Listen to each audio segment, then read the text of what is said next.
music that I don't own. Even though I make no money off of it. Nobody watches me. But whatever, you know. I'll roll the dice, do some trance.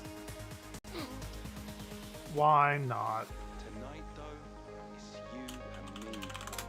We're gonna live in the moment, experience the now. Why Forget not? fear, forget politics. Life isn't life when you're terrified of death. And death Life is, is not life that's when you're guaranteed terrified for of us death. all. I am not So terrified of we're death. gonna live. I'm We're terrified gonna of jump off cliffs, how I'm going to die, take planes to but not faraway being dead places, itself. find friends, new lovers, stay up late talking shit about everything and nothing. It's a very good Follow song. the music wherever it takes us. Because This is like a tonight is super tonight, good song. and tomorrow we can decide. Where do we go from here?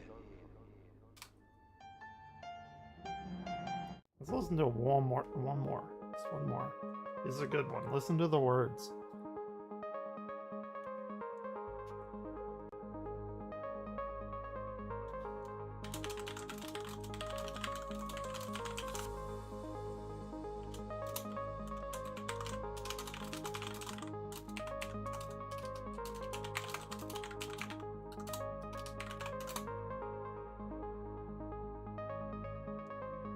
It's getting dark, and we've reached the end. We've come a long way together, you and me. But I'm looking at all the colours in the sky as the sun is setting We over have the come a horizon, long way, and I'm feeling like for better or worse. this is the end of an era. The end of an old era and the beginning of a new one. And that's okay. So be in the now. Feel the last touch of light as the world turns again.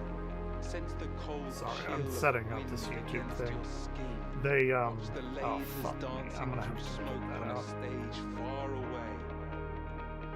Feel the bass racing across the desert night. Tonight is tonight. Tonight Tomorrow is we'll tonight. wake up and ask each other, where do we go from here?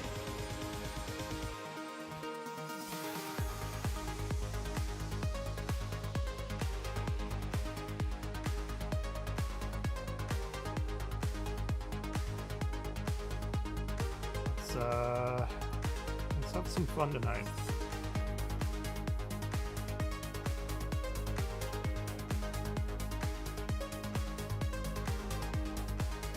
Some weird stuff, AI, ride accidents, it's being spread. I have weird, creepy shit, scary videos found. We're gonna do Opeth, new album reaction, which I haven't listened to yet, even though I've been wanting to.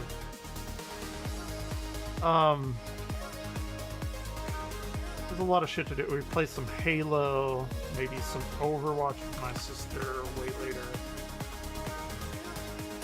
Maybe make a Halo level, or attempt to anyway.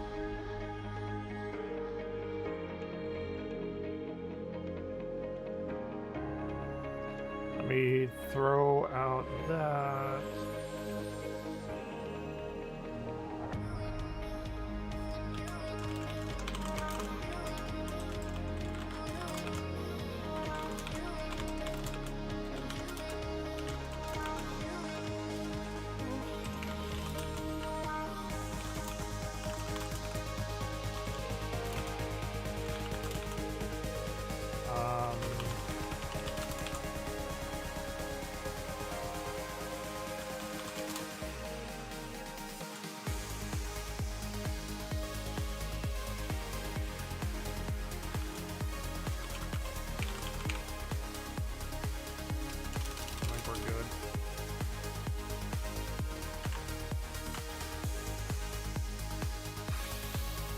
We're good on that. I guess I'll go to Blue Sky and post it. I am on Blue Sky. I need to add that to all my shit.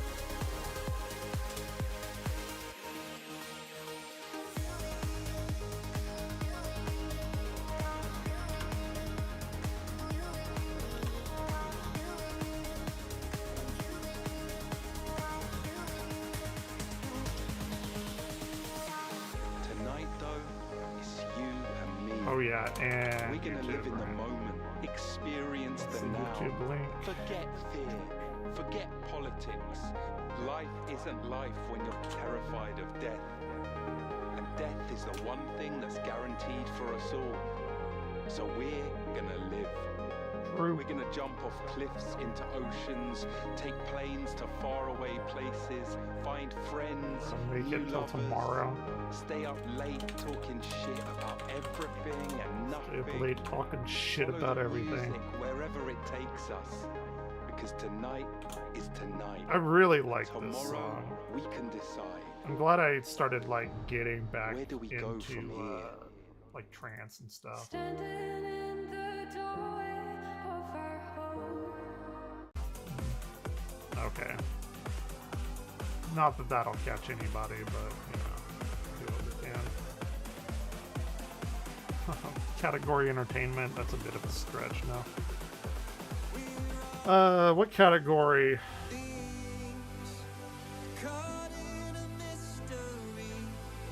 I would do science and technology, but that's not really what we're doing. It's entertainment. Gaming, film, animation. When you're dark and broken, you will find a light. Okay. Don't resist your shadow. I saw somebody saying good things about Oddity. I haven't watched it yet, though. Looking at the stars. Cool, cool. Let's watch Scariest Videos Found on the Internet, Volume 4. We've watched the other ones before. These are pretty good. Something Sinister. Pretty good channel.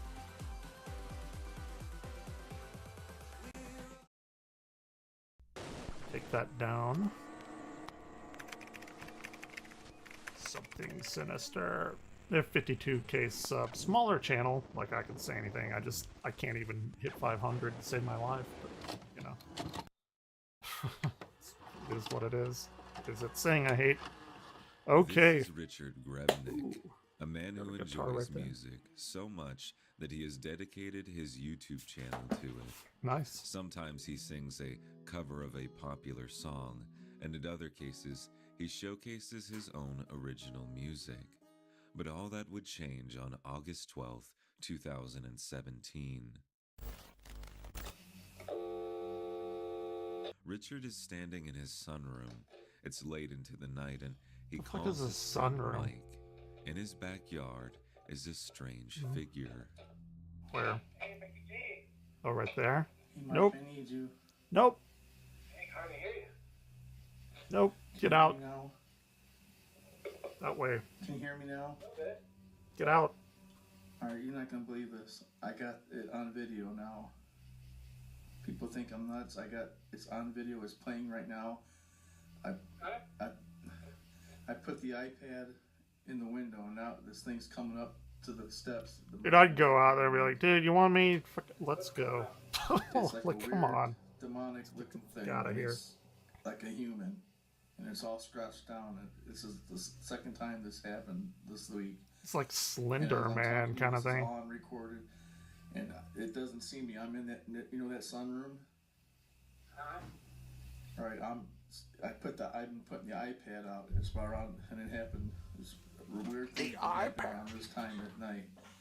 Can I record it? You're He's on trying to everything's recording now. Get hugs. I can see the thing. It's like Break looking his out legs. weird. The figure, which Richard refers to as an evil entity, continues to stumble around the backyard. He's probably Richard grows fine. more and more afraid the longer he stares at the creature. Mike insists Richard call the police, but Richard is certain that what he is seeing is not human, and this is not the first time it has come around his home. Just pray. This is really freaking me out because Nope. 3 nights ago I'm laying on the couch. I heard something open the door and walk through the sunroom as I'm laying on the couch. Then as I woke up, it was like gone. It was like it shot back through real quick. Nope. And Get I out. know I heard the door. Then 2 nights Get a gun or a... seeing like this. That he has guitars? Surely he has an The electric figure guitar. returns, causing Richard to grow terrified Swing that once shit. again. He asks Mike to pray for him, to which Mike obliges. Lord, you've been speaking to him in visions and dreams concerning Oh, geez. he has worked in different things, and the enemy is being attacked by you, Lord. And he's all worked up, but God, I just come against this. I bind these things right now, these evil spirits that are just harassing Rick and just coming into his yard. I just bind those things right now. I command them to cease and be still. Be gone. No, sir. I pray Get for the Rick fuck out of there. now. I come against all fear. I bind that in Jesus' name. I pray, Father, that you just give him Jesus ain't gonna fucking save you. I'm sorry about that. Lord, you're watching over, Lord. You are his rear guard, that nothing's going to come. Sorry. When you lay down at night, You're done. no sudden terror will come upon you. Oh my God, there it is, Mike. It came back. Oh my God. Came back. Man, you go with Is he me, from like This thing is Chicago, fucking like weird. the Bears? Oh my gosh. Oh my gosh. As the prayer comes to an end, the creature backs away into the darkness of the woods. The video comes to an end. Following this upload, Nope. Richard would post one more time on his I need to get in account contact with before Richard. seemingly disappearing. Ah, keyboard. Speculators have said that Richard I have a was Korg so myself. embarrassed by the encounter that he left the channel behind, while some believe something really bad happened to him. Could be. We need to go on an Adventures investigation. with Rich is a relatively unknown channel. Are they just gonna leave it? Dude just disappeared? Rich describes his What? videos as a mix of true Yeah. crime, Mhm. history, and the paranormal. His uploads consist mainly of him, and sometimes a guest, exploring various landmark haunts. Things would take a turn, however, on August 11th, 2024. Yeah, that's pretty. Rich has found himself in Fall. the woods I love once fall. again, but this time he is following various points on Randonautica.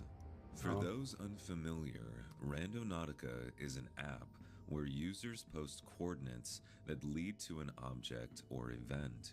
Rich is Sure. currently It's investigating geocaching. coordinates You ever left by geocached? someone who he refers to as his An interesting stalker. story about that. He Called the explains cops that on this myself. person It's has awful. left him coordinates before, one which led him to a doll head, and another which led him to a strange triangular necklace and Scrabble letters that spelled out the name Pam. Believing all these points to Pam? be connected, Rich follows the coordinates into the woods once again. It's another piece of that book I keep finding. Put it right there so you guys can see what I'm looking at. Support a government designed and run for all the people. There's stuff that's circled that says evil men organized governmental deaths. Governments are failing cooperating. I just flipped it over Nope. and I got that. This looks like it's out of Marble Hornets. Y'all ever seen Marble Hornets? I After did a complete returning to his reaction to all car, that. Rich begins to grow paranoid, believing the page to be a part of a larger conspiracy. Despite this, he decides to run another point. This one takes him back into the woods, only this time the sun has set. Using the flashlight Why? to guide Why would the you go? way, Why do Rich stumbles people go upon a out during the small dark? container full of Scrabble letters. I'm going to take them back to the car and see if I can spell out what it wants me to spell out.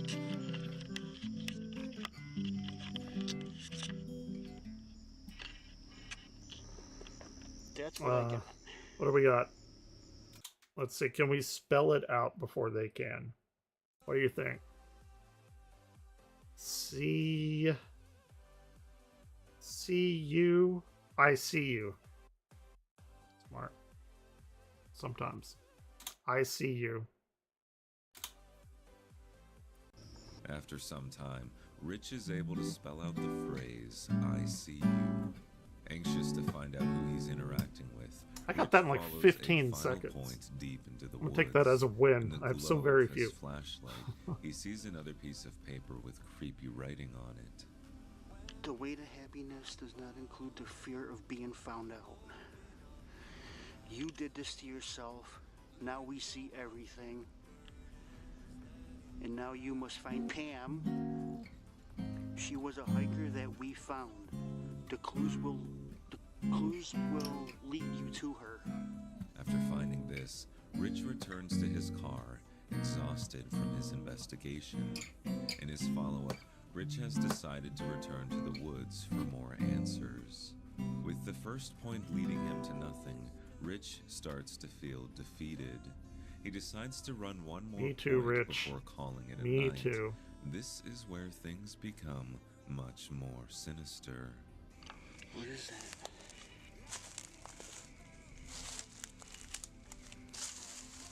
It's like a pocketbook, It's a right? wallet. A purse or whatever? Wallet. Female wallet. Whatever.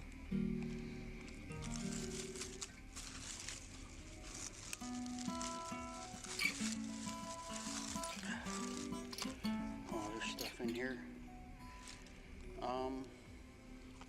Try not to show a lot in case there's an ID.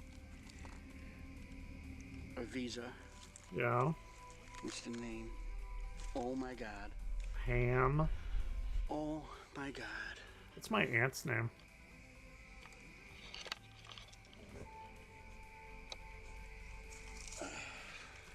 Found a wallet. I'm taking it because I'm going to the cops. I've been doing this for a little while now. The name Pam keeps coming up. It came up a few times. Once on it in Scrabble letters. And another time on a piece of paper from a book. The name Pam came up. The name do I it. found on that card was Pam.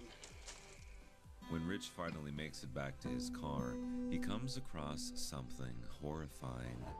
Rich's stalker, or whoever is leaving him the points, has left him the message, "Go home," assembled with their signature Scrabble letters. Rich quickly leaves the woods, bringing the wallet to the local police station.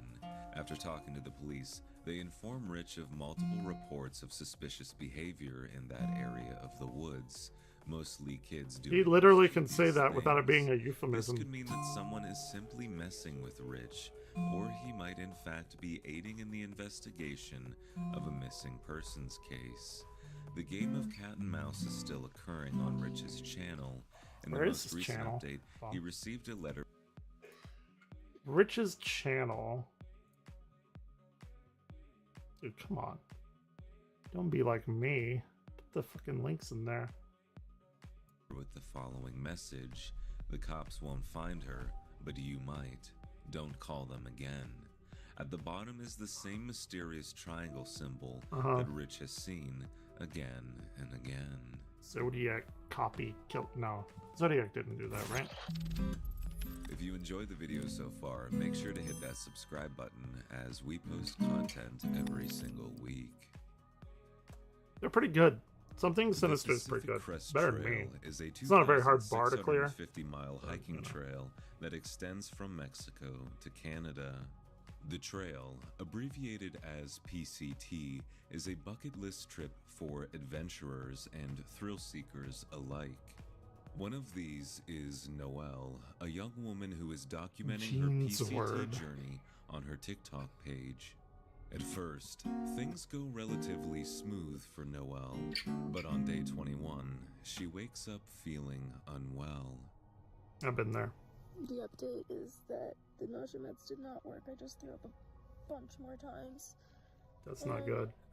I'm 15 miles from Big Bear, but my health insurance expired yesterday. So, You're fucked. I can go to the She's, fucking yeah, doctor. she's in America. She's I done. really hope it's just my body adjusting, and maybe I Just just ate done. something that didn't sit well with me or ate too fast because I was hungry, and not like a water problem or a parasite or something. So it would be terrible. You boil the water, right? Like, I've had to do that.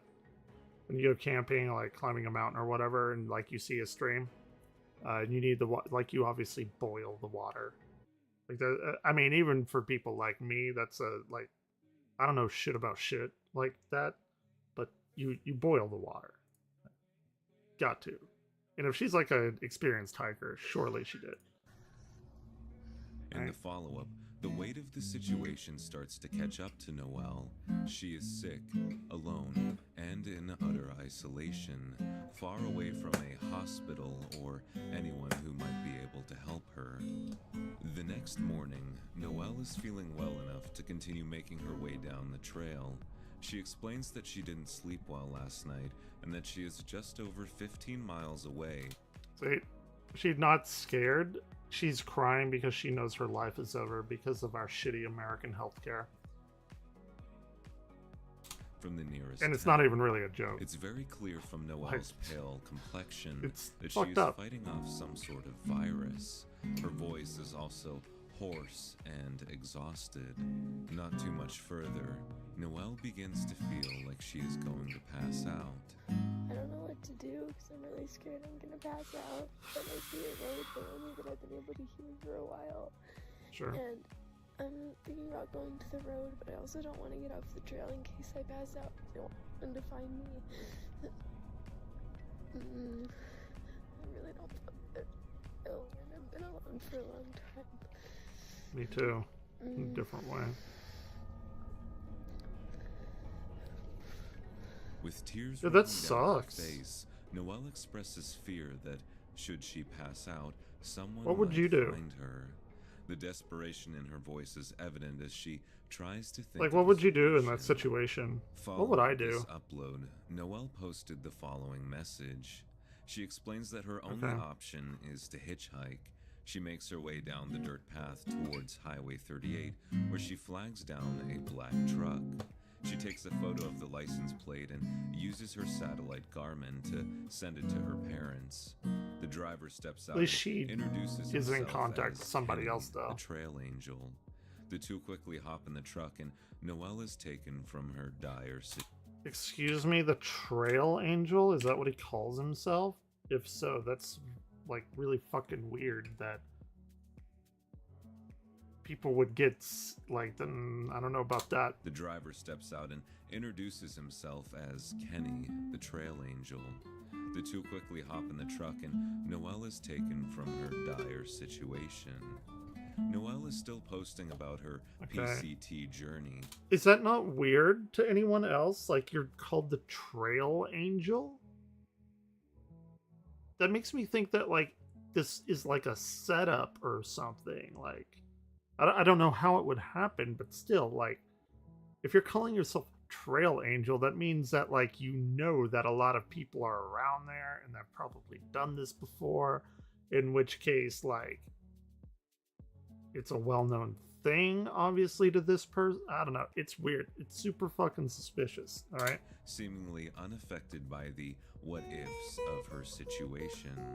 It's scary to think of the alternative outcome should Kenny never have found her. Is Kenny okay? I guess she said she kept posting, so she must have been Stealth okay. camping is the act of camping in a location that is not typically used for camping. No. YouTube user The Abandoned Camper is no stranger to this practice. On July 14th, 2022, the channel's owner, Kristen, decided to stealth camp in a cemetery alone. Things go I've actually never heard of this, but Kristen begins clearing out a spot for herself before exploring the nearby cemetery. you know, creeped out by cemeteries. I've never been creeped out by cemeteries. Then again, my mom would, like, I don't say traumatized. We used to go around whenever I was like really young, and like in Central Texas where my grandparents used to live. It's a very, very small town, and they had a cemetery there, and my mom like has watched horror movies since she was like incredibly small. Like all like the old Hammer movies and everything like that. So she's like accustomed to like horror kind of stuff. And we'd like go out riding around with like my grandma and my cousin and me and my sister too, I guess. I don't know if she remembers that. She may be in here. And then like she would think it was funny and like go by the cemetery and like turn off the car and everyone would get like really scared or whatever. Like I never did. I don't know. I just never. It's not like a oh, you know, I'm not scared of that. I don't know. It just never affected me like that. But yeah, I think it's pretty funny. Like I don't know. As the sun Cemetery. goes It's a down, bunch of dead people. she makes the grim discovery that she is not alone. So if you can't tell, it's pretty dark here right now, but there are kids here, like young kids in the cemetery, and I'm wondering how active this place actually is. Do people come here at night and What is a young kid? Are we talking like party in the toddler? forest or something? Or are we talking like I'll finish teenagers? my exploring tomorrow morning, and because there seems to be still a lot of stuff here. See? I think they know I'm here. As Kristen makes her way back to her camp, she becomes disturbed as she can see the kids watching her from afar. She expresses concern that she does not want the kids to see where she is going. Once the kids have seemingly moved on, she makes her detour into the woods. Here, she It's how starts a every fire and it's how begins cooking every her horror dinner movie start. when Not things everybody. take a turn. It's how all horror movies start. Kids fucking around with somebody and then shit goes down. I know how this works. And by the way, if you're going to stealth camp, you probably should not have a fire lit. Just saying. I just had to put out the fire because there are people walking around back here. They don't have headlamps on, but Yep. like I said in my last video, I do not like being around people in the middle of the forest. I don't like being around people, Especially period, when but it's dark. you know. So That's the joy of streaming. I can be around people, but then not. As the voices continue, Kristen Ah, decides to hate my leave life. and move Alright. her sight to a nearby friend's house. She thankfully makes it out of the cemetery alive and well, but the questions remain. What did the people want with her? They were Or just what would fucking have with her. happened if she decided to stay there the entire night? I don't think anything. They're just Fortunately, fucking with her. we will never find out. Annalise Michel was born in 1952. She grew up as a Roman Catholic, and most of her peers described her as withdrawn and very religious. When she turned 16, Oh, hello. Did her we see as something here? withdrawn and very religious. Something. Footage. Interpretation. Are. Comments? I don't.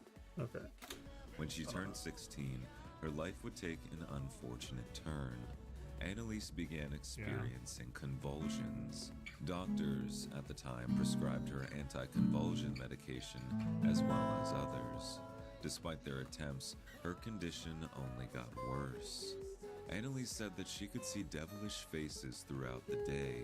These hallucinations Hallucination, yeah. weren't just visual, however, as she could also hear things while she was praying. I have had auditory hallucinations before, and it is so fucked up. Like I'd probably make a 5-hour video on like hallucinations and like how different things are, and because it's interesting. At some point, she developed a sort of phobia towards religious items, Good. as she would often growl when exposed to a crucifix. More pressing was the fact that she would stop eating and drinking almost entirely. Desperate to figure out how to help her, Annalise's family sought out the help of priest Sounds like- Father Wait. She stopped eating and drinking entirely, and she would growl at things. Rabies, right? Like that. There's got to be rabies. Ernst Alt. Ernst came to the conclusion that Annalise was suffering from demonic possession, and I her know. convulsions and seizures were a result of I'm pretty fucking sure that is rabies. this. Annalise would continue to act Because you have out, like a showing hydrophobia, signs of like a physical fear of aggression. water. She would injure herself and, Yeah. in some cases, even drank her own urine and ate insects. Eager Okay. to get the demon out of her, Don't know about Annalise that, would but undergo sure. 67 total exorcisms before her early death. During this time, the following audio clips were recorded. Uh-huh. I have to warn you, they are very disturbing. I've actually looked up stuff on like rabies to see like if, because obviously humans can catch rabies. I wanted to know if anyone like had documented it. And there's only like one set of videos that I found that's like very old and like it doesn't really even show anything. But still, like, rabies is fucking terrifying actually, because the only way to know if you have it is after you're dead. They have to autopsy, I guess, your brain or whatever. But also, whenever you whenever you have the symptoms, it's too late at that point. So it's like it's actually fucking terrifying.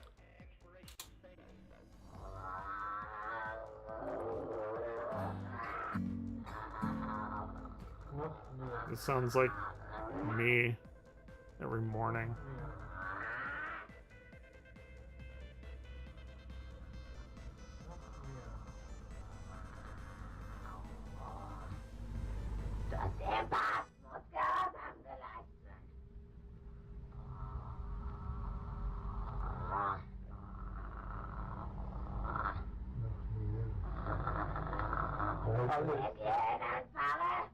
Mm-hmm. Müssen wieder auf der Kandel predigen, dass mich gibt.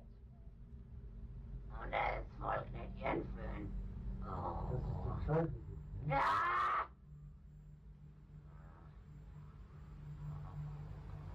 Okay, das muss im Volk bewusst gemacht werden.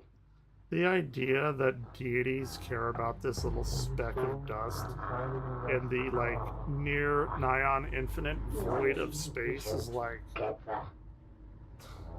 it's ludicrous to me. I don't know. It's like, God, can't you do anything like bigger? Like, couldn't you set your sights on some like galactic wide phenomena or something instead of stupid people calling each other slurs and jacking it all the time? Like, I don't know. It's so like ridiculous to look at it from an astronomy scientific space perspective. Do I need to play the pale blue dot?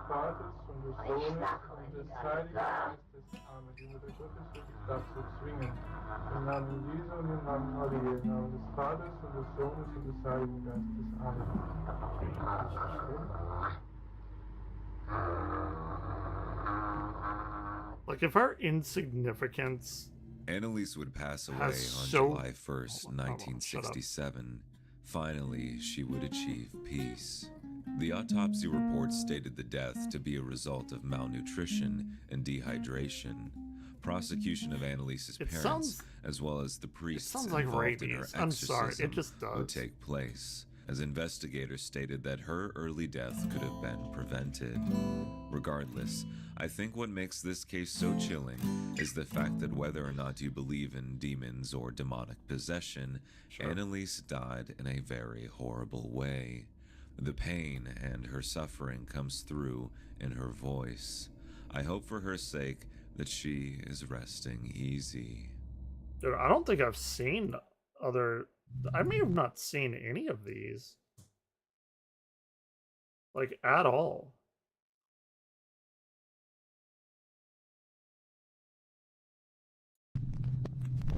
Because I may have been thinking of, like, Nexpo's or Nick Crowley's video.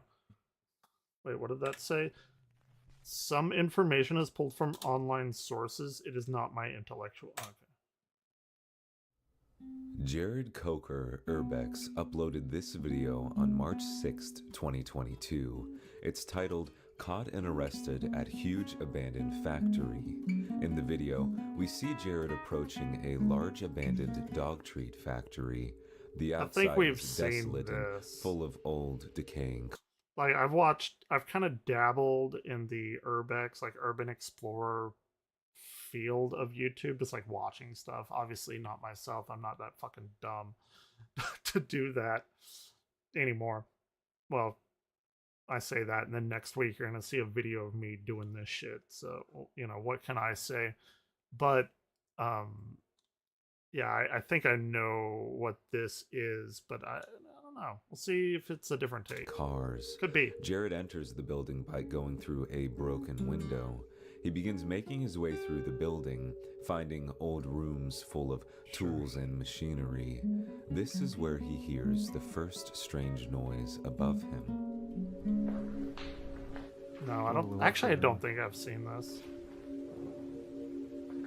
Is this some That's what I'm fucking talking about. phasmophobia shit? Get that out Every of now here. and then there's just weird noises and bangs, but just like last time, it's a windy day, so... Despite this, And by the way, if you're gonna do this, go with another fucking person. And go in the daylight. Like I get it. Like views and clicks, the night makes it more like alluring and mysterious. But still, like, come on, man. Jared continues Come his on. urban exploration with a through friend. the factory. He says that he's afraid of running into people, as when he was And that actually is incredibly scary. Like when people actually do run into stuff, because like ghosts and shit don't bother me. Even though like I'm sure if I were in that situation and I heard a sound, I'd be fucking scared as shit as well. Just, you know, I can't not be a human and be, you know, I could say I don't believe in that shit, but then when you're really there, whatever. But still, like, the biggest thing that worries me is like coming into contact with like another person that's squatting there or whatever. That's like a very real and present danger.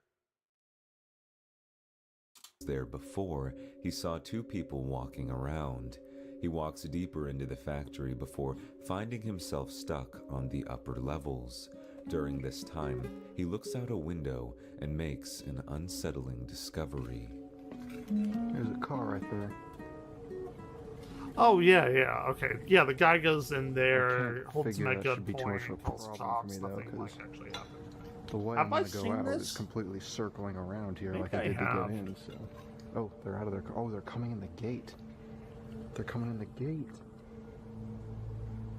I The man in the red have car opens the gate and seen drives this, into I the think. compound. I can still watch Jared it is though. It's getting like not nervous that long. at this point, realizing that the man could potentially catch him. He makes his way down a large ramp which takes him to the ground level. He tries to get out of there. Fails his stealth check. I think I see where he drove through. It looks like the same red car. Yep. There he is. He going in there. What do I do? You nearly gets fucked by this too. I couldn't tell what he was holding. I won't spoil it, but Jared sees the man not good. fairly close to him and decides to try and escape a different way. But as he's moving, he hears something that absolutely terrifies him.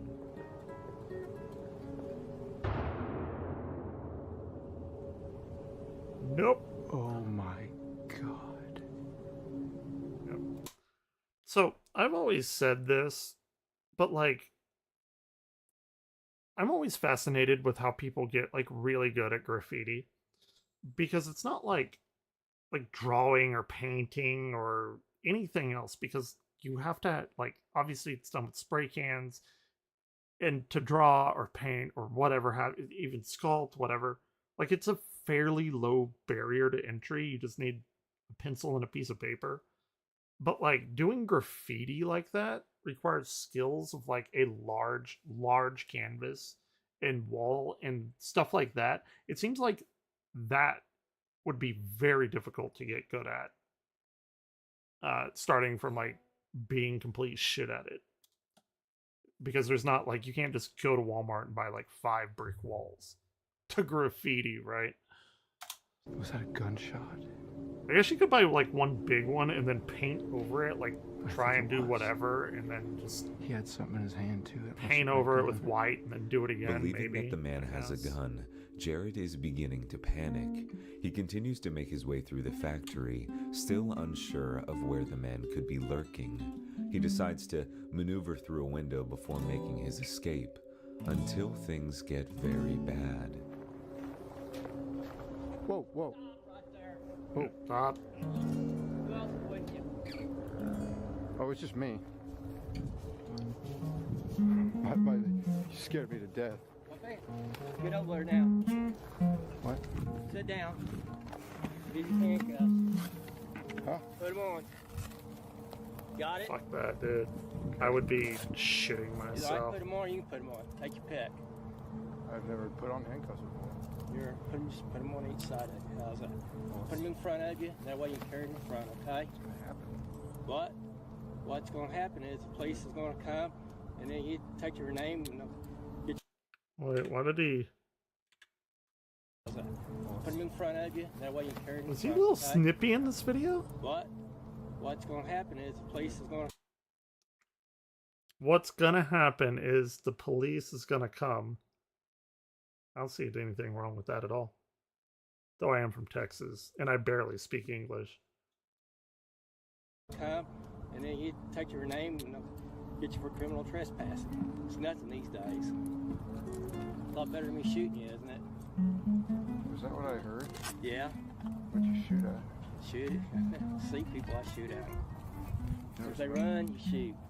There you go. Of course. As the man brings Jared back to the front of the factory, he makes multiple jokes about shooting people who have trespassed prior.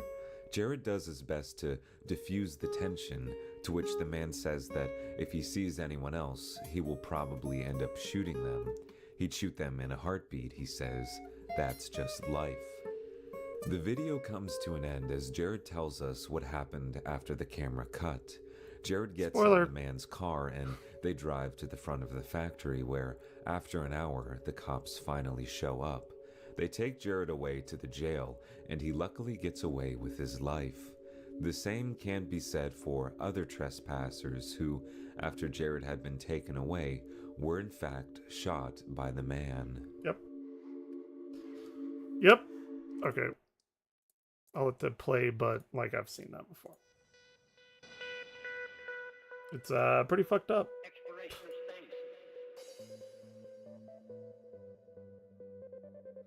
Alright. Do I want to do reacting to rapping flat earther while drinking? I mean, that kind of is what we're doing. That was at 10:57. Okay. The most disturbing moments. Oh yeah, I like started planning for this, didn't I? Exploration of space. Huge physics anomaly finally put to the test, but that makes it more confusing. What is this? 10 years ago, a Hungarian lab reported a groundbreaking discovery. They found that the decays of some atomic nuclei disagreed with the current theories of physics. Okay. Their discovery made headlines as a potential new force of nature. Now a new paper reports they checked the observations. The 2015 discovery came from the Atomkey Institute and has been called the Atomkey anomaly. Physicists at this place looked at what happens if you slam small charged particles like protons or alpha particles into a target that contains... An alpha particle is like a helium nuclei. 2 protons, 2 neutrons, no electrons with it. That's what an alpha particle. Beta particle is an electron. Gamma particle is just like a photon of light in the gamma wave range. So, alpha particles, helium nuclei.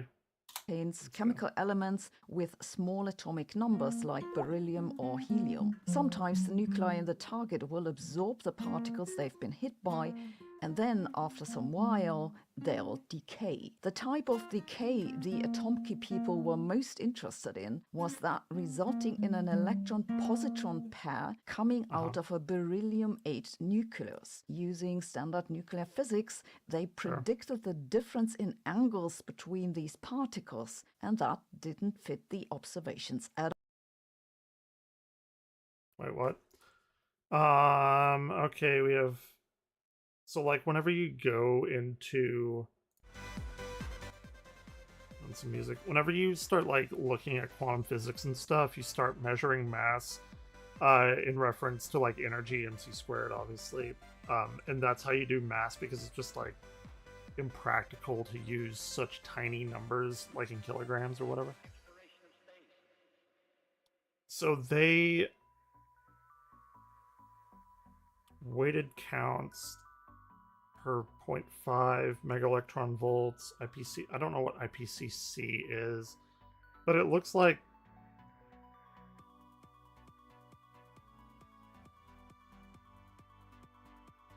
I mean this, okay, they have the dotted line here.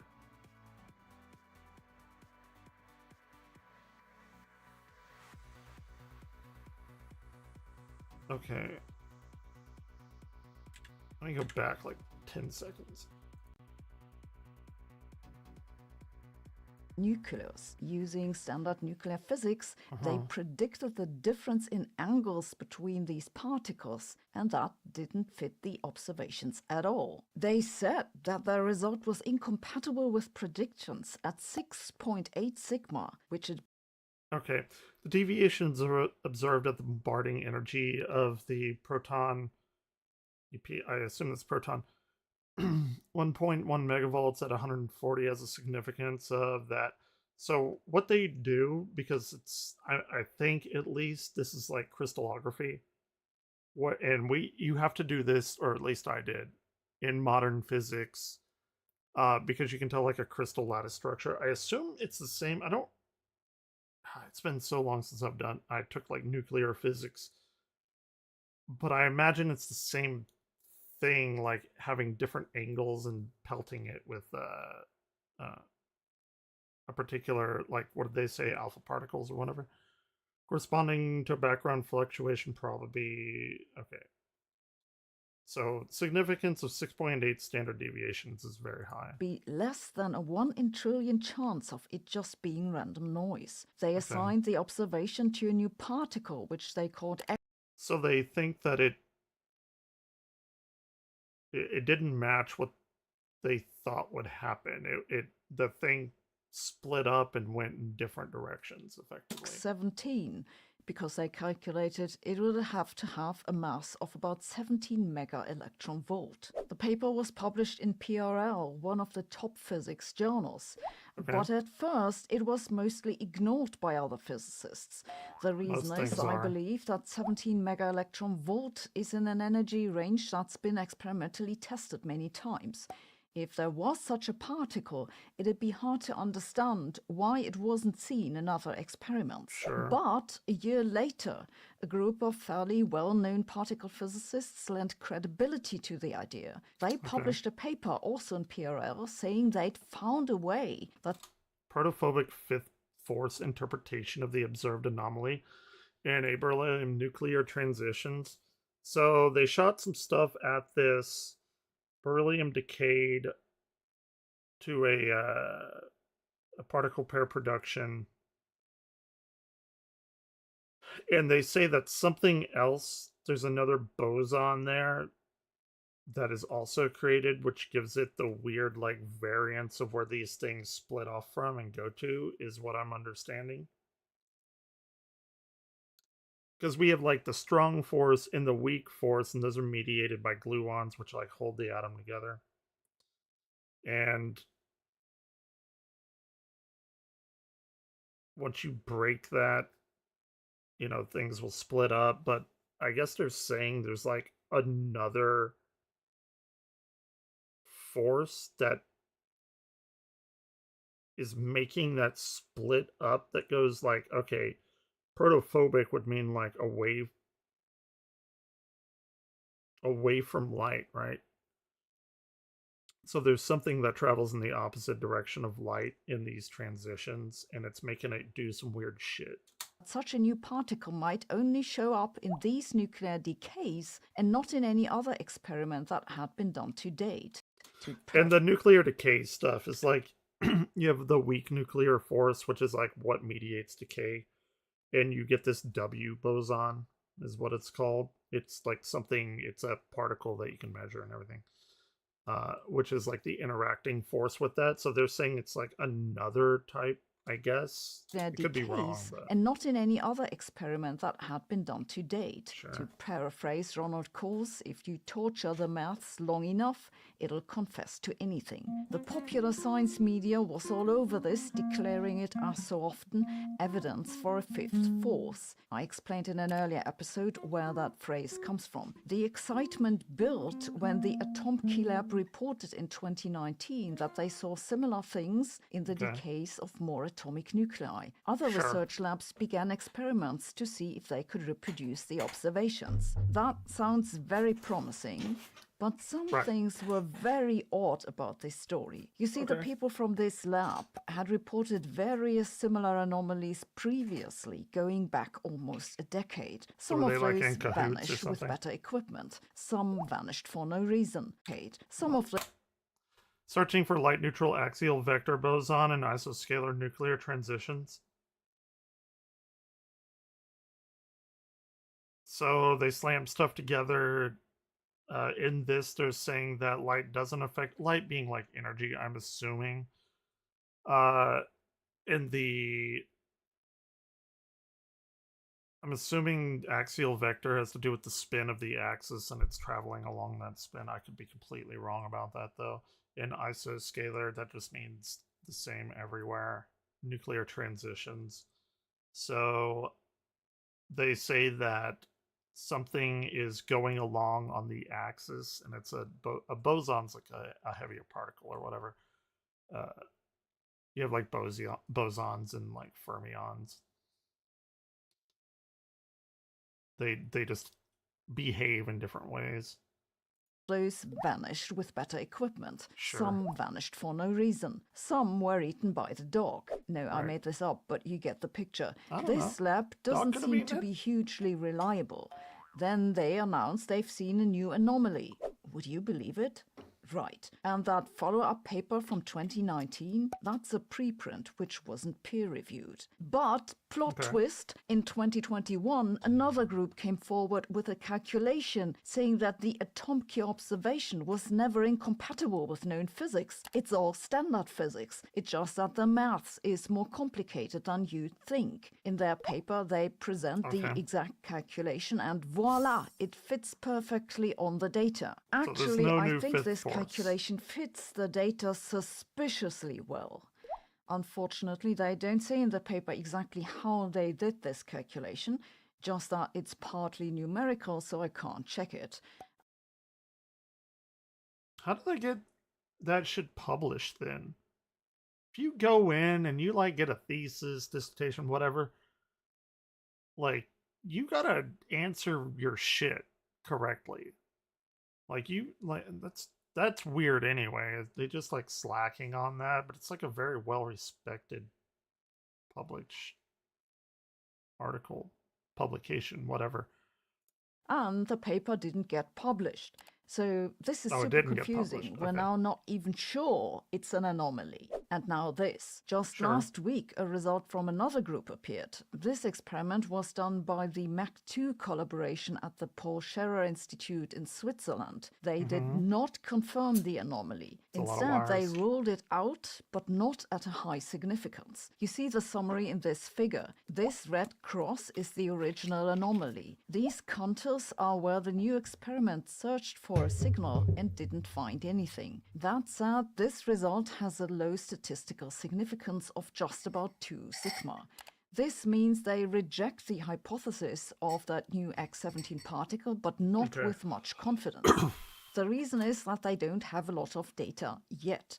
This experiment will continue to collect data, so we'll The sigma is called like standard deviation. Like you normally want to have a very low standard deviation.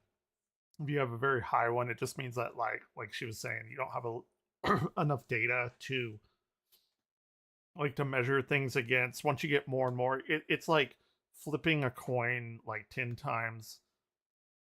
Like everyone knows coin's supposed to be like 50-50, but like 10 times you may get like 7 heads and 3 tails when you expect 5 heads and 5 tails.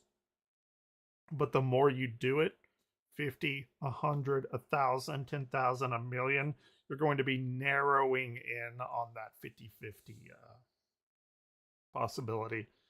So you have very like low standard deviation of prediction of like a coin flipping or whatever. Probably see better results in the near future. Sure. What does this mean? Well, if you believe that the atom key result was actually standard physics, then we now have a new anomaly at low statistical significance.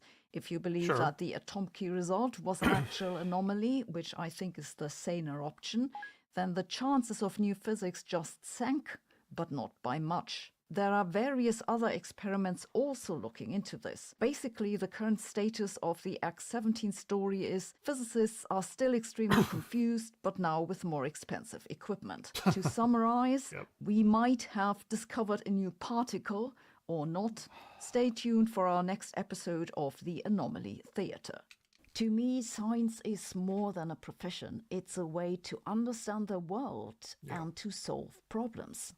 This is why I'm happy to work together with Brilliant, whose mission is to help you learn science in the easiest and most engaging way possible. All courses on Brilliant have interactive visualizations and come with follow-up questions. I found it to be very effective. Okay. We've seen this like a million times. Yeah, so with that, I don't know. There could be something I always have in the back of my mind, like where we are, and I came through this, and I'm not saying it's like true or whatever, but there's always an interesting thing to think about of like scale. And there are things that can be hidden that people don't know about that only get, how do I say this? It only gets exposed the longer that you think about something, or if you like shift your viewpoint. That happens all the time. And something like mathematics, like how many, like what do the angles of a triangle add up to? 180 degrees, right? Yeah, but no, not really, because it's like a specific situation for Euclidean geometry on a flat plane. You can make a, if you have a geometry of like a sphere, you can make a triangle's degrees out to like 270 or whatever it happens to be. So there's like that we didn't know what we didn't know kind of thing. So I always think of like, what if there's an extra term tacked on to like the gravitational force or something that deals with, I don't know, maybe time or just something else that we haven't thought of. And it's not because we don't know, it's just because the like variable that depends on something hasn't, like in my case, like time existed long enough to have any impact on that. Like, I don't know, it's a weird thing, and I'm not saying that that's like a thing that's like, oh yeah, we have this time variable on there, but it's interesting to think about like the idea of scale, because that plays into it. Like, if you zoom in very, very, very close on a sphere, it looks like it's flat, and it's not the more you zoom out. So anyway, point is, it's weird shit.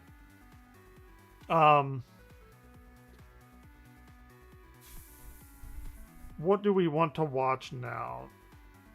I do want to watch the Professor Dave thing. That's a big one. I'll wait a little bit longer for things to kick in. Most disturbing moments in TV history. Live TV, where nothing is scripted and every second could be your last. It's These like are some of the darkest streaming. moments in television history. I'm curious if I've seen any of these. I've seen a lot of these. It's 1987 We'll see. in NBC's Burbank studio, a place where popular shows like The Tonight Show and Wheel of Fortune Johnny were Carson. filmed, along with live R.I.P. news broadcasts. Though even in a busy studio like this, security wasn't as tight as you might expect. Visitors could It come and never go more is. easily, and on this particular day, one visitor would change everything. Gary Stolman entered NBC's studio not as an intruder, but as the guest of his father who worked there. No one batted an eye as he passed through the halls, as this wasn't unusual, as employees often It's, you don't know what you don't know, right? brought friends and family to see how live broadcasts were made. Stolman, though, had no interest in just watching, as the I have actually been to a live, I have been in a live studio audience. Conan O'Brien came here. It was weird. It was fucking weird. I love Conan.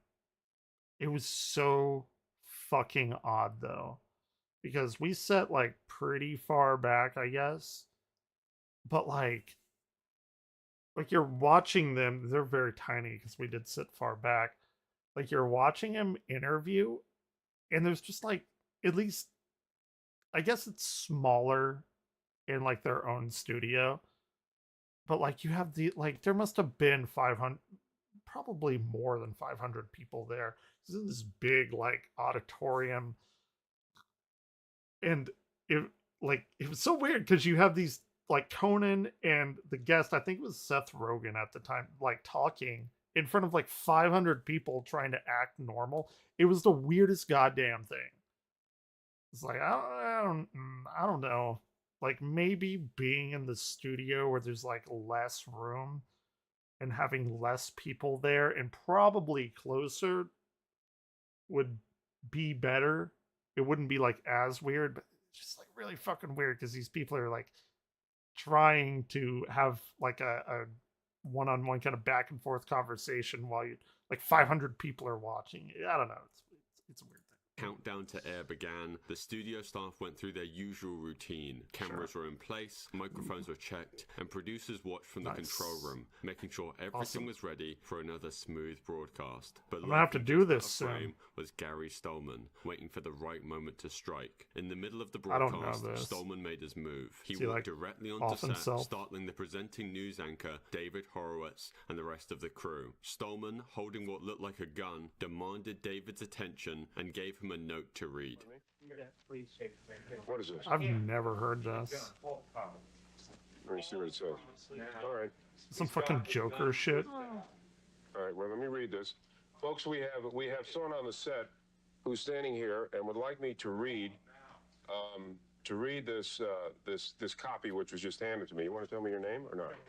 What is it? Gary. And Gary, where are you from? At this point, the broadcast cut. Though still in the moment and completely unaware that they were off the air, David had a split decision to make. Resist and risk violence, or read to keep everyone safe. So without hesitation, David began to read. The message was strange and filled with paranoid delusions. Gary claimed that the government had replaced his father with an alien clone, and he was convinced that they were trying to silence him. Every now and even then. though the statement made very little sense, David read every word seriously to Well, yeah. satisfy the man threatening his life. Though again, Gary didn't know that absolutely none of it would make it live on air. Though in a segment NBC did about the situation merely hours after, they revealed the last part of David reading Gary's letter. There is no way I can harm anyone with this empty BB gun. The police arrived shortly after and arrested Gary Stolman without any violence. You know, it's so fucked up to put shit like that in there. Like that was, I've never heard that. That's wild. Like, I don't even know what I would do. Well, no, I would be a little bitch in that situation. Probably do exactly what anyone told me to do. Because I've been like in an active shooter situation on a campus before, and it was fucking horrifying. But I don't know. Did y'all ever do the things like I think it was like in second or first grade, where they were telling us to like read the instructions, right? Like it was all like that was the point of like the lesson or whatever, was to read instructions. And then they like the teacher gives you a paper and there's like these 10 sentences, and it like the first one's like, I don't know, write down 3 + 3 = 6. And you do that. And then the next one is like, what town do you live in? And you do that. And there's similar questions. Then at the end, it says like, okay, great. Now, all I want you to do is write the name at the top of the paper and give it to the teacher. So you've done all this shit you're not supposed to, because like the lesson is to read the entire instructions before you start doing something, not as you're doing it. Yeah, everyone like fails that. This kind of feels the same way. Damn. That's some traumatic second grade memories there. Miss Wendell, second grade. Anyway.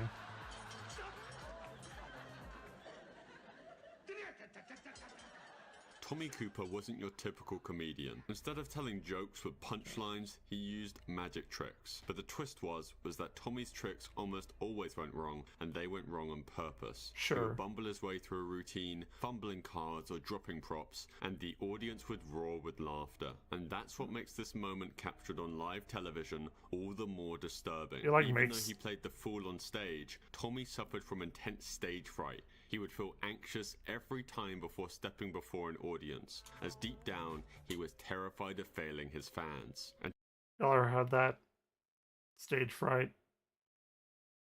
I never did. Like streaming, like people are like, oh, you know, I'm afraid of, you know, what people will say. Like, I don't give a fuck. I guess to cure the stage fright is to like get divorced and just not give a flying fuck about anything, what anyone thinks of you anymore. But I mean, to be fair, even before that, like, because we had to do seminars in physics and stuff, and I've done talks at many different colleges and universities about extraterrestrial life and how how the black hole in the, what is it, M87 or whatever, how that was taking stuff. It comes with the territory, and it's like, if you don't like me, I don't know, don't watch me, or like, I don't know, I'm just doing what I'm gonna do. Sorry, I'm gonna be me and do it. Yeah, I've never had stage fright because I just don't give a fuck what people think. And to cope with that fear, Tommy turned to alcohol. His drinking became a way to manage the stress and calm his nerves. Over time, it became more than just a way to handle stage fright. It became an addiction that completely controlled his life. Even as his career soared, he would often show up late to shows and rush through them due to being so drunk by the time the cameras began to roll. Then, April 15th, 1984, Tommy was set to perform as part of a live broadcast called Live from Her Majesty's, a popular variety show airing on British television. It was a night like any other, or so it seemed. Little did the audience know that they were about to witness a moment that would be remembered forever. It's a Sunday evening, and over 12 million people are tuned in from the comfort of their homes, excited to see Tommy Cooper. When Tommy... I think this guy had a heart attack on stage and died. If this is what I'm thinking about. Stepped onto the stage that night, everything seemed perfectly normal. The audience cheered at the sight of him, and he seemed ready to deliver another hilarious performance. Sure. But just as he was getting ready to perform his first trick, it happened.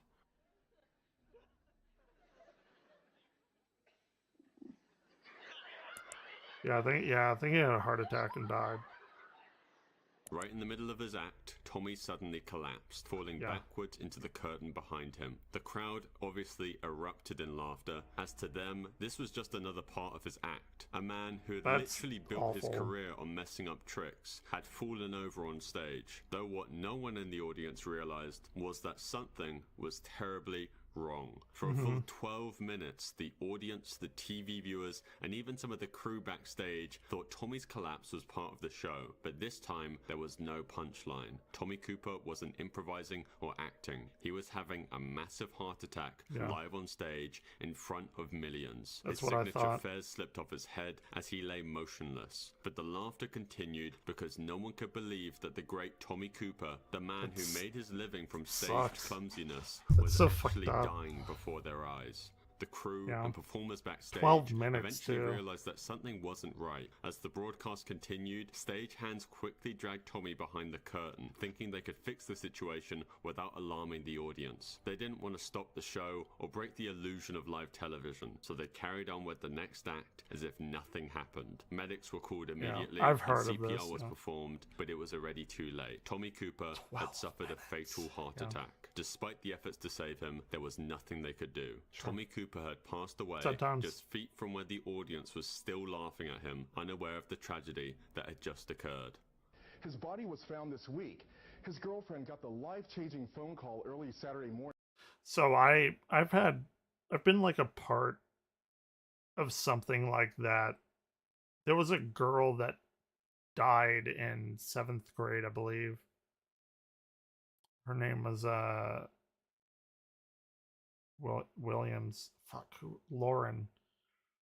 And we thought, and the fucked up part about it was that it was on April Fool's Day, and it wasn't that. And like I remember sitting in the desk, I was in like pre-algebra or something, getting the news for that, and it was like, God, that was a fucking awful day. But it, like, a lot of people didn't think, it's like, oh my God, it's like the best April Fool's prank ever. Because, you know, you're a kid, you're like 7th grade, is what, like you're 12 or something, 13. Super fucked up. Morning.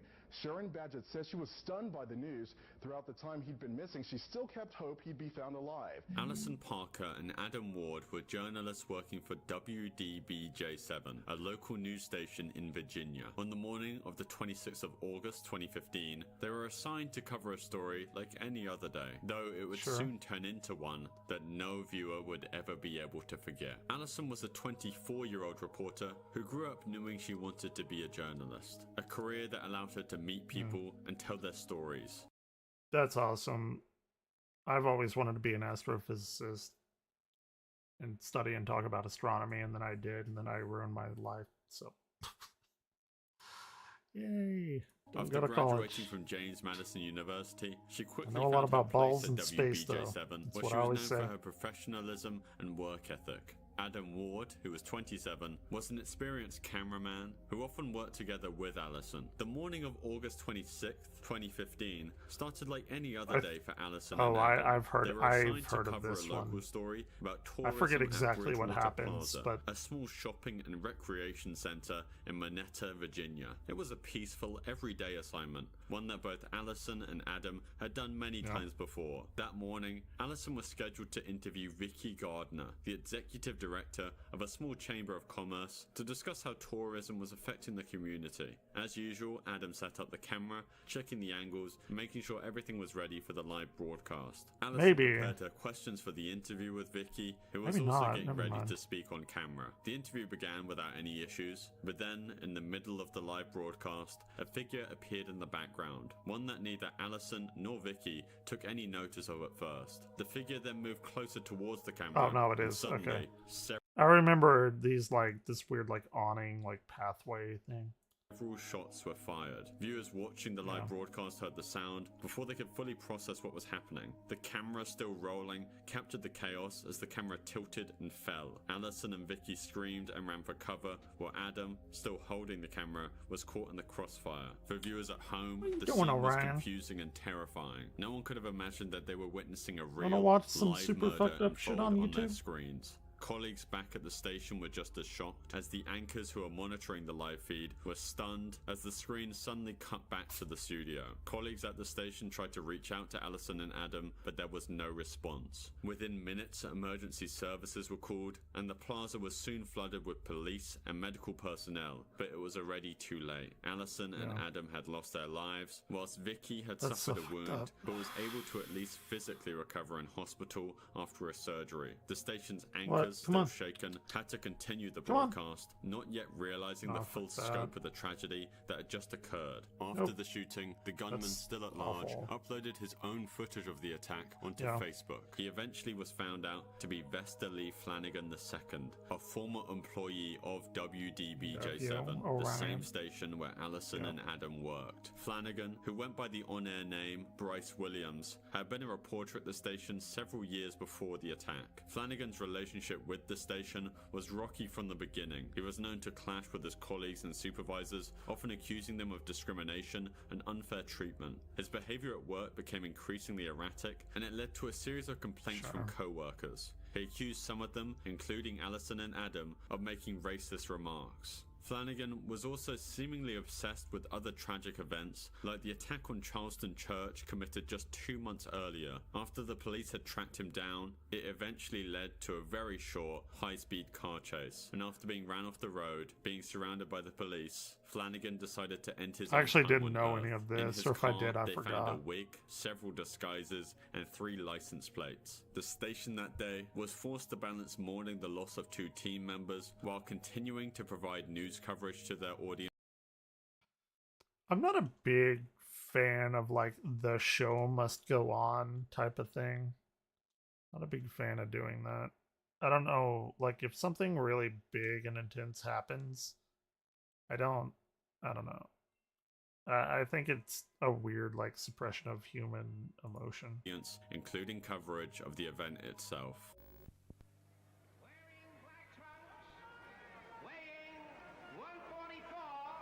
The challenger, Emil Griffith. Emil Griffith.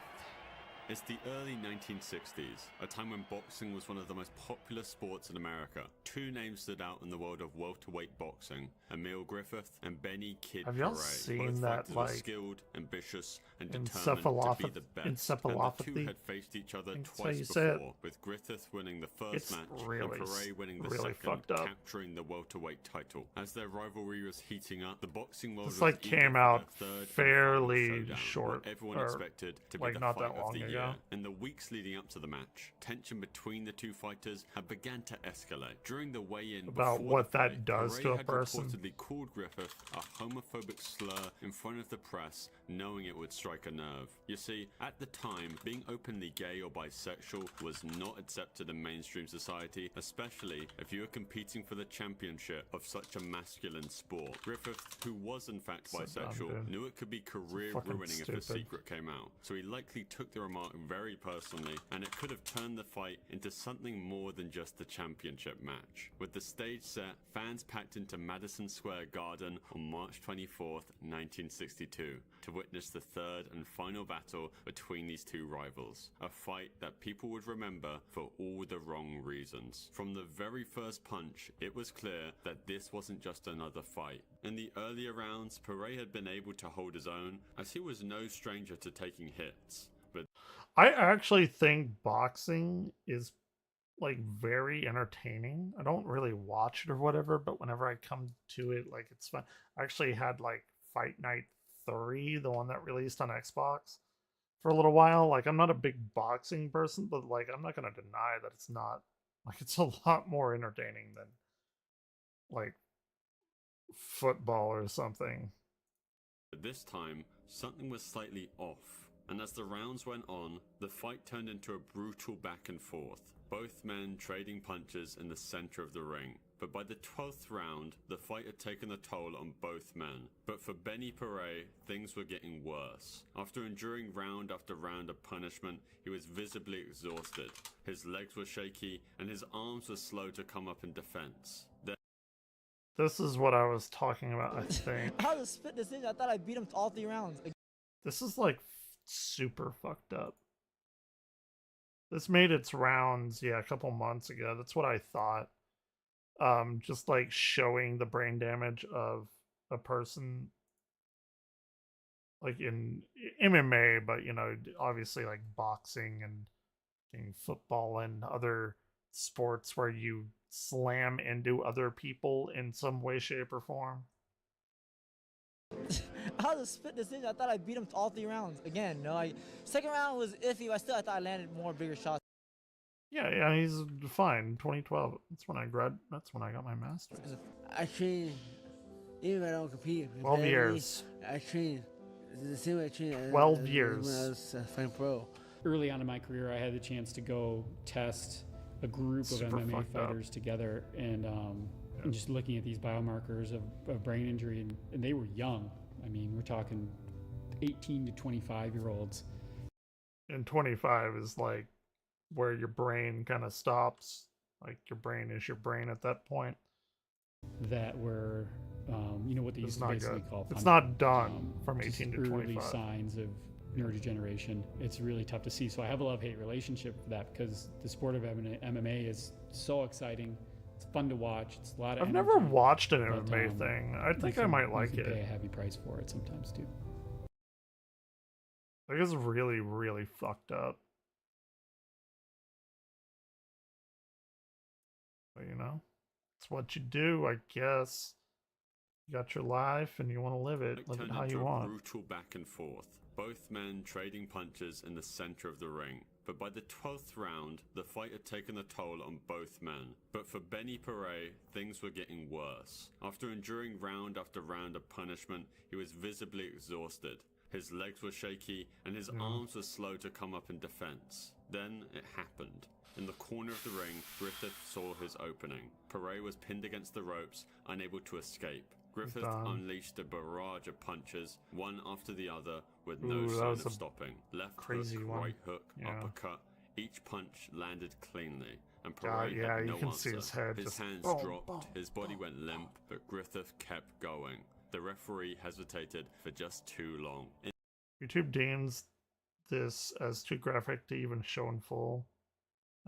Yeah, I believe In it. that moment, Griffith continued to pound Paret's unprotected face and head, landing 29 unanswered punches in a matter of seconds. Finally, the referee stepped in and pulled Griffith off of him, but the fight was over. Paret slumped to the canvas, unconscious. Griffith left the ring that night as a victor. To him and to everyone around him, it was just another fight. A brutal one, but just another fight. Paret was carried out the ring on a stretcher, unconscious and unresponsive. Griffith watched as his rival was taken away, perhaps knowing that he went too far, but not how bad it truly was. As Paret arrived in hospital, the doctors quickly realized the extent of his injuries. He had suffered severe brain trauma from the fight. A week had passed, and he had still not regained consciousness from being knocked out in the ring and remained in a coma. Griffith would try for hours to visit Paret after learning of his condition, but was barred entry. Then on the 10th day after the fight, Benny Kid Paret would pass away due to the damage done to his brain. Griffith would then become the target of Benny's fans, who were absolutely convinced that he had killed the man on purpose. Benny Paret's death was not the first time a boxer had died from his injuries sustained in the ring, but it was one of the most public and devastating examples. The brutal nature of the fight, the intensity of Griffith's punches, and the failure of the referee made it not only tragic, but extremely controversial. The referee of the fight, Ruby Goldstein, would never find work again after the incident, and Griffith himself, now carrying the heavy burden of Paret's death, would continue his boxing career, but it was clear that things would never be the same. Though like, you can't, not to like throw a euphemism, but you can't unring that bell. That's what they used to call it, right? In boxing, like you got your bell rung when they'd fuck you up real good. He went on to fight many more matches. He seemed to be different. Out of his next 23 matches, he would only win 9 of them, setting his final record at 85 wins to 24 losses. Emil Griffith said himself that he could never quite punch someone with the same strength again out of the sheer fear of claiming another life. Absolutely not. That's, like, I don't even know. Like, what? Because your job, like, that is your job, right? To dictate your punches. And if you kill somebody that you don't like, that's shitty, man. But like, you'd be like, well, you know, that's the profession they went into. But still, like, of course he didn't fight like that. Like, what would you do? It's crazy shit. Kept his feet on the still icy pitch. Substitute Gary Hare was lurking, and it looked every inch a replay. It was the 11th of May, 1985, a sunny, exciting Saturday afternoon in Bradford, England. Thousands of fans had gathered at the Valley... Ooh, look at that PlayStation. This was what? This looks to be in the 90s. Well, we got like PlayStation 1 stuff, McDonald's. Ooh, McRib coming back December 3rd. I'm a big like McRib fan, so I'm pretty excited about that. Parade Stadium watched their beloved Bradford City football team play Lincoln City. The atmosphere was electric, as Bradford City had already secured the 3rd Division Championship, and this match was supposed to be a celebration, a joyful conclusion to a successful season. Fans packed the stands, eager to cheer on their team. Ooh, is this the one? I'm trying to, because I've seen a lot of these.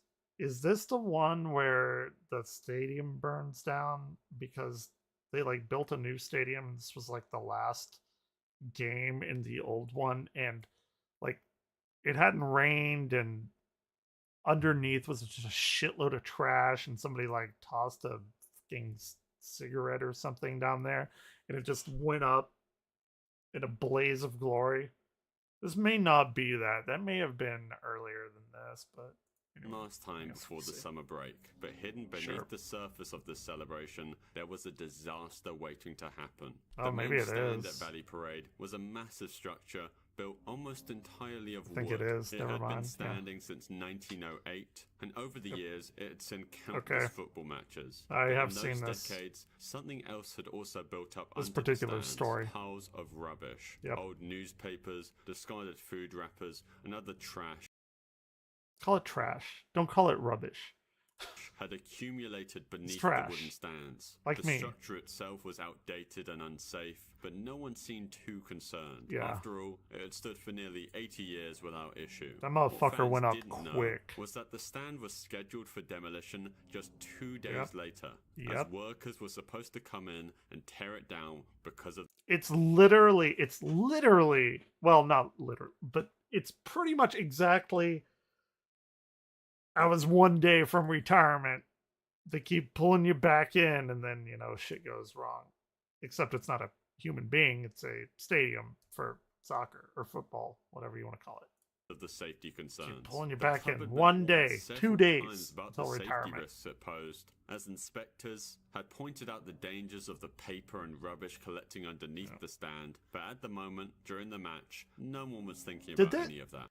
Did they not have janitors and shit? I get it. Nobody wants to do that, but if you keep it up a little, it seems like they didn't keep up with that, and cost a bunch of people their lives. People were focused on the game, on celebrating, and on the bright future ahead of their team. Around the 40th minute of the match, though, things began to take a dark turn. There it A is. You small see it? wisp You of see it? smoke appeared from underneath the wooden seating area. At first, most people didn't notice. It seemed too minor to worry about. Maybe Sure. someone had lit a cigarette. But what started as a tiny flicker of smoke quickly grew into something much more dangerous. We've actually got a fire in the stand. on There the it is. You back see side it? of the ground. Right there. And that looks very nasty indeed. Now the police have gone over there to try and quell the fire, and they're frantically getting some of the supporters out. Yeah, Now, no. these are extraordinary You're done. scenes at Valley You're Parade. done, It's Ski. supposed to be a day of celebration. Not happening. One Yeah. hopes the stand doesn't burn down. Oh, yeah, well, no. One single Hope all you lit want. cigarette was accidentally dropped through a gap in the wooden seating. It slipped into the piles of rubbish that had been accumulating under the stands for years. Shit the went up paper litter quick. acted as fuel, catching Quick. fire almost instantly. What could have been a harmless accident on any other day became the spark for an unimaginable tragedy. But many still didn't realize the seriousness of the situation. It was Dude, happening look so at that. fast that there was little time to react. Within just a few minutes, what had been a fun, exciting afternoon I mean, I'm not religious at all, but that is a hellscape right there. That is insane to me.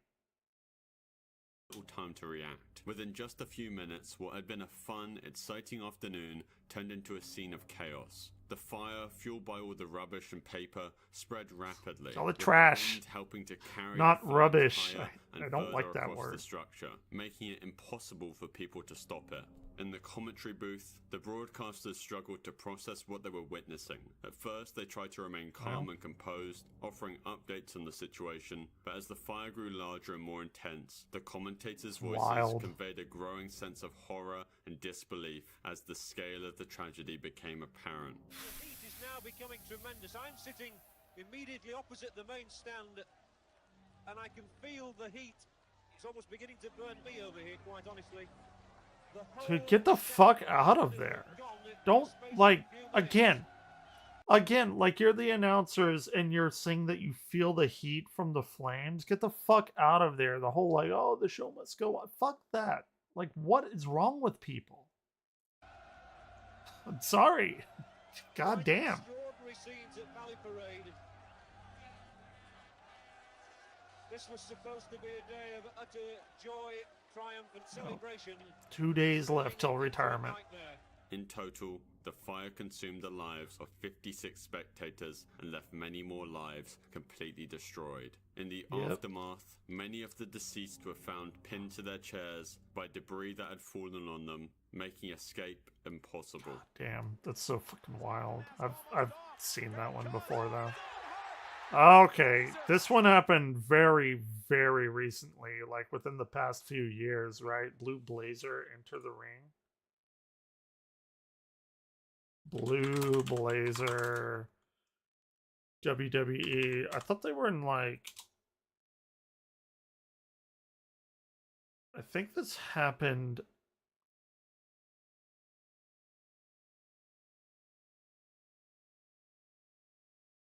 Oh, this was. I thought this happened in Mexico, but not. I do remember this. Maybe. Owen Maybe. Hart was This living may be the life something that else. most wrestlers could Actually, only never dream mind. of. Born into the Hart family, he had wrestling in his blood. His father, Stu Hart, was a wrestling icon, and his brother, Bret the Hitman Hart, was one of the most famous wrestlers in the world at the time. But Owen wasn't just a skilled wrestler. He had charm, humor, and a connection with the audience that made him stand out. Owen's wrestling career gotta have took off that. in the 1990s. I don't have that as a He was known streamer. for his technical skill, his high-flying moves, and his ability to entertain the crowd. Whether he was a hero Are you or not a villain, entertained? fans couldn't help but cheer for him, and he made people laugh, especially with his character, the Blue Blazer, a goofy superhero that Owen played to perfection. But by Oh, the yeah. time the 1999 Respect. pay-per-view Hey, event what's going on? Over the Edge was about to begin, Owen's character was going through some changes. The WWE, which was called the WWF back then, had I don't know anything about WWE or F or World Wrestling Federation wide, and I don't know all of that shit. I think it's very interesting that people do follow that. You know, I used to be like, dude, that's the dumbest fucking shit ever. I remember when I was in college, my best friend, he had a roommate, and he would always complain, like, oh, my roommate's real into WWE or whatever. Like, and I was like, yeah, that's fucking dumb. But like ever since then, there's like a lot of people in like retro gaming that are into this, which is how I know about it. Um, but like everyone's apparently, I didn't know this, right? Like everyone says, oh, you know, it's fake and all that. Yeah, everyone knows that. I didn't know that. But you hear that like, oh yeah, wrestling's fake. Well, yeah, it is. And everyone's like in on the joke. And then I learned that they like write storylines. It's basically like a male soap opera. And like that's the point of it. Right. And ever since I like learned that, I was like, okay, I get it. I can see why people like this. They're kind of into it. And like they clearly like do these moves and stuff. So it's still like admirable. Like, you know, they train and they do pick up these people and they do these moves, however like fake it might be. You know, it's whatever. I'm like totally cool with this stuff now. had scripted a big entrance for Owen How's it that going, night. boy? As the Blue Blazer, he was supposed to descend from the rafters of the Kemper Arena like a superhero flying in to save the day. How and majestic. the general idea was simple. Owen would be lowered into the ring from above, attached to a special harness. And once he'd been lowered close It went enough wrong. to the ground, the harness would be released. It went wrong. And Owen fall flat on his face. It was meant to be a funny, dramatic entrance to make the fans laugh. And Sure. it wasn't the first time that Owen 100%, had done a yeah. stunt like this. But this time, things were slightly different, as there was a lot more at stake, as this was a live pay-per-view event, with millions of fans watching from home. Behind Right. the scenes, preparations were being made for Owen's big entrance. The stunt had to be timed perfectly, and the equipment needed to work just right. But even the smallest error could turn a harmless stunt into a disaster. That's. I assume they're going to drop him. I haven't seen this. I thought this was a different one. Is this like the Spider-Man thing? Because I remember that was a big thing. Like they would have Spider-Man plays when like Spider-Man got really big and it was like on Broadway or something. I don't know. But this is like a huge play. And they went through so many fucking different Spider-Men because the people kept falling like from the restraints or whatever. And like the people that played Spider-Man kept getting like incredibly fucking injured. I don't know if any of them died or not though. Hey, yeah, thank you. Appreciate it. I'm fucking terrified. So partying it up tonight. The harness that they were using for the stunt was Largest designed in for a quick Texas. I'm like absolutely fucking horrified. I've never been in a role of power like this. Like, and I also am going to be teaching and stuff, like professor or whatever, like whatever, whenever they need me. It's not like my main thing, but Professor Evangler is back, although I've been a professor since like 2006 ish. Yeah, but I have like people working for me and shit now, which I've never had before, and I don't really know how to like approach that situation. So I don't know. We'll see how it goes. Release meant to let him detach easily when he reached the ground. The But this quick director, release like in feature charge had a of serious all of flaw. it. It required very little force to disengage, or it meant if something went wrong, or if it was just knocked the wrong way, it could release too early. They As fucked Owen up. stood high They above fucked the up. ring, harnessed in, everything seemed ready. But in just a few moments, the atmosphere inside the arena and in homes around the world would change nearly instantly. At Okay. exactly 7:38 p.m., it happened. Owen was released He from the just harness fell. too early. The crowd didn't realize it, but Owen was already dead. He had fell from a height of 78 feet. That's a long way to fall. You ever fallen down? Like, I'm a pretty big guy, like not fat or anything, but like I'm a very tall person. I'm like 6'3", 6'3 and a half, 6'4" on a good day. I'm a pretty tall person. And like when you fall, that, you know, that's a long way to fall. 78 feet though?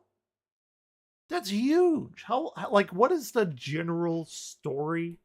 Like what is the height of like one story of a house or a hotel or something? Because this is gonna be like 5 floors, right?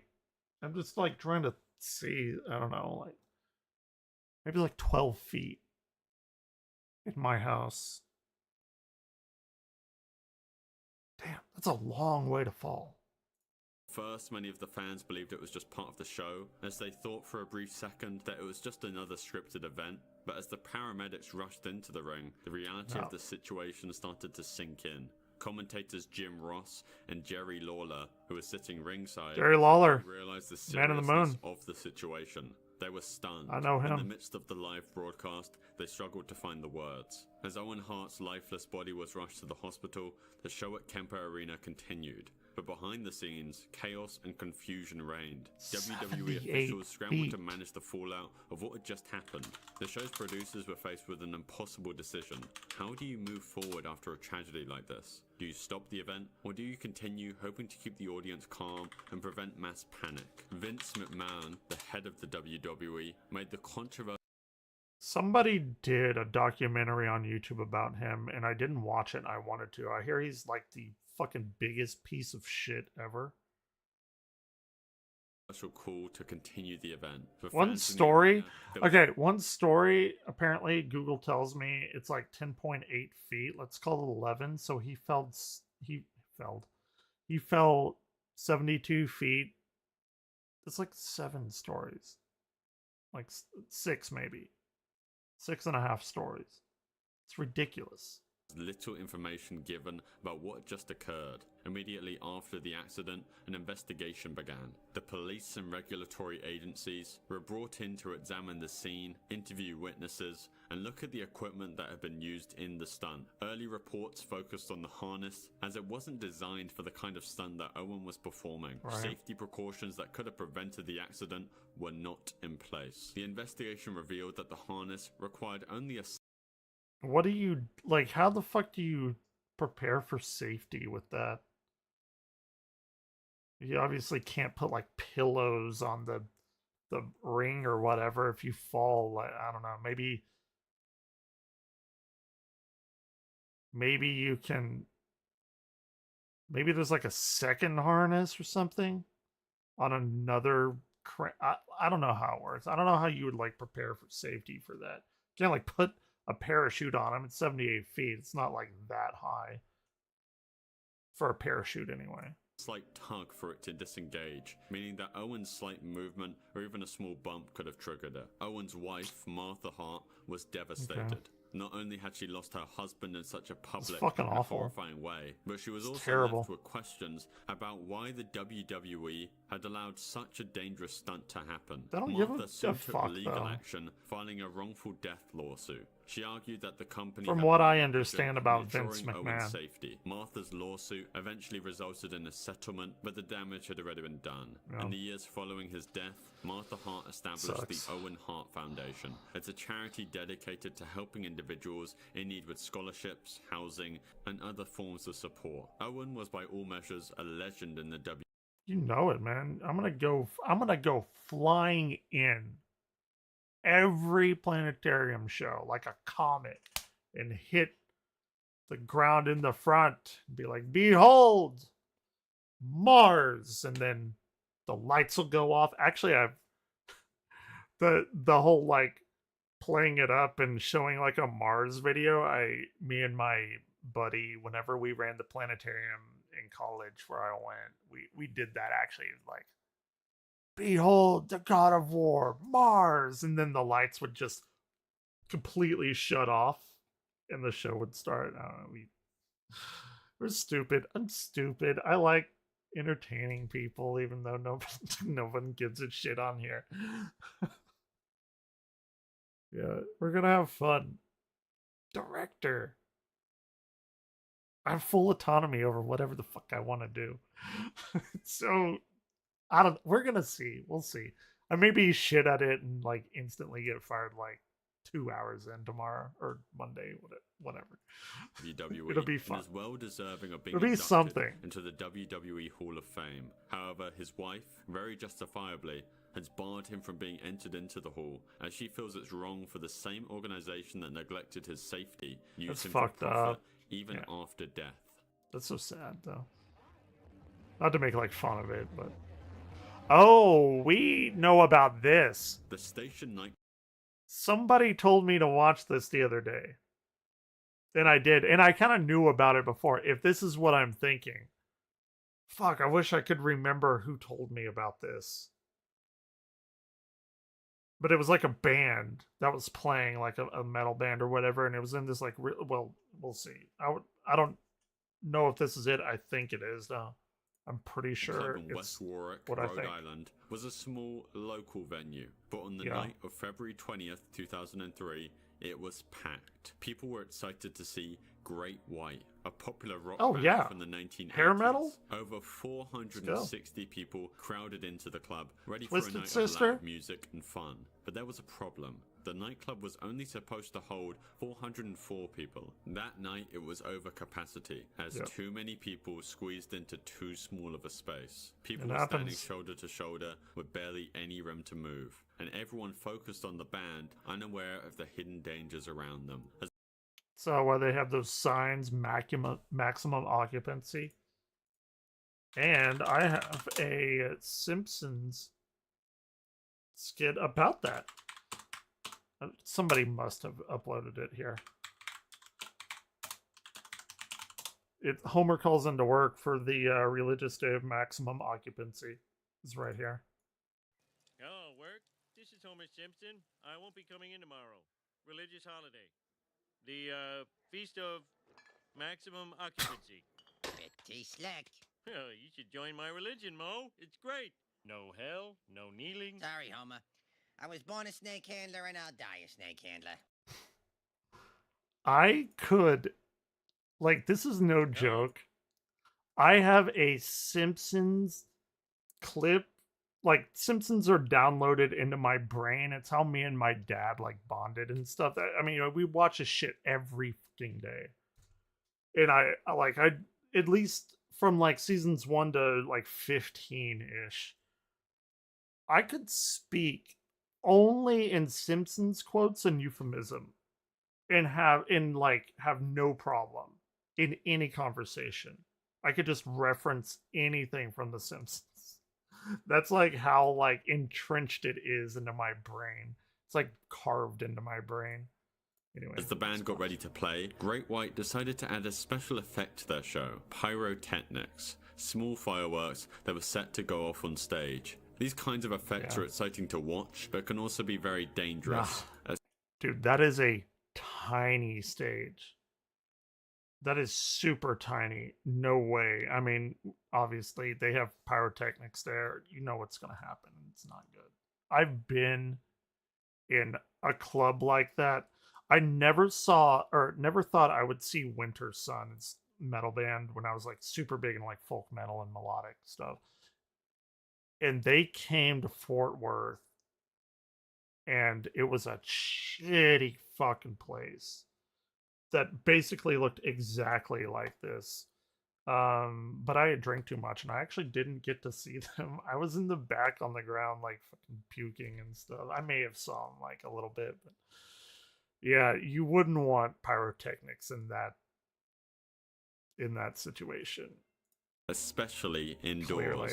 The owner of the station had lined the walls and Would not ceilings with recommend. foam to make the club soundproof. Unfortunately, the foam was also highly flammable, and even though there were safety regulations It turned into in like place, napalm, they right? weren't followed. Oh, that's At around styrofoam. 11:07 p.m., the lights dimmed, the music started, and Great White took the stage. The crowd cheered as the fireworks I didn't know it burst was into Great the air, White. lighting up the small stage. But within seconds, Or if I the did, mood I think I shifted. What forgot. most people didn't realize was that the sparks from the fireworks had hit the foam on the ceiling and walls. At first, no one seemed concerned, as most thought it was just part of the show, but the fire spread faster than anyone could ever imagine. The flames Yeah. grew quickly, and soon the entire back of the stage was on fire. Thick That's the worst thing is like when something bad excuse me, when something bad happens and like you don't like you're in an environment where that could be part of the show and you don't know. That's what always leads to like the worst catastrophes. Like I said earlier, I don't think anyone was in here, rightfully so, but in 7th grade, we had a student die and like I knew her, right? I knew her from band. Her name was like Lauren Williams, I think. She played the trumpet and I played saxophone. I was whatever. Anyway, point is, she had passed away, and the really fucked up part about it though was like everyone thought it was like the best April Fool's Day prank ever because it happened on April Fool's Day. It was the weirdest day. I still remember it like it was yesterday because they came over the announcement, us being kids, you know, like if we were older, we'd have been like, oh shit, like you don't fuck around with that, like you don't say stuff like that. But what, kids in 7th grade, you're like 12, 13, something like that. We thought, I was like, oh my god, it's the best April Fool's Day joke ever. And then it turned out not to be. She had like a heart murmur or something. And that was a very, very bad day. So it just like really sucks that if you're in an environment in which something that goes bad does, people don't immediately realize it. It's tragic.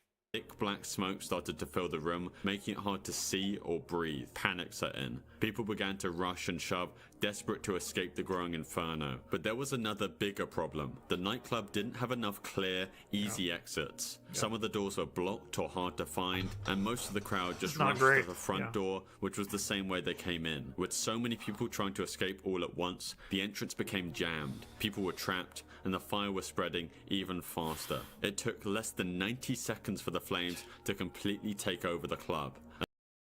90 seconds. It's a minute and a half to go from nothing to that. Like, what do? I guess you don't do anything. As the fire blazed, it was already too late for many inside. The flames had grown so quickly that even with That's a fucking firefighters arriving on the hellscape. scene within minutes, there was little they could do. The fire had burned ridiculous. so intensely that parts of the building had collapsed before the emergency teams could fully intervene. Initially, the local news station was simply there to cover the event as part of their community spotlight, but in the end, they recorded the deaths of 100 people that night. It's wild. As The the shit news is spreads, wild. Air traffic over Sydney is diverted. There are evacuations. The Sydney Opera House, the U.S. Consulate. I think I want to put going to the Sydney Opera House on my like bucket list. I really, really would love to go there. It's so iconic. Which issues an emergency warning to Americans. The morning of December 15th, 2014 started as just I need another to ask Monday if in the Buttsworth city has of been Sydney. The Lind Buttsworth Cafe is a in Martin person that Place comes in here, welcomed and he lives customers, in offering a Australia. break from the busy streets outside. This peaceful setting would become the center of a national crisis. Located near the center of the city, Spiders. the cafe was perfectly positioned, right across the street from the 7 News television studios. The only thing preventing me from going to Australia, other than the very expensive ticket, is their spiders. They have the most poisonous spider or venomous spider in the world, the black funnel web or Sydney funnel web spider. Nope. We know my aversion to spiders. I don't like them. They nearly killed me. One of them did anyway. That is a very large deterrent for me, but I do really want to go visit that opera house. Where they would soon broadcast the cafe to millions of eyes across the country. But everything changed when a man dressed in a long black robe walked into the cafe. His name was Man Haron never heard of Monis, this. a self-proclaimed sheik with a very troubled history. Monis had been in the news before. He was known for his radical views and run-ins with the law. For instance, to protest against Australian troops being deployed in Afghanistan, Monis would write letters to the families of fallen soldiers, which would essentially make fun of them and insult them. But on that day, he had more than just controversy on his mind. He carried a shotgun, and in a few short moments, he took control of the cafe and the people inside. Then, Monis revealed his plan. How did This he was get a not shotgun? just a hostage situation, it was something far more terrifying. Because, like, how did he get a shotgun there? Because Australia is, like, notoriously anti-gun, incredibly strict with their guns. That's very interesting to me. Fine. The customers and employee were now prisoners, and Monis made it clear that no one would leave unless his demands were met. But the question of what he actually wanted hung in the air as Monis forced the hostages to display a black flag with Arabic writing in the cafe window. From the outside, onlookers had no idea what was happening inside, but soon the entire country would find out. As soon as the first never news of heard the of hostage this. situation broke, television networks scrambled to capture every detail, with cameras from the 7 News studios just across the street already rolling, as viewers at home had a front row seat to the terrifying events as they unfolded in real time. For the first time, Australia was experiencing a hostage crisis broadcast live across the country. Inside the cafe, Monis knew exactly how to use the media to his advantage. He wasn't just Sure. looking for attention, he demanded that his message be heard, not just by those in the cafe, It's like a David Koresh kind of. but by the entire world. Soon after the siege began, Monis made his demands clear. First, he forced some of the hostages to call the Ryan, media what are you using a doing? phone in the cafe and tell them to broadcast his words. This is an attack on Australia by the Islamic State. He demanded that the Why? news stations deliver this message to the public immediately, hoping to create fear and I don't think I have that, but that would be cool. I always wanted to do, and maybe I'll do it, like, ooh, that's actually interesting. So before I like went super deep into like exoplanet research and stuff like that, which is how I got my degree, I did a bunch of like type 1a supernova research, and just in general, like most of my publications come from like minor planet observations, and we did like an occultation as well. But I wanted to do astrocartography, which effectively is like making a map.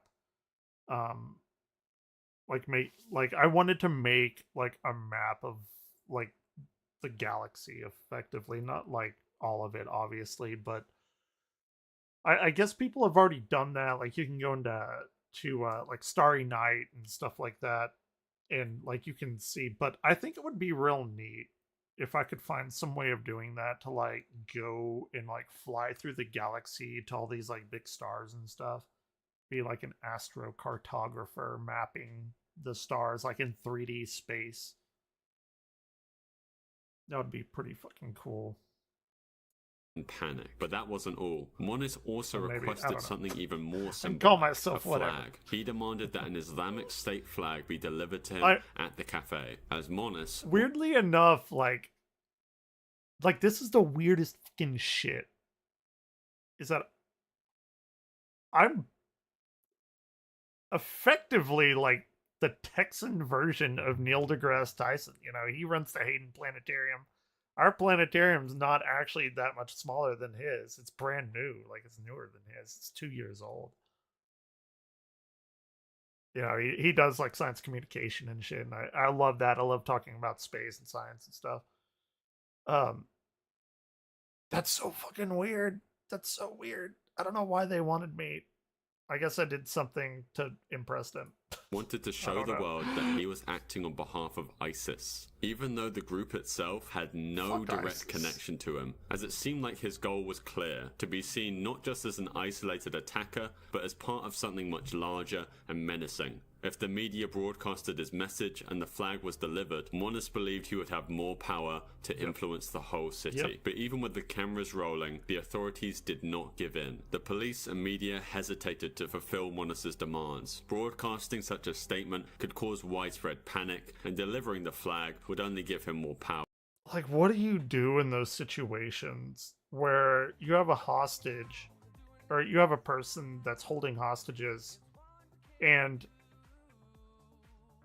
like they demand something to be like, you know, broadcast or whatever, and then like if it doesn't, they're gonna kill people, but if they do, they get the power that they want. Because you always hear like, oh, we don't negotiate with with terrorists or whatever, but like if you have like a what is this, cafe of 30 people or whatever, and they're all going to die, it's like, I don't even know. I could never be in that situation. Ever. I have like no attack plan for anything like that. I guess that's why I'm not in that field of work. Right? It's wild. Though officials knew the situation was fragile, any misstep could provoke Moniz and lead to a devastating outcome. But while they deliberated on how to handle Moniz's request, the world watched. Every passing hour felt like a lifetime, and the tension only grew. But I'm the first person to admit, like, I don't deal with confrontation and stuff. I just don't. I'm not that kind of person. I don't like to be, well, like, what's the word I'm trying to look for? Like, I don't want to start shit with people. And whenever other people start shit, like, I don't know how to de-escalate situations like that because I'm a fucking, like, coward.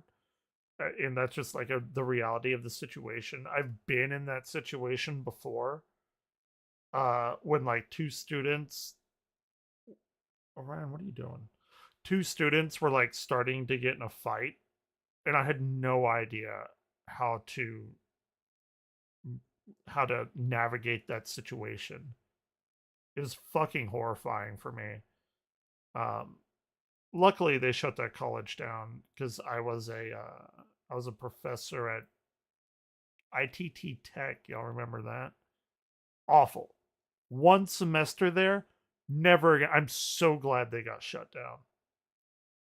Because I have horror stories about that. I completely disagreed with their like educational practices and stuff. It was awful. Like, I am not there to give people grades. I'm there to like make them think critically. But those for-profit colleges basically made us pass them, and I was so against that. I am so fucking glad they got shut down, because I remember when I heard that and I was like, oh, thank you, because the government had cut off their supply line of FAFSA, like the federal student aid whatever. So they weren't getting money. Like, the students can apply for FAFSA to get money to go to there. And you know what? You know how you know they're corrupt? is when that line was cut off, the very fucking next day, I wasn't working there at the time. I was working somewhere else, but this was like maybe a year after I worked there. The very next day when that bill passed in Congress, they put like they printed out a little sheet of white paper, from what I understand, and put it on the front of the door, and they're like, yeah, it's closed, we're done. They knew. They didn't even like try and save it or anything. They knew that their money source ran out, and they just fucking wiped away everything. They closed the college the very next day. They were such a fucking corrupt entity, and I'm so glad that they no longer are around. Because, like, I want people to learn things. I'm not there to give people grades. And we were told to think of them as customers, not students. It is antithetical to everything that I believe in. Sorry, I don't even know how I got on that rant, but Demands did not stop there. Monis also claimed that 4 devices had been planted around Sydney, ready to go off if his orders were not met. This declaration sent a wave of panic throughout the city. As the police raced to search for these potential bombs, the media continued its wall-to-wall coverage, showing the live footage of the cafe, while reporters speculated on what might happen next. The new sound. I'm actually really curious about like how they handle this kind of stuff in Australia, because there's like little to no gun violence in Australia, especially compared to like America, where we have like 3 mass shootings every day. And that sounds like a hyperbole, and it is, you know, whatever, but it's like it's not as far off as you would think that it would be. So yeah, I'm actually really curious, because they probably aren't prepared for this. Like, you always have to be prepared for stuff, but let's be real. Like, if something doesn't happen to you, you're not going to be like doing drills for that all the time. So yeah, you're prepared, quote unquote, but you're like really not. Because here, I remember we had a similar situation where there was a here in Dallas, there was a big protest. I believe it was in like 2016 or something, and a lot of people got shot, a lot of people died, and a lot of cops got shot as well. And the guy that did it fled, and he went into a community college like parking garage, which was the community college that I worked at, and that kind of like really fucking got to me. I did not work at that campus, but I was part of that college. And what had happened was the guy was there like completely loaded, and they sent a little remote control like toy car, and they put a bomb on it and killed him. I mean, this is, you can look it up. It was like I think it was like in 2016. It could have been 15, I don't remember. But like dealing with that stuff is wild. That was like my whole point. South Wales Police Commissioner Andrew Scipione took charge of the search for these supposed devices. The police force was stretched thin as it is, having to both monitor the hostage crisis unfolding at They're the not cafe used to this and shit. scour the Here in city America, for these we bombs, are. though their top priority was preventing a citywide catastrophe. No corner of Sydney could be left unchecked, and the clock was ticking. But where would these devices actually be? Monis hadn't given This the is like authorities some kind any of details, Bane shit and he from provided Batman, no specific the locations third for the film devices. in the Just the Nolan chilling trilogy. fact that they were out there somewhere. The What was that vagueness called? of the threat made things even worse. High-profile locations such as government buildings, train stations, and tourist areas like the Sydney Opera House were all potential targets. These places were filled with people, all unaware of the potential danger they were The Dark in. Knight People Rises, across the when city held their Bane, breath, like, wondering if Monis's threats plants about those the bombs bombs were real. all over the Streets city. were cleared, businesses were closed, and police forces were on high alert. But as hours passed, nothing was found. Yeah. Outside the cafe, the cameras continued to roll. What made this situation so unique and so frightening was the fact that Monis knew that it was happening live in front of everyone. In real time, millions of people, even beyond Australia, were following every development. As the See, the shit, like, it's so shitty being here in America because this is like Tuesday for me. That's how, like, far gone we are here. And I hate it. And, like, the only time I ever get to talk about, like, my views on guns and stuff is online because I live in the fucking Bible Belt of Texas. Like, I hate guns. I hate them so much. But, like, people's idea to lower gun violence is to make guns easier to acquire. What the fuck is that kind of... I'm sorry, I'll go on another rant about that. I hate it so much, though. I fucking hate that shit. They're like, oh, well, you know, more guns means that if, you know, you always hear, like, the good guy with the gun or whatever, but that's been completely proven false. And do you really want to live in a situation or a civilization like that where everyone has a gun, so everyone's afraid of everyone else? And if you do something like slightly wrong, you get shot. Like, who would, like, what? Sorry.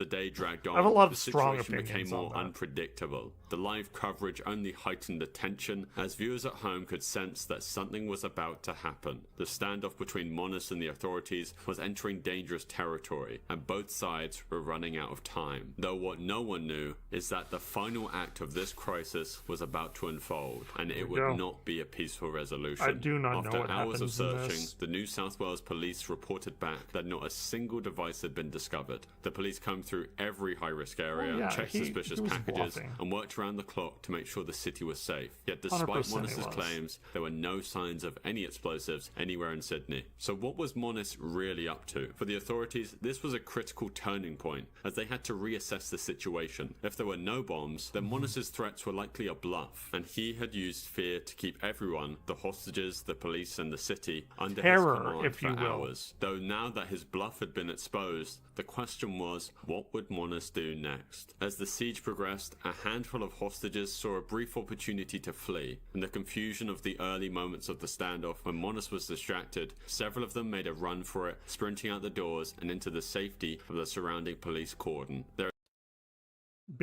I've never been a hostage in anything like that, but I have been on campus from an active shooter. And it's horrifying, and I'm trying to think to myself, like, would I try to run from that? Like what would I do in that situation? And you gotta admire the people that are like, oh shit, he's distracted, I'm gonna get the fuck out of here. Like, that's a very risky gamble. Their escape was a ray of hope for those still inside, but it also made the situation more dangerous for the hostages who remained. Monis became more... Yeah, exactly. The way to quell gun violence is to give everyone guns. You know, and here they're talking about, like, arming teachers with guns. I've had to take a gun training course for where I was, even though I will never pick up or shoot a gun, like maybe a BB gun or something. I just won't. I'm sorry. I'm so fucking totally against it. And I have many reasons, and, like, the biggest thing to me that, like, is so... it blows my mind is that, again, more guns equals less gun violence. What the fuck? But, like, nobody ever talks about the fact that, like, okay, if you arm teachers and arm everybody, fuck it, who cares, right? But let's say, like, arm teachers with guns. How many teachers in the US? Probably hundreds of thousands of them. Professors, teachers, whatever. That act in and of itself allows a person to have an opportunity to fuck up. Let's say, okay, you're a teacher, you're gun, like, everyone's armed or whatever because America. And let's say, like, you're going to lunch, right? Fourth period, you're going to lunch about 11:30 in the morning. And you as a teacher, since you're required to fucking carry a handgun, you have to, like, lock it up. We're human. Let's say that we forget. Let's say we leave, like, oh, you were gonna lock it up. You put it on your desk. You're getting your keys out. Gonna unlock the gun depository thing. I don't know, whatever you'd call it.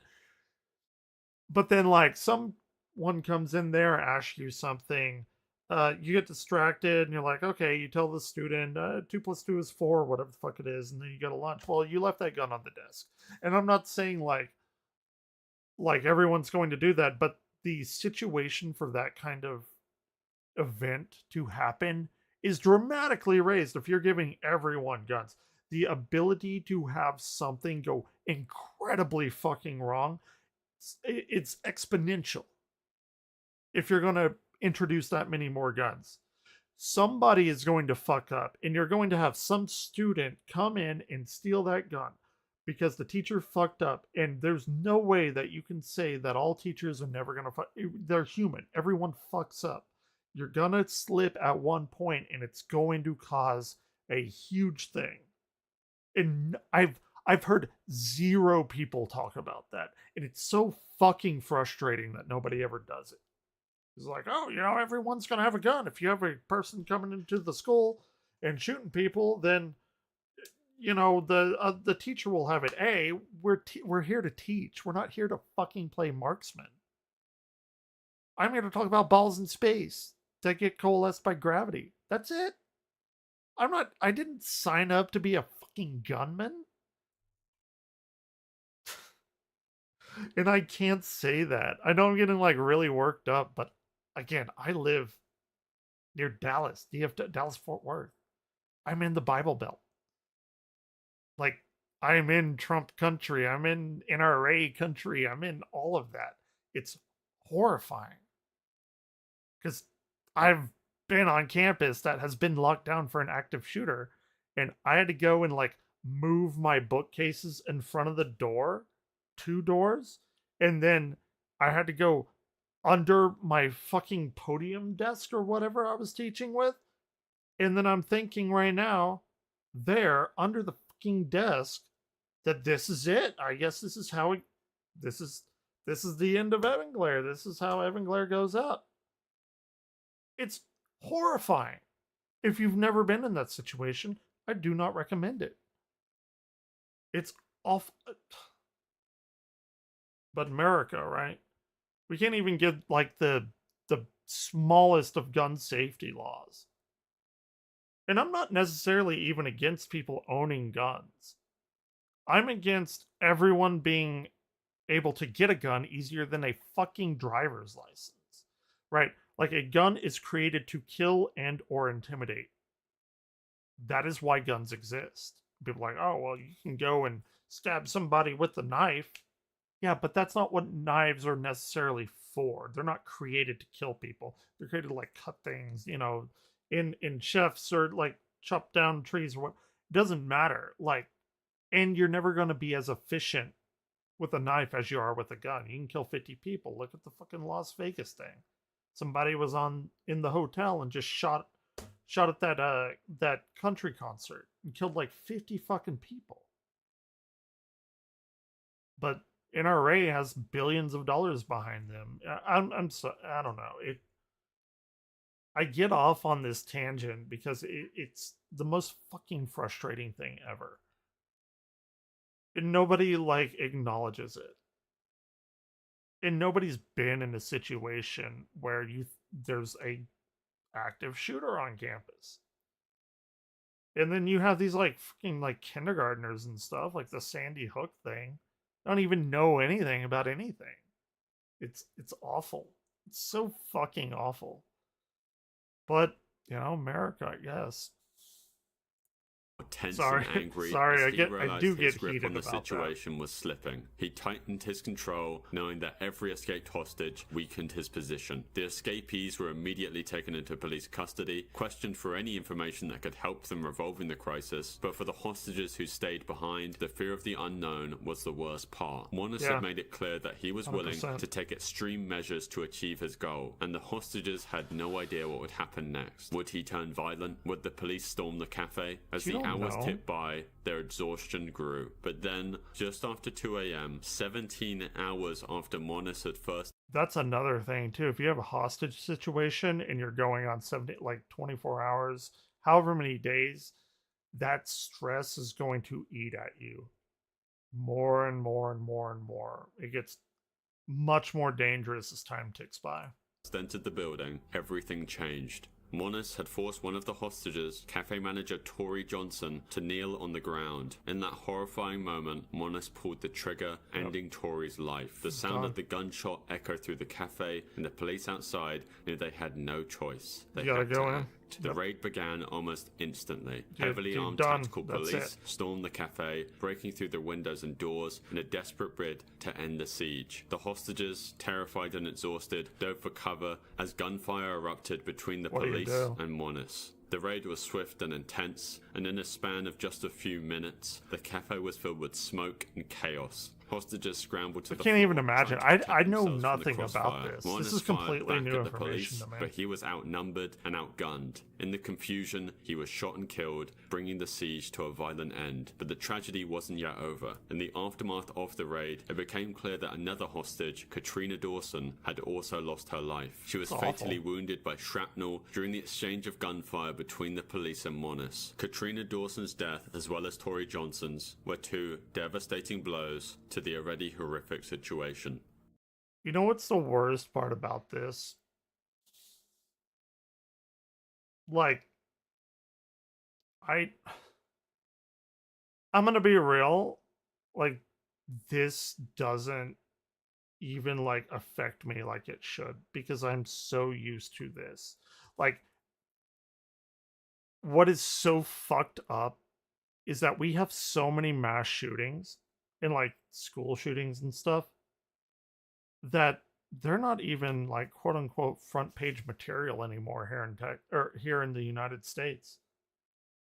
They don't even cause a blip sometimes on news radars. Nobody cares. It's like, oh yeah, well, okay, today's Wednesday. Yeah, another mass shit. Like that's the most fucked up part about it all. Is everyone's gotten used to it. It's like a normalcy thing. This is snafu, right? Situation normal, all fucked up. That's what snafu stands for. Like you hear about all these like shootings, mass shootings, and like, okay, well, nobody cares anymore. It's so messed up. That is like the worst thing that you could normalize in society, and we have. What about in the parking lot area? I know they've been doing a lot of. I think that's where they have recovered the body or whatever they recovered. Oh, from I know there. this one. Mm-hmm. I know. Lauren Giddings had That's when he knew he fucked up. This guy killed somebody, and then the reporter's like interviewing him, and he's like playing it real cool. And she's like, "Yeah, they found the body," and he's like, "Wait, what? What happened? What happened? Wait, what? The body? There was." Yeah, he fucked up. He didn't think anyone would find the body, and then they did. This is hilarious. Whatever they recovered from there.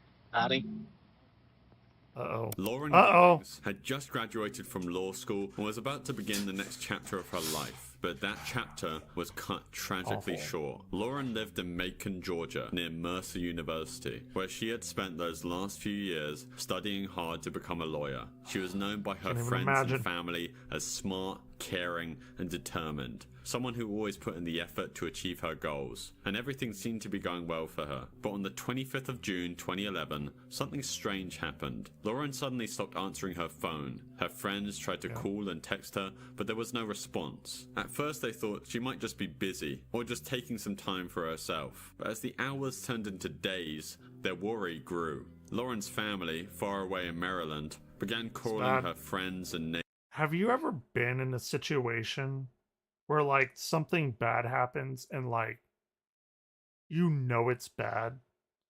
Like you just have this like weird sixth sense.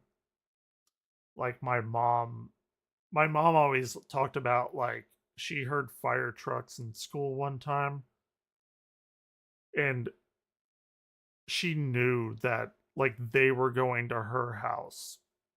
Like it's something about it. Like you know that like, oh fuck, this thing is actually going to like affect me in a very bad way. I think, yeah. Yeah, like if you call somebody and they don't answer, it's whatever. But like I assume these people like they called, she didn't answer, and they're like, oh fuck, like something is really weird about this. Yeah, I don't know. Neighbors, hoping someone knew where she was, and her It's friends happened stopped like by maybe her twice in apartment my life. hoping to find her, but there was no sign of Lauren. The door was locked, and no one had even seen her leave. Friends noted that Lauren's apartment was unusually clean, almost too clean. Everything was left as if she had just stepped outside for just a minute. Her keys, her purse, and even her cell phone were all inside, but there was still no sign of Lauren. And this was completely out of character for her. Lauren was always responsible, always in touch with her loved ones. And the fact that she had disappeared without a trace I don't have made friends her friends or- and well, I family guess I got worry my that sister something as a terrible loved had one. happened. The local community quickly rallied to search for her, but each day that passed without any news made it feel more and more hopeless. Soon, Lauren's disappearance caught the attention of local news stations and even people across the country. Flyers with her picture were posted everywhere, and everyone was asking the same question: where was What Lauren? happened? The police started to begin their investigation, searching her apartment and interviewing anyone who might have seen or heard from her. They looked for clues in her personal life, like if there was anyone she had argued with, or if she had just left on purpose. But nothing added up. As the search for Lauren intensified, more and more people from her apartment complex spoke out, hoping to provide helpful information. Among them was one of That's her... another thing. You ever heard about that? What was her name? Amber. I want to say Geiger. That off-duty police officer that worked like a double shift and came in or went home, and she opened her door, or what she thought was her door, and there was a guy, like this black dude, that was eating ice cream, like watching some kind of sitcom or something. And she thought that like he had broken into her apartment, and she shot him, killed him obviously, but she had not gone to the right apartment. She like went one floor below or something. Is this guy that just like probably came home from a hard day of work, taking off your pants. I know, I do it too. Probably got a bowl of like cookies and cream ice cream. I don't know what kind of ice cream it was, but sitting down, watching whatever. Me, I'd be streaming, like hard day work. Come on, let's stream. Let's have some fun. Eating fucking ice cream, watching some bullshit, and then somebody comes into your apartment and fucking annihilates you like instantly. It's so fucked up. It's so fucked up. Neighbors, a man named Stephen McDaniel. At first, he seemed like just another concerned friend. Stephen lived just a few doors down from Lauren in the same apartment complex. He was quiet, kept to himself, and seemed like any other neighbor. To those who knew him, Stephen was a bit of an oddball, being awkward and introverted. Like Lauren, he had just graduated from Mercer University, and they had taken some of the same classes, though they weren't particularly close. Sure. Dressed in a plain shirt and standing outside the apartment building, Stephen agreed to speak to WGXA, a local TV station, about Lauren's disappearance. You fucked up so bad. Yeah, she and I were both JD students. We graduated back in May.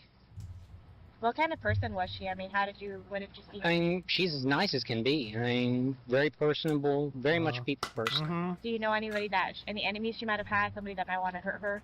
No, I mean... Is this guy an incel or something? We don't know where she is. Like he tried to go with her and she wouldn't, and then he got angry. I've seen this. This is like a couple of years old, but I forget exactly why. The only thing we can think is that maybe she went out running and someone snatched her. But something about Stephen's interview would soon make headlines for a completely different reason. As the interview progressed, the reporter had a shocking update to share. During the broadcast, the reporter revealed that a torso, Lauren's torso, had been found in a trash bin right outside the apartment complex. What a fucking moron. Like, who does that? Like, okay, I killed her. Man, I went through all that trouble. I'm so tired of chopping up the body. I don't want to go in the forest and bury it. I'm just going to throw it in the fucking bin out back. Like, come on. We just don't know where she is. What about in the parking lot area? I know they've been doing a lot of. I think that's where they have recovered. I gotta dispose of the body as well. Had you heard anything? Had you seen anything there? Yeah, he fucked up. Look. Had you seen anything there? It was at this moment. I mean, we don't know. If It it's was the at same this person. moment. You know what I mean? Like, they took out a body there earlier. We don't know if it's the same person or not. That's how we're trying to ask people if they know who lived there. No. Don't do that. Don't do that. Are you okay, sir? As he struggled to keep it together upon Do I hearing have the at news, this moment? McDaniel decided he needed to sit down, which, for anyone watching, seemed to be a very appropriate reaction upon hearing such horrible news. No. I pressed the wrong button. I was looking for some. Sorry. I actually haven't done a Super Metroid speed run in a very, very long time. I was trying to look for a funny little thing on my stream to Insight. Stephen's reaction wasn't the shock of someone hearing about a friend's death for the first time. Yep. It was the fear of a man who realized his gruesome crime had just been uncovered.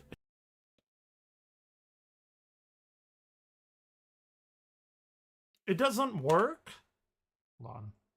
It's like not up. I got the fucking stream deck here. I might as well use it. I remember the cafe situation. I was originally from Iran.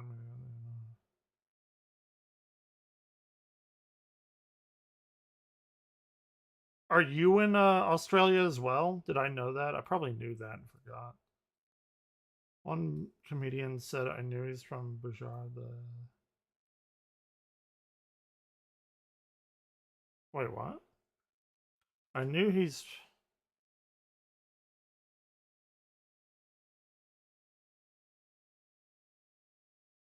What is that? You need to elaborate on that. I'm not... I completely... That went over my head.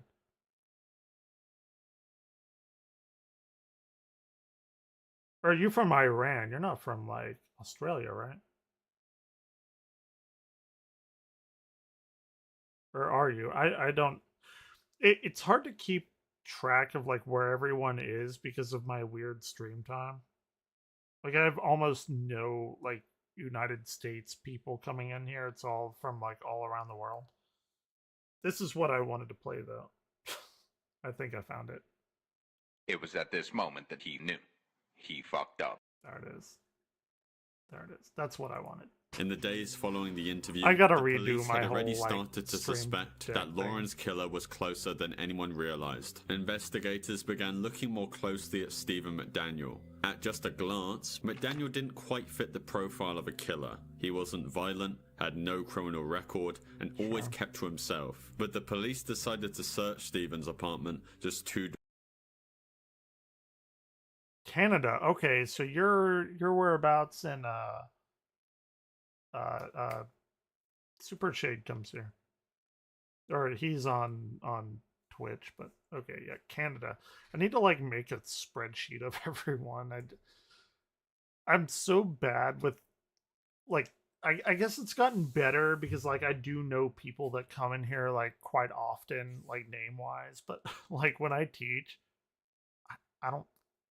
I know maybe like 2 or 3 people's names, like the students that sit in the front. You know, normally they're the ones that are like invested and like want to learn and stuff. So you kind of know their names, but like for the vast majority of students, I don't learn their names until like the week of finals. It's super fucked up. I'm not good with that kind of stuff. doors down from Lawrence, and what they found painted a terrifying picture of what had really been going on in Stephen's mind. I forgot why the he small, did it. cluttered apartment, the police discovered a collection of disturbing Looks like items. my room. They found a master key to the apartment complex, something Stephen had stolen from the building's maintenance room, as this... What the fuck?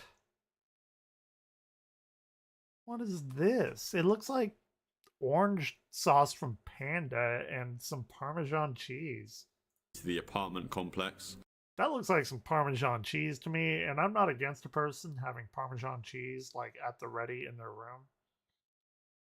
I don't know what these are though. Something Stephen had stolen from the building's maintenance room, as this key allowed him all access What does to he any read? apartment, including... Hold on, what does he read? A bunch of economic stuff, the Constitution, student something or other. Lawrence, but that wasn't all. They also... I've never seen this. I'm actually super curious of like what kind of books killers keep in their library. Like, I can't rush something. I don't know. It's very blurry. Bunch of economic books though. Constitution. What is he, like a Tea Party guy or something? They also found the hacksaw which Stephen had used on Lauren's body. The pieces of the puzzle were starting to fall into place. Stephen, a loner with obsessive tendencies, had been fixated on Lauren for months, watching her every move. On his computer, a recording was discovered taken just outside of Lauren's window. As McDaniel had been spying on Lauren, possibly for weeks or even months. Living so close to her, he had become fascinated with her life. And one night after Lauren had gone to bed, he used the stolen... Dude, just fucking get like a World of Warcraft subscription or play Destiny or Halo or something. All of this shit, I'm sorry, I'm a very like lazy person in the way of like, if I don't have to do something, I'm not going to do it. If I do have to do something, you know, I do my shit like anyone else. You go, you do your shit, you get done, whatever. But like as an extracurricular activity, this seems so like much. Don't do it. Go and play a video game. Go and play Halo.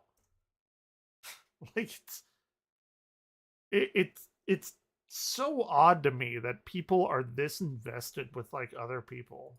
The master key to enter her apartment, and Lauren never saw it coming. The police believe he strangled her in her sleep, catching her completely off guard. He then carefully disposed of her remains, scattering parts in various trash bins around the apartment complex, That's so likely dumb. thinking that no one would ever find out.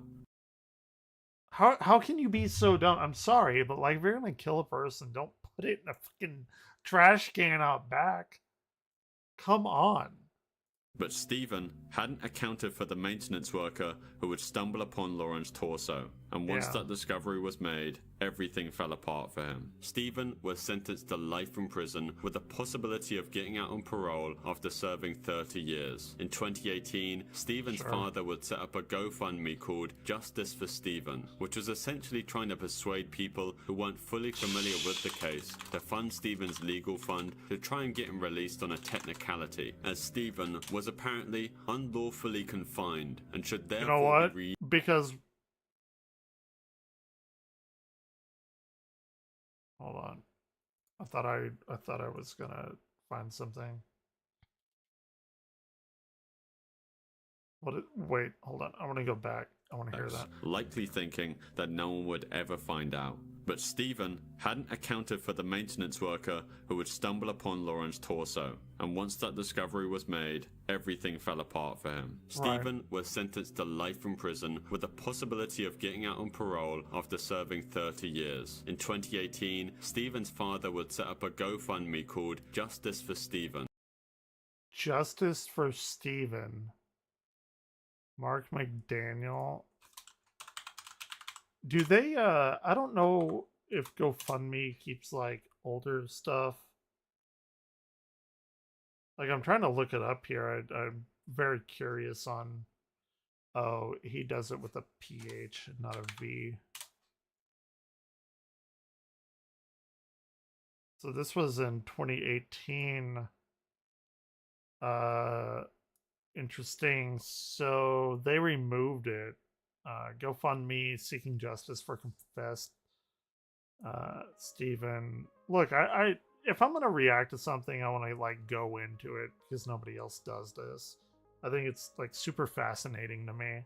Father of a confessed killer who was sentenced to life in prison for murder and dismemberment of his next door neighbor created GoFundMe. Stephen has been separated from his family for the past 7 years. He lost 3 grandparents, was deprived the privilege of seeing and being a part of his brother and sister's life. Dude, don't kill somebody. It's like not even that difficult to do. Don't do that. All monetary support will be used for his benefit. He only made like obviously he didn't like $5,000. Like, oh, he's smiling. Fuck that, dude. McDaniel serving life in prison without the possibility of parole. Many seasons in a random guy from a city stereotyping.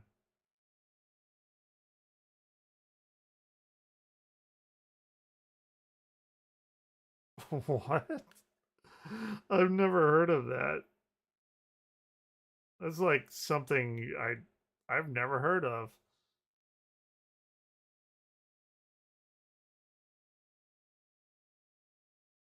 Are you it, are you like super behind on my straight? You may want to refresh. I don't know. Maybe you're watching me like delayed or something. That was like a little while ago, but that's actually very interesting. I'll have to look that up. Maybe we'll look it up here in a minute. Um, he was interviewed by a local news state. No one. So yeah, okay. Well, they took it down. I mean, rightfully so, right? GoFundMe for oh my god, I my son killed a person. Donate money so he can get bail. I guess that is so messed up. That's so wild to me.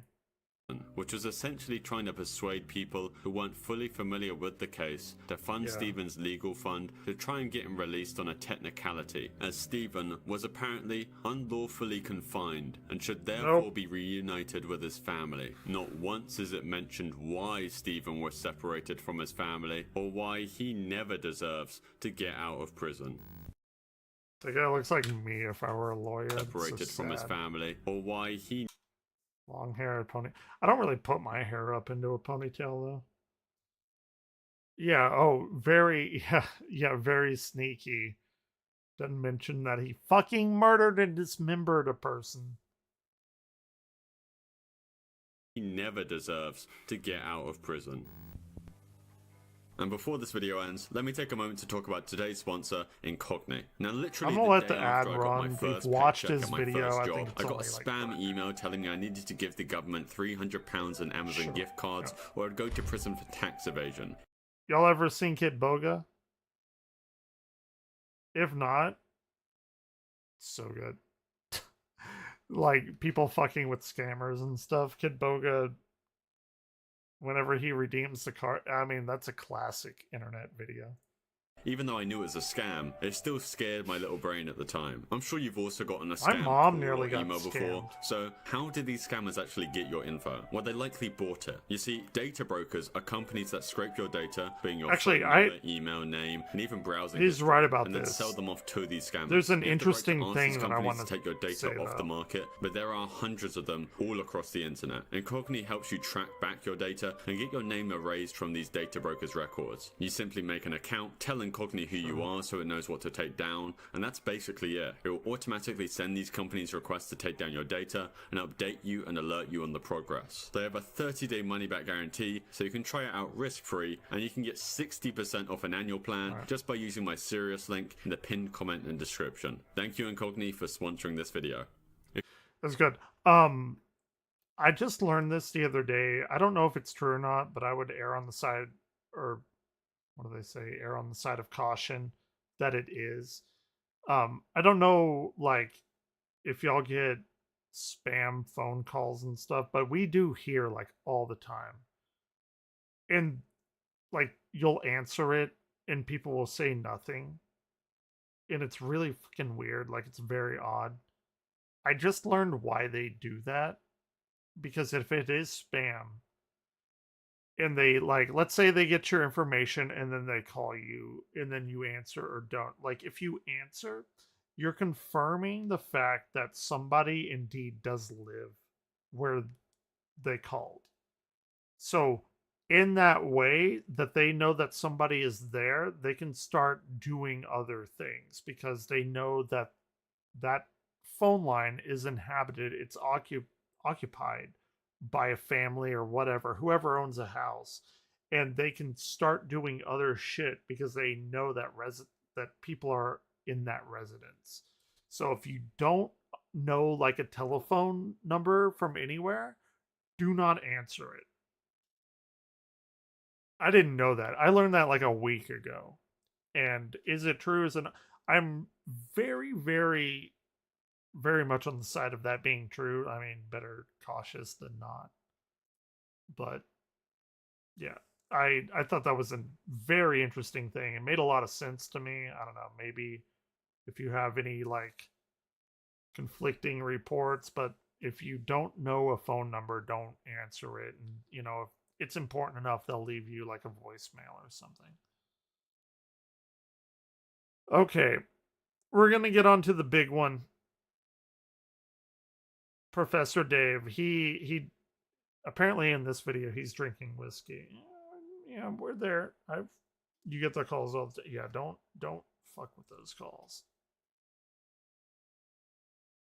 Actually, before we do that, I want to watch a Kit Boga do not redeem.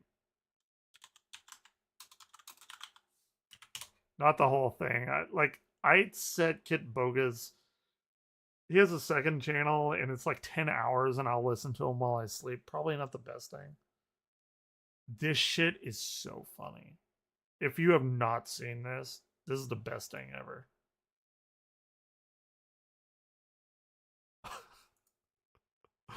Do not redeem. Okay, hold on. Hold on.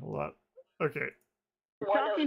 So for anyone that doesn't know, if you're not in this like realm of YouTube, Kid Boga, I watch Kid Boga, I watch Scammer Payback. I know there are other people as well, but Kid Boga I watch and Scammer Payback. I like Kid Boga more because I don't know, he's funny. They change their names, or I mean, they change their voices with a voice changer, and then they call up these scammers to like waste their time and stuff. And he does it masterfully, right? Like it chef's kiss. It's an art form. So he plays like an old lady that doesn't know any of it. It beeps and connects some Indian. Yeah, okay, yeah. You waste her time. Fantastic. You're one of the good ones. Good one. Very good. But anyway, if you don't know about Kid Boga, watch all of his shit. It's so good.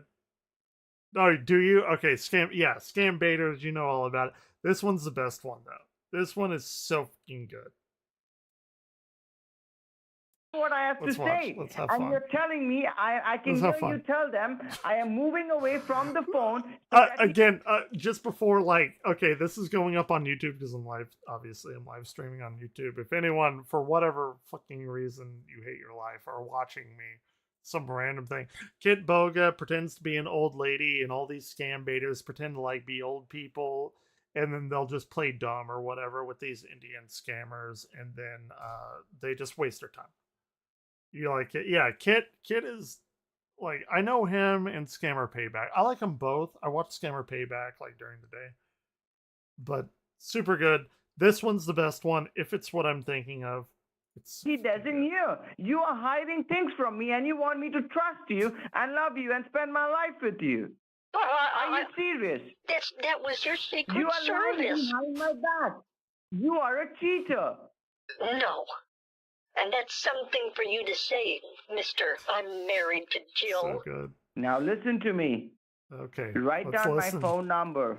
Okay. Right now. The 2071. You have so many phone numbers. You will listen to me or not? Yes. Get a fresh piece of paper and a pen and throw out every goddamn number that you have. Throw it out. Well, I need some of those because I got my doctor and I have my dentist. Right. As you do. I have this great landscaper that Betty gave me because he doesn't. They just go on to these like weird stories nobody gives a shit about. Frustrating sometimes because you can get delivery of something like wood chips. I mean, what is mulch? Right? It's just a bunch What of is mulch? Who knows? Practically get those for free, and they just put a bunch of listening to me? coloring on it. Are you listening to me? Hey. Hundreds of dollars. Hey. I mean, he doesn't charge anybody for that. He keeps it. Hey, you stupid fresh. moron! I wrote down your number. Why are you yelling?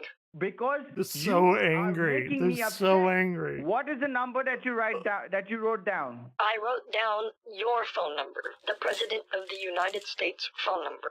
I wrote it down. Yeah, he's pretending to be Joe Biden. That's right. Just like you said. What did you write down? Really quick, the bank account that they gave me for the Secret Service. Right. I can't tell. I don't know if it's a business account or a personal account. Can you ask them? I don't. Because I'm I about to want do the you. wire It gets transfer so and have good. everything written out. I want you but I to just do want to make nothing to sure. ever. Let me skip ahead a little bit. I got other shit to watch, Oh, I can but hear it echoing. I just want to hear the How proud you are. meltdown, I love that the for me. complete Thank you meltdown. so much.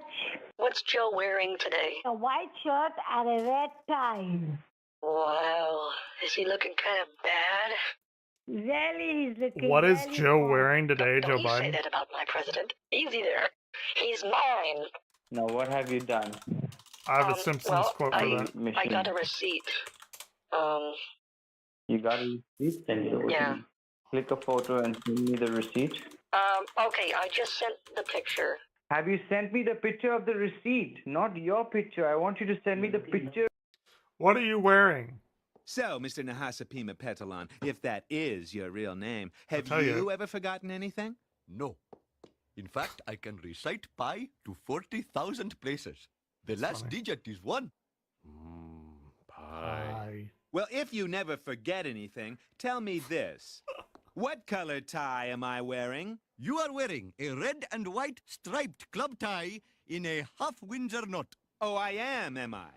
Is that what you think? Well, if that is what you think, I have something to tell you.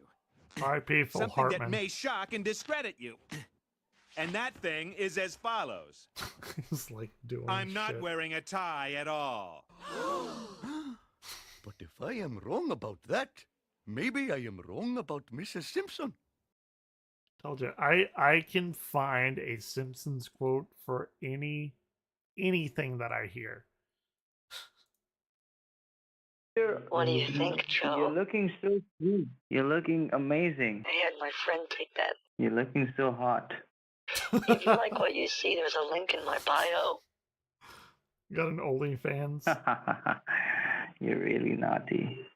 You're looking amazing with your This is swimming wild. suit. Thank you. You're really not. You're really sexy, my darling. Wow, coming from you, that is an honor. Scammers are so fucking My face when weird. the vice president tells me that I'm looking sexy.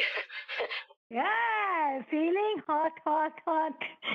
He even tried having Donald Trump call me at one point. I think that's partially because I was mentioning Donald Trump. Hi, Martha. This is Donald Trump speaking. Ain't no way. Martha? Yeah, this is Trump. You need to send me that card. No, Trump is more like The Apple. he has a different sound to his voice, like a different. He's the very You best. have to do something But different with nobody's your better mouth. than him. Nobody And scams then people better You than him. need to send me the Put your card, teeth Martha. together. You need to You send know, me put the your card. teeth together like this or something. You need to send me the card on that number. That's what I'm saying. He's trying. After a while of going through these fake Bitcoin websites and calling me as several different people, I figured it was time to Here get we some gift go. cards. This is what I Okay, want. hold on. So for anyone that doesn't know, these scam baiters make old people go like they make them think that they like give them refunds and then they say, oh, you know, the Norton antivirus has been attributed to your card. You need to call us to stop it or something, whatever. And then they fuck around with the person and like, okay, well, enter this, and it's like command, like DOS command prompt. And they're like $4,000, and then the scammers will be on their computer by use of what is it, AnyDesk, and they'll enter another zero, so they like accidentally give them $40,000, and then they'll go to their bank account, which is already up. But the scammers have like already modified the HTML with the I believe it's this, yeah, right here, like the source code right now. So they'll see like 40,000 or they'll see like whatever number, and then they'll subtract 40,000 from it and put it in there, or add 40,000, I guess. And then they make the person go to the store and get gift cards to like give them money, and that's like the whole thing. So because gift cards can't be traceable, so they make them go get gift cards, and then they're like, you know, give us the code, you know, whatever, to give us back our money. And this is where hilarity ensues. Hold on. Who to live? H Hold on. L. Hold on, Martha. Martha, 9. hold on. Yeah, I'm Martha, just trying to hold send on. these. And right now, they're on his computer watching him do this, redeeming the code. Right. To you, Mr. President. Let me see if Martha, hold on. Cancel. Click on cancel. Click on cancel. Click on cancel. Cancel. $500 has been added to your balance. Oh, Martha, okay. you need to click cancel. You're not listening to me. Never gets old So talking to you. angry. Cancel it. Let me get this next one for you. Oh, here it is. So, Joe, I hope you're Cancel it. Each one of these is 500. I believe if I click redeem, it'll go right to you. Oh, no. Cancel. 500. Okay, so that's $1,000. Joe, are you there? Listen, you're not listening to me, Martha. You're not listening to me. This reminds me when I was younger. I think it just goes back into his own like bank account. I'm pretty sure. I don't know, but I imagine, because this is like legitimately on Google.com. So I assume that he takes his own money, goes, buys these, comes back, just redeems it, throws it in his account. I actually don't know. It's, if anyone like if anyone like actually knows, but that's just what I think, because it like legitimately is from Google. There would be It's a good people. question. My father, he would always get those. He'd get those scratch off cards for like $1 or I $2, get so mad. and he would never win. But this is different because you put the money in the card, and then when you scratch it off, you always win. This time when I scratched it off. So Joe, the card is. I want to make sure you win for this one because this is the last one I got. You listening to me? Are you listening to me? Are you listening to me? This one has $500 on it. Oh, it's a big one. To me? Yes. Are you listening to me? Yes. What are you doing? I'm redeeming. What are you doing? I'm redeeming the last $500 card for you. Do not do anything. Did I ask you to redeem it? Yes. Do not redeem. This is. I did not ask you to redeem. I'm helping you win. See, it says. No, you're not helping me win. You're helping me lose. You're helping me lose. No, you win because I put $500. You're helping me lose. You're helping me lose. You're helping me lose. You're helping me lose. He's losing his mind. Lose. You're helping me lose. You're not helping me to win. You're helping me to lose. Oh, you could clip that. You could take the audio of that, clip it, throw it in Fruity Loops, and make a super dope song about that. You're helping me lose. Cancel it. Cancel it, Martha. You could totally do that. Cancel it. Cancel or confirm? Cancel it. Cancel or confirm? Which one? Cancel. Cancel. Confirm? Cancel.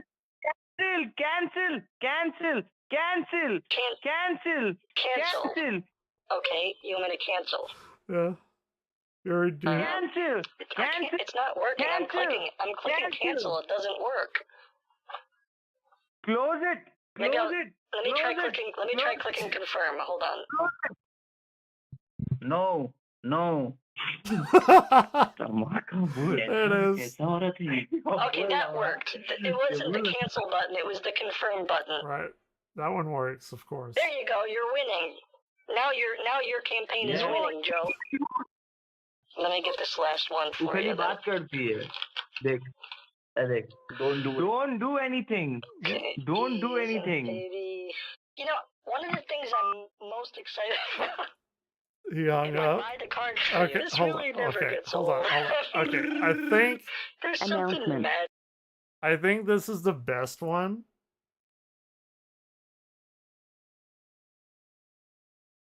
Making music with samples. APK. What?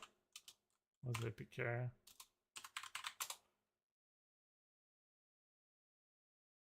What I'm not familiar with the term, which I probably should be. Like you've heard like my music, right? That I've done like um like remixes and stuff. What is the APK? I know I've heard that before. No, then. Ma'am, Here can it you comes. send This me is all what the I was looking pictures? for. Can you click all the pictures of the card, back of the card, You know what? I'll and do send you it to me on This the email? this is Steve, so I'll do good. you one If it's better. what I'm thinking of. Redeem. Oh. Okay. Sorry, I'm not very good with the computers. Oh, he Ma'am, gets so do not- angry. Enter the code. You'll Do be not prompted to redeem enter it. your credit card. No. Confirm. Okay. There it is. This is what I want. Windows. Oh, like what do you want to make music with? I like Fruity Loops. I think Fruity Loops is like the best. I think everyone uses it. Like another big one is oh shit, what do I have? I have Fruity Loops and I have what is the other one on here? It's Ableton Live. I would go with Fruity Loops though. And don't like I see people arguing back and forth like, oh, Fruity Loops is a new program or whatever, and Ableton is whatever. That's so fucking false. And it really annoys me because like there's a lot like if you're trying to make music, you're not like even myself, like I don't know all of the ins and I'm not like a music producer. Like I know my shit. I know what I like. And there may be some like weird little tertiary slides and stuff for like super people that are into that. But if you want to make music, man, Fruity Loops is the way to go. In fact, funny enough, actually, you said this. I haven't thought of this in a little while. I think it was like yesterday, day before. I saw. Is there any way to like look at your comments? Because it was a Kenny G saxophone show, because I like the saxophone, obviously. That's what I use right now. I have 2 soprano saxophones. I love saxophones, my like best instrument. But look, you can get these plugins to make you sound like anything. So and I'm gonna go back to the Kid Boga thing and then we'll do something else.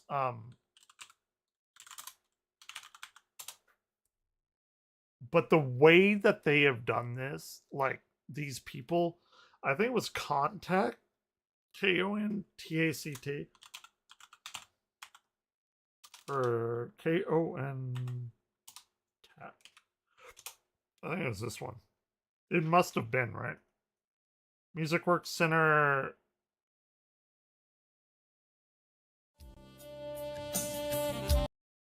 Kenny doesn't play. Nah. No, but it was them. Music Works Center.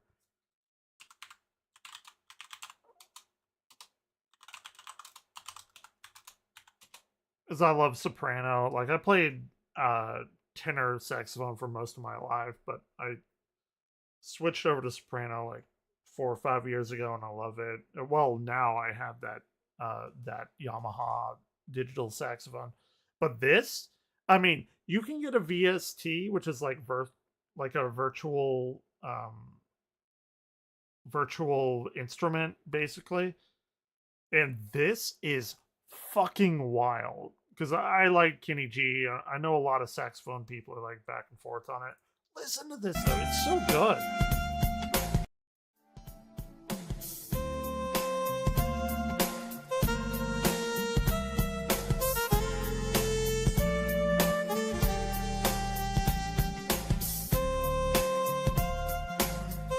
It's a very good digital saxophone.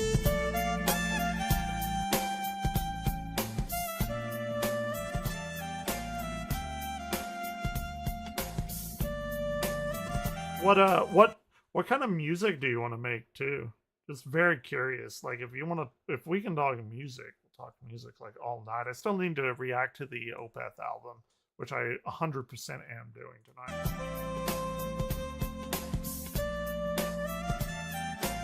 That is so smooth.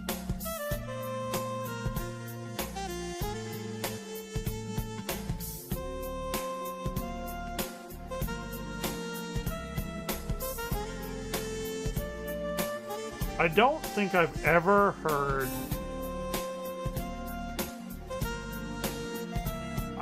I don't think I've ever heard a soprano saxophone like that clean. And like what I play on, if you don't care about saxophone, you're not going to give a shit about this, but DS... You like classical? How much how much music theory and stuff that do you know about? Like what's your like musical range? What is this? This is the Yamaha oh yeah, the YDS. So this is what I have. And I eventually want to get a Korg Aerophone, but this thing, this Yamaha YDS is wild. Like I hear people kind of like shitting on it a little bit, and it is cheaper than other digital saxophones. But okay, this is a minute and a half, and this video is what sold me on it, because I like, before I die, I'd love to have a Barry sax. Well, yeah, I assume you like other genres. Barry saxes are incredibly expensive. Like a decent one's like $6,000, right? And I want to own one before I, die or whatever. This is as close as I can get, and this shit sounds good. So with this guy, you do okay, cool. This guy, and it's good that you play like piano keys or whatever. Like that's what I started on. I have a Korg M3, but I normally play like guitar and saxophone or whatever. But this is what sold me on my digital saxophone, and this is the YDS 150. And I'm not sponsored by these people, but right here I have the YDS 120, which basically just takes away the bell, and it's pretty much exactly the same. It's just cheaper because it doesn't have that metal on it. This is amazing to me. Because the guy goes back and forth. He works on the Yamaha team, and he's like, okay, here's the thing that they made, and here's the actual saxophone. Like I have 4 acoustic saxophones over there. I have 2 sopranos, an alto, and a tenor. And this thing is just impressive. It's like a minute long.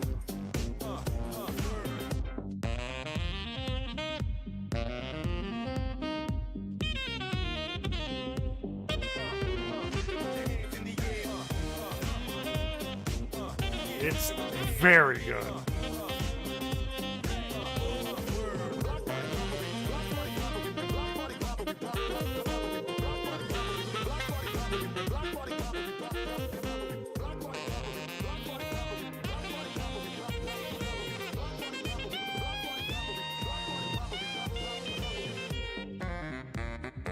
So good. It sounds exactly the same.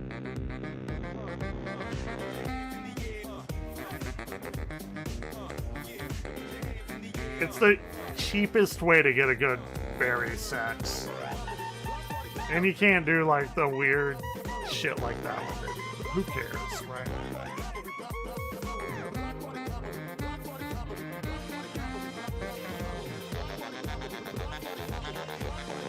And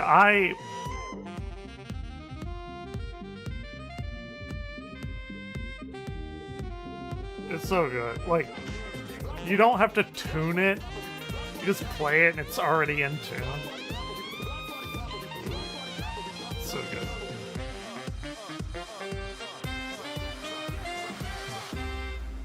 I love it. I love it. It's so good. A lot of people like weirdly shit on it.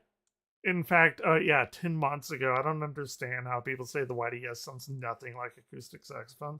Completely proves it otherwise. It's a really, like, a really, really weird thing that you have these, like, music snobs or whatever that like, I don't know. I really hate music snobs. No, actually, it doesn't because here, hold on. In fact, I'll show you very quickly. I'll show you exactly what is going on here. 1 second. Does it pick me up? There it is. Yeah, hold on. I'll actually show you exactly side by side comparison.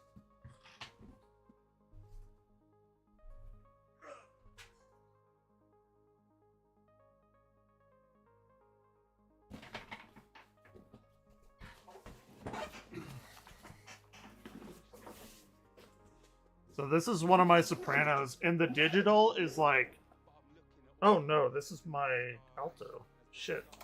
Well, I got it out anyway. The alto. I got it for like synth wavy stuff. Kind of like it. Pretty dope. I like that, like, weird. They call it like electroplating. The blue. Super.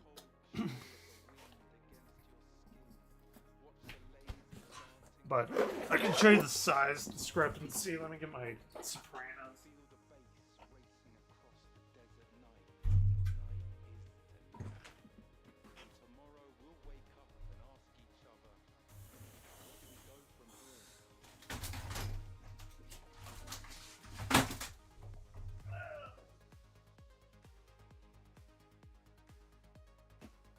So much shit in here, musically.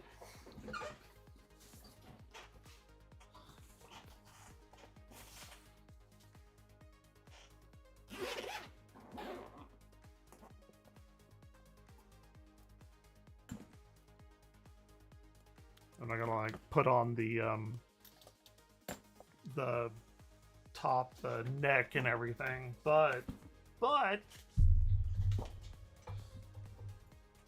so that's a soprano. Most people know it from Kenny G.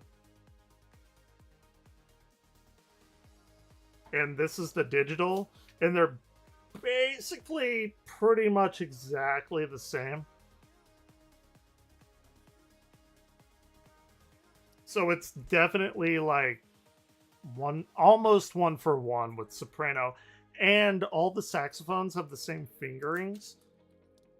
They're just tuned a little bit different. Tenor and soprano are tuned in B flat, and alto and bari are E flat. So, you know, I don't get me started on saxophones. I've been playing them since I was a wee lad, I guess. But yeah. Anyway, let me go back.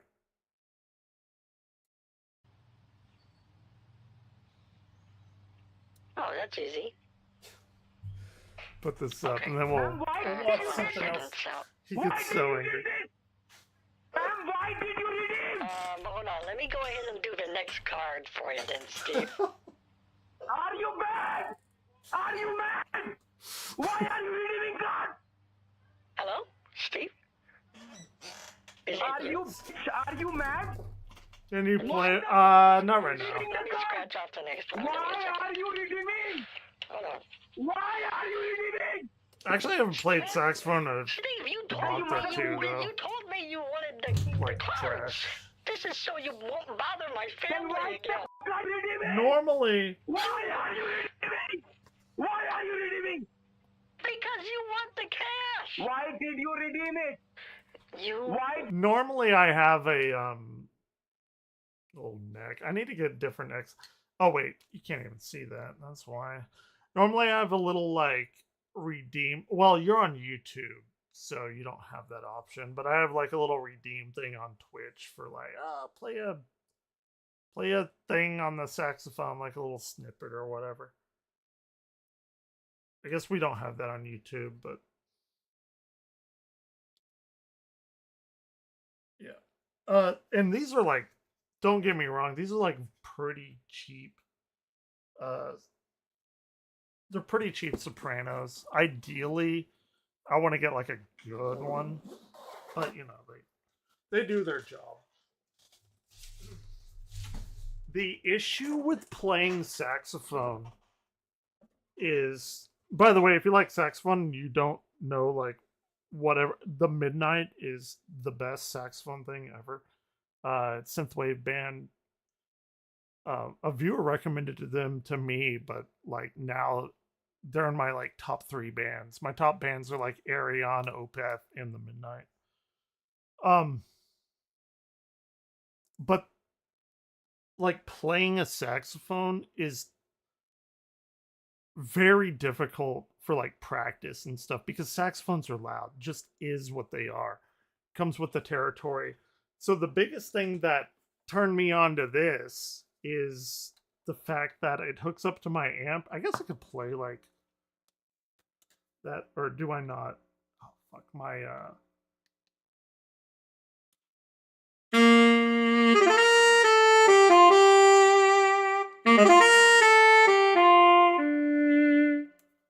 so that's kind of what it sounds like.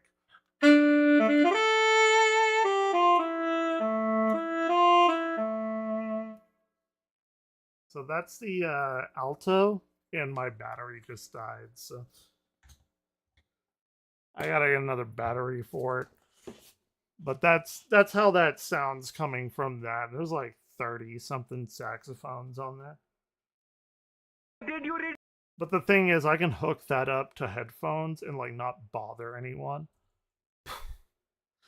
Because I tend to be very like grungy and waily on my saxophones. I like for everyone to hear. It's like a tenor saxophone thing. Like when I was in band in high school and some of college, like our tenor saxophones like grungy, like just like just raw saxophone power. Yeah. But you know, playing, especially like people really do not like sopranos. Sopranos, a lot of people call them like whiny saxophones or whatever, and they are. They're very high and they're very difficult to play because like your embouchure, like your mouth tension and stuff can influence the note a lot on soprano. They're very, very difficult to like get intonation correctly because you can be flat, you can be sharp, like just with very little amount of stress on your mouth. And it kind of sucks too because that digital saxophone doesn't have a reed in it. So although I could play it, I'm kind of like letting my embouchure, my mouth go. Like I'm not training my mouth like you would like a regular saxophone, but man, it's so hard to like not play that because it's always in tune. You don't need a reed. You don't have like fucked up pads or anything. You don't have to go get those fixed and stuff. It's just so easy to do. And I love synthwave stuff. So like my favorite synthwave saxophone is probably Vampires. Right here. I think there's some titties in here, but it's not like super sexual. It just is what it is. But this is my favorite. Like this band got me reintroduced to the saxophone because whenever I had my like divorce or whatever in my life blew up, I kind of lost passion for everything, and then I would stream like every night, like I kind of do already. And one of the guys was like, "Hey, you need to listen to the Midnight if you like synthwave stuff." Is there a digital with read? Yes, but it doesn't even matter. Um, the digital read one is there basically for show because the breath sensor only picks up how hard you're blowing, and it it it doesn't like pick up the sound from the mouthpiece on either one. Because I do have a YDS 120 and then the YDS 1 No, YDS 150 and then the other YDS 120. Yeah.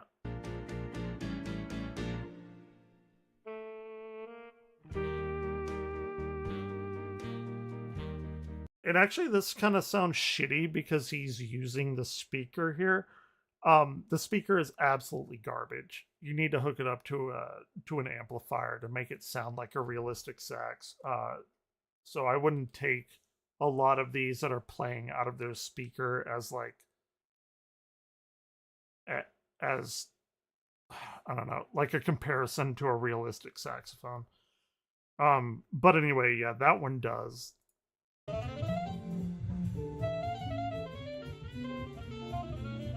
pretty good. They're better than me.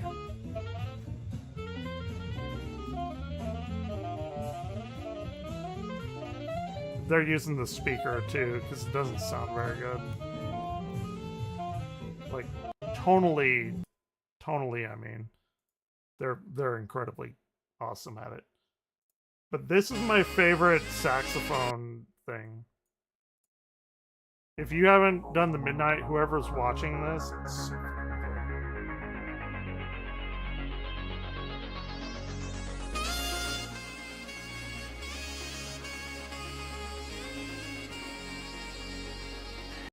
they call that growling. Like whenever you have that like very raspy saxophone sound, you actually have to hum like, you have to do that and blow, and it makes that like just grungy sax sound.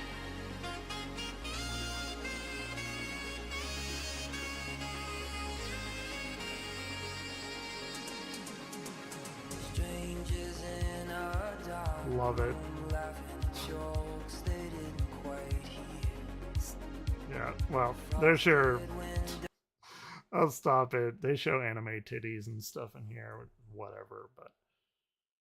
Yeah. Anyway, what was that doing? We were talking about...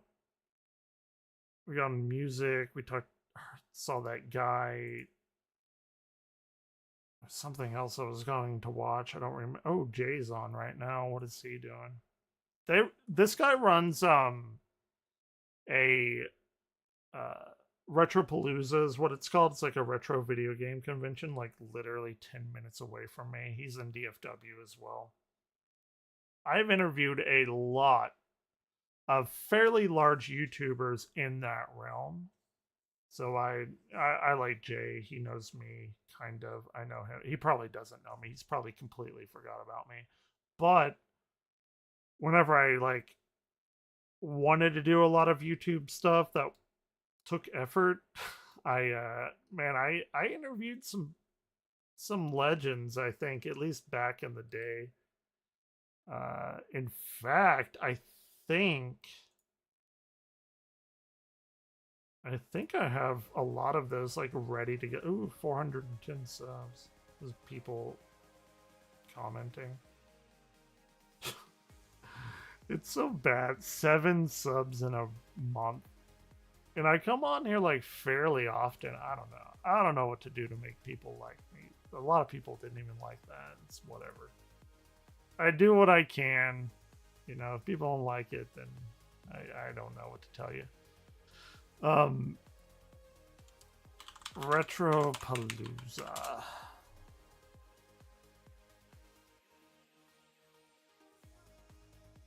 Search.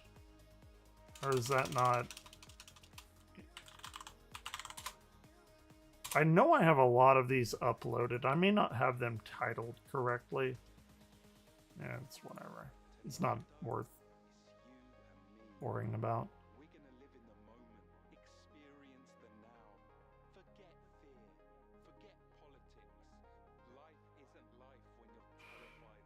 Okay. I want to do the flat earth thing. I'm gonna get so angry. It's gonna hurt my brain. He's drinking whiskey. I've already pounded down quite a bit of rum. I think it's time. I think it's time. This is going to be very hard for me to watch. Hey everyone, I decided it's time to take a third stab at a reaction video. The first two were enjoyed and appreciated by a lot of people, and the second one where I decided to throw in a little bit of a drinking component, people seem to really like that, so I'm going to bring that back. It's actually around 10:30 p.m. We finished on all. Thanksgiving. Right now, for me, I'll probably put this out on Saturday. I think a little bit so. left. I hope you had a lovely Thanksgiving, if that is something that you celebrate wherever you are. My Thanksgiving was shit this year. I'm gonna drink again. By the way, I had a fair amount of wine today, and I'm gonna stick with the whiskey now. I gotta tell you, and it's quite funny. Most scientists are fairly intense alcoholics. They just are. I assume for various reasons, but we do enjoy the liquor. And I decided I would not recommend, by the way, but you know, nearly empty bottles in the liquor cabinet. So this is some Booker's. There's a little bit of this left. Not a big wine guy myself. This was actually given to me by one of my very good friends on my wedding, which was 8 years ago. So I think it's about time Makes me sad. that this gets finished. See, there's very little of that left, so I'm going to do that. And then I also brought over, there's a little bit of kikori left as well. I do like Japanese whiskeys too. They're pretty good. I'm not a big I'm not a big whiskey guy. I went for one of my friends that is no longer my friends. I was like part of his wedding or whatever. And we went to a whiskey brewery here in Dallas. Not a real big whiskey person. I'm kind of a vodka guy. I'll do rum, gin I like quite a bit. Not a big whiskey person though. No, I'm not getting any money from these companies. Maybe if this is something that picks up steam, I can visit that possibility. Svedka, sponsor me. So we'll cheers. Do it. If you want to drink along, you'll remember that last time we were mocking some Muslim creationists, and now I got a little. I haven't watched this, by the way. Today, a little while ago, not that long ago, but you know, it was maybe a month or two ago. And if you don't know Professor Dave, he's had this like long running argument with a professor of chemistry named Dr. James Tour in synthetic chemistry, and he's like super anti origin of life research because there's some religious foundation that gives him money to like promote their stuff, and like I don't want to get in like a religious scientific debate. The point is though that he is stifling creativity because the idea of me being away. Oh yeah, well that's good. Don't do it. Don't do it. Don't. It works, and what you say, the idea of being away from reality is unwanted. See, that's a lot of reasons why people drink, myself included. But anyway, point is, this guy, he works at Rice University. It's probably like 3 hours. I really wish I would have known when he was going there, because he went and debated him like less than a year ago, I think, something like that. And it's frustrating to hear like a chemist talk as he does, because I comment on this guy James Tour's like he puts up YouTube videos and shorts and everything. He's like a YouTuber, whatever, but he I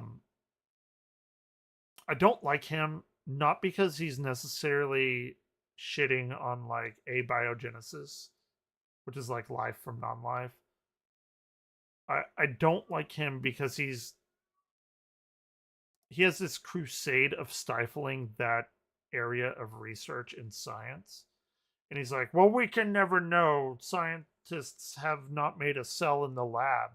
And like that's his big thing. Is like, oh, you can't produce these nucleic acids or these ribosomes or protein. Like you can't fold this protein correctly.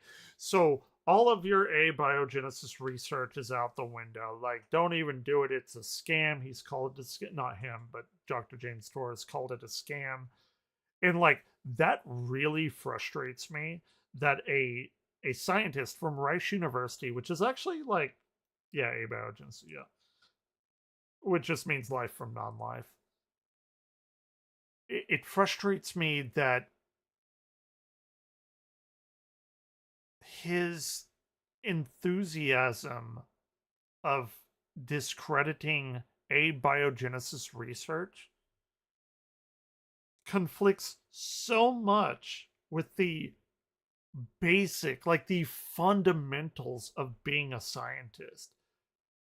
Because it's like being a scientist, it's like, okay, we don't know this thing about this thing, so we're going to research into it and figure out about this. And this James Tour actively discourages and wants to defund all research into abiogenesis, how life became life. That is so antithetical to scientific research that it actually infuriates me. Like it really, really infuriates me. Not just the fact that he doesn't believe in it, is that he's actively on this like campaign to get it defunded. Who, like, how can you call yourself a scientist if you're actively trying to take away funds to research? Sorry, Orion did something to like try and research this thing. It like it boggles my mind that somebody can accurately call themselves a scientist while they're actively campaigning against researching something that we don't know effectively. Man, I just don't know how he can walk into his office every day and call himself a scientist. Video about a rapper. This is about flat earthers. earthers. He's on this podcast or a show or something, talking about flat Earth. This video is only 25 minutes long, so I don't think this is going to take like I don't know. It might be about an hour. 25, yeah. Yeah. Last time it was so long, and I started at almost midnight, so it was like almost 4 a.m. when I was done. So I don't want to do that again. That's but, what we're doing. A lot of people sent me the flat Earth. This guy, I figured this is good as a reaction. This is gonna be bad. To, oh, buckle in, buckle up. It'll be about an hour. It'll be fun. Everybody will have a great time. Well, so the video is called "Lord Jamar Proves Flat Earth to Godfrey, Offers to Debate Neil deGrasse Tyson." I'm sure he. Dude, Neil ain't having none of it. Excited to receive that debate offer and took it very seriously. So this guy, I don't know who this guy is, Lord Jamar. Apparently he's a rapper. Godfrey, I think, is a comedian, and they're sitting on a couch and talking. And there's going to be some flat Earth stuff. And so here we go ahead and oh my god! So I'm going to.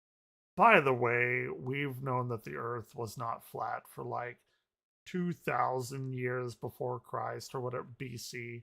Like a lot of people have the idea that like the flat Earth, everyone in like the Middle Ages thought that the Earth was, no, we've known that the Earth was flat like several thousand years before the Middle Ages, like 1200 or whatever. It's really infuriating that talking point still gets spread. Start now. You're a flat earther, aren't you? Absolutely. Lord Jamar is a flat earther, everyone. Why are you a flat earther, sir? Because it's ridiculous to think that someone can live on a ball, to think that water could wrap itself around a spinning ball, to think that people could be on the bottom of a fucking ball and be upside down because some magical thing called gravity is allowing it to happen. So the water...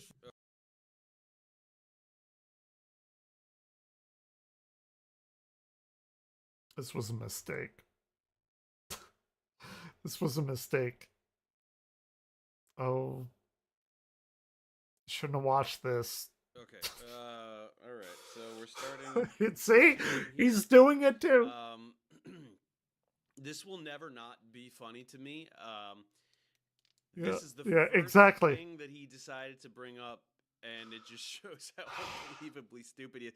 This is what makes me like. This is what's funny about these. I'm actually super excited to see what he has to say. They don't understand how water can wrap around a ball, and how it's. So a lot of people have a lot of ways of like approaching discrediting flat Earth people. Like I said, there are a lot of ways. I'm sure there's ways that I don't even know, whatever. But how I approach it, because if you're going into astronomy or whatever, like especially astronomy, it's the easiest thing to disprove. Like even like optics in physics, we've known. The thing about it is what I go to first is why do ships uh as they go over the horizon, by the way, they wouldn't in flat Earth, but like as a ship sails away from you, its bottom gets distorted before its top. So like as it sails over the horizon, the bottom disappears and you can still see like ship's masts as it goes over the horizon, right? If it were a flat Earth and everything were flat, the ship would never like actually disappear. It would just get smaller and smaller. But the fact that it does disappear from the bottom up is exactly what you would find on a globe, on an Earth that is round. And also like the big one here though is like people that live in Australia, their constellations are upside down. And there's no way a flat Earth can explain that. It's not. Right. Like, and they see different stars than people in the northern hemisphere. Like, people in the southern hemisphere cannot see the northern star, Polaris. That, to me, instantly disproves flat Earth. It's that simple. But, you know, here we go. Something can hang on to the bottom of a ball Because they it's think supposed to gravity fall is off of the bottom down, yeah. of the ball.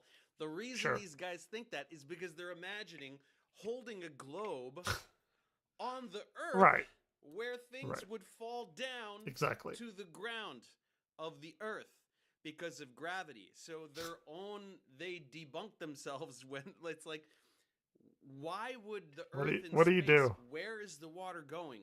What is down here in this direction in space that is magically pulling the water off of the globe? Because it ain't the Earth like it is here. You know, I like to try and play like devil's advocate for this. And there's a very interesting thing that we'll probably never know in our lifetime, but there's this thing called like the Great Attractor, which is very interesting to me.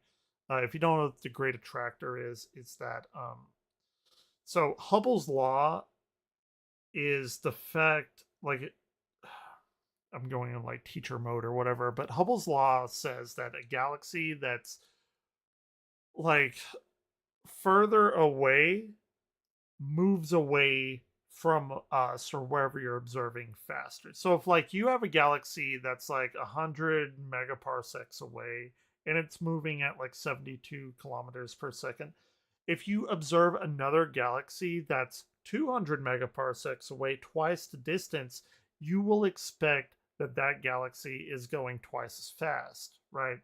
That is Hubble's law.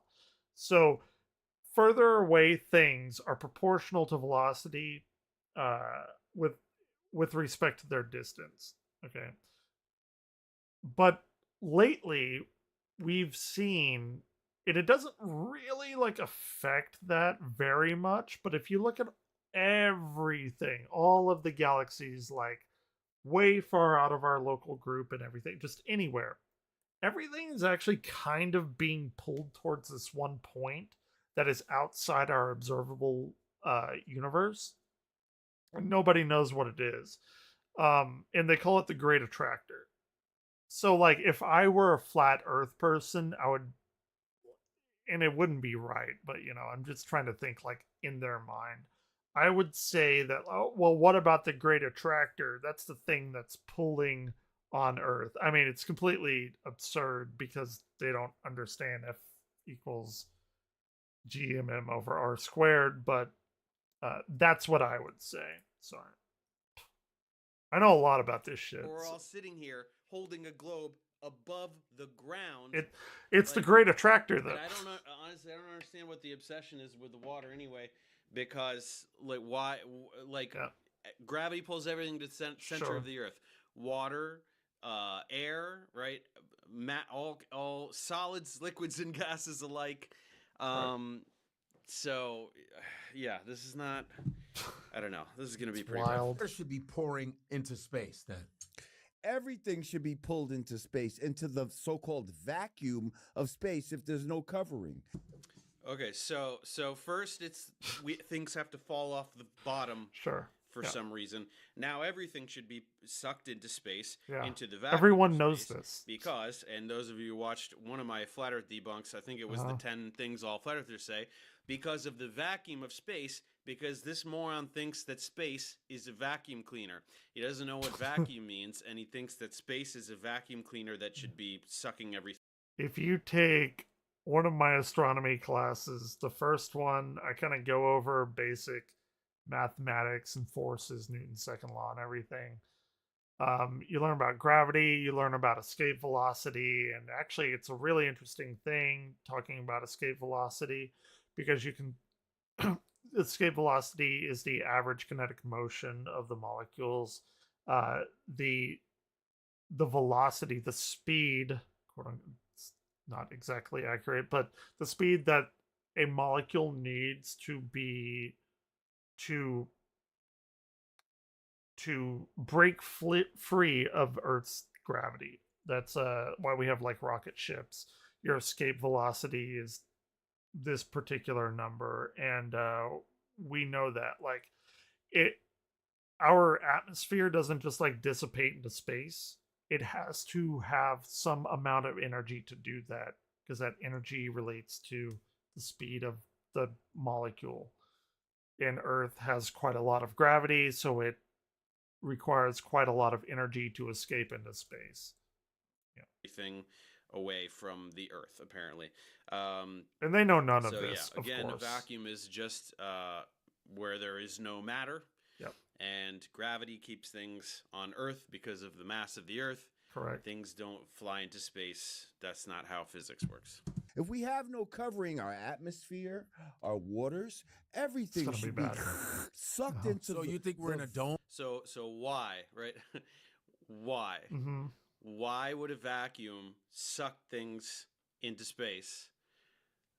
That's not. Yeah. So he's thinking of a vacuum cleaner and also doesn't know how vacuum cleaners work. That actually wasn't a interesting enough. That wasn't like a very good explanation. I mean, he is drinking, but who isn't? I get the idea of saying something should be sucked into space because space is a vacuum. That's actually not technically true, but we're not talking about quantum physics or anything. In general, like classical mechanics, things want to be the same pressure.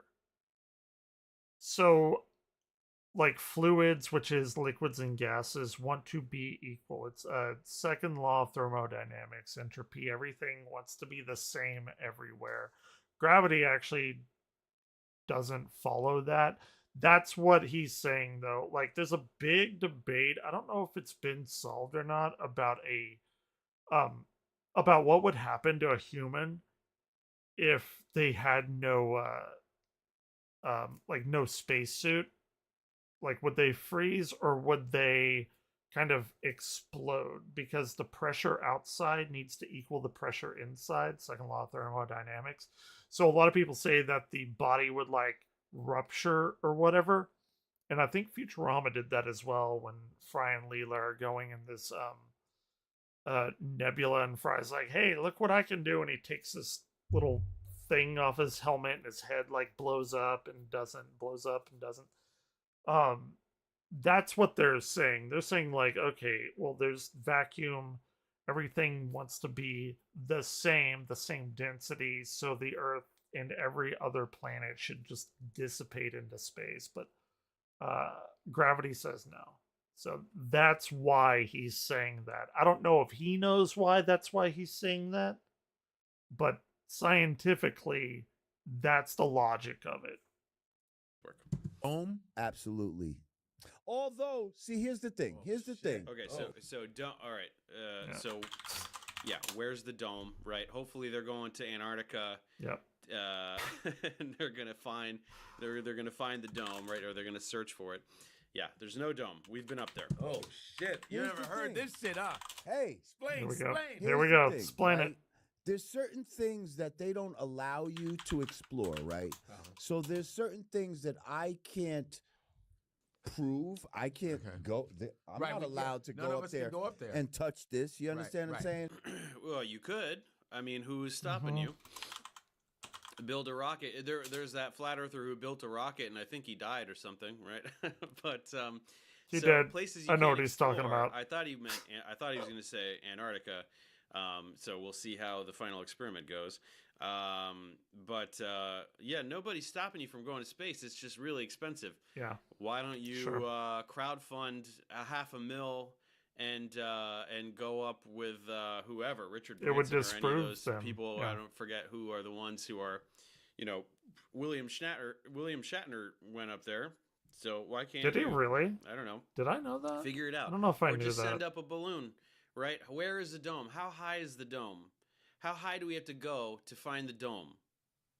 They call it like the firmament in the Bible. The firmament is surrounded by like water, and that's like where rain or something come. It's wild. It's so fucking weird. And tell me where it is, right? Where is this dome? And isn't it supposed to connect to the land at some point? Yep. Why don't you just go closer to where it is connecting to the ground and go knock on it that way, right? It's probably there. It's supposed to be past the ice wall, right? So go to Antarctica. They're already going. Maybe he knows about the final experiment. Who knows? Yep. When was this video? This was a month ago. This was posted on October 7th. So he should be. He perhaps has not kept abreast of what's going on in the flat Earth community. I also want to point out that it may be like common knowledge that anything astronomy, like the Earth goes around the sun and everything, like flat Earth is stupid. Young Earth creation is stupid. If the Earth is round, then why are there NASA lizard soldiers? Exactly.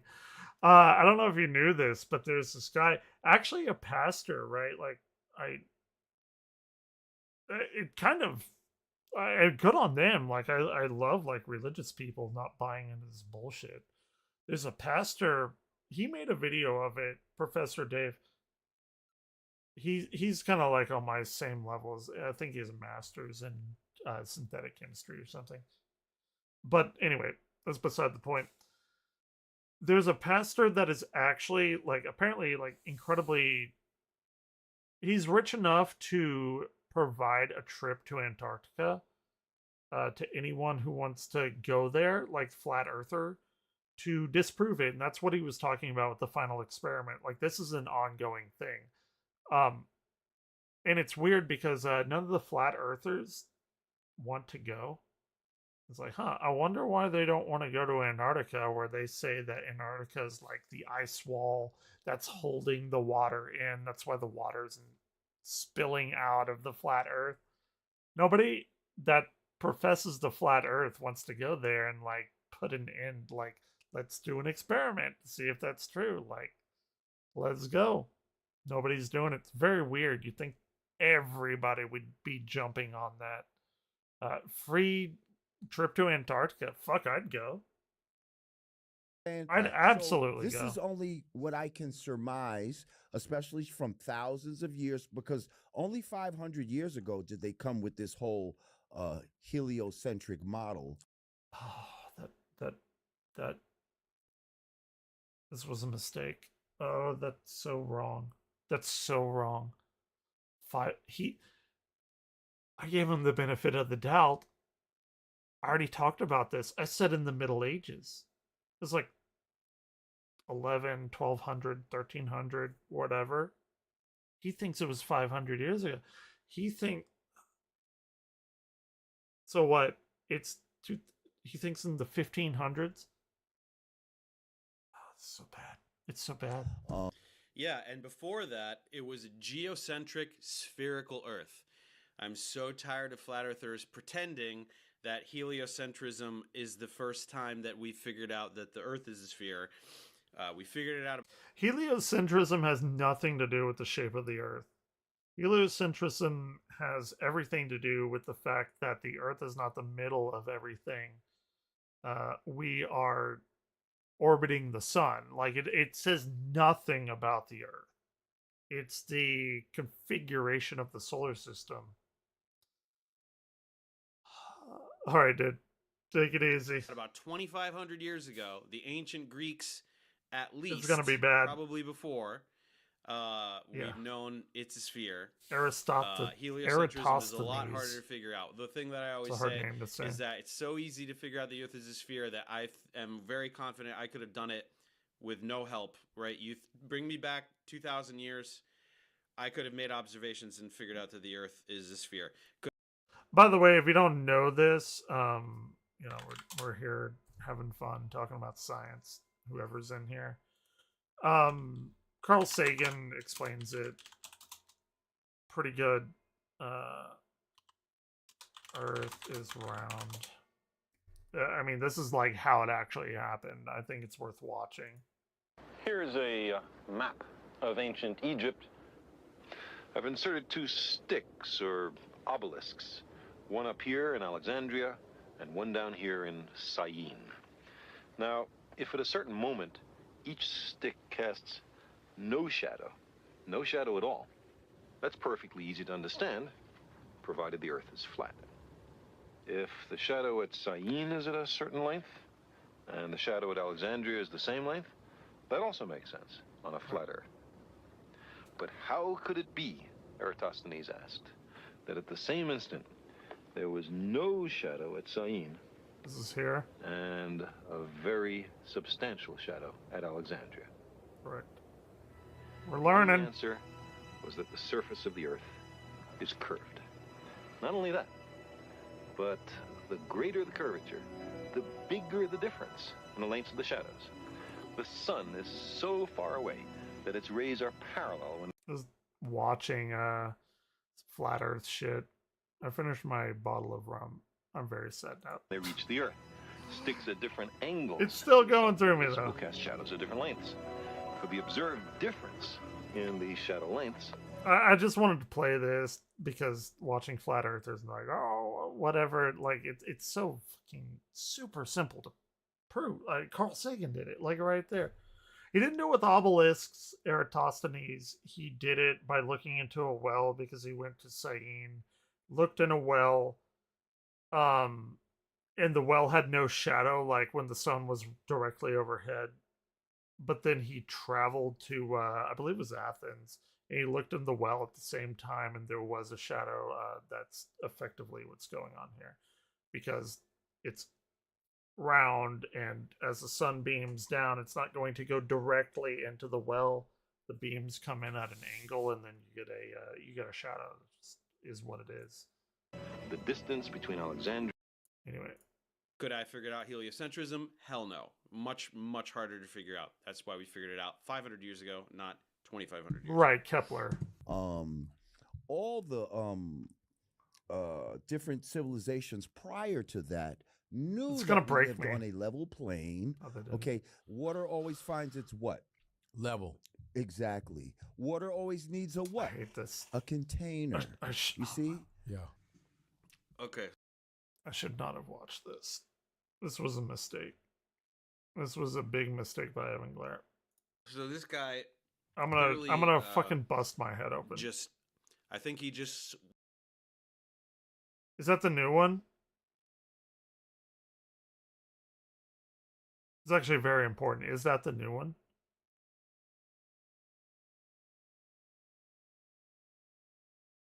So I played the first one and loved it.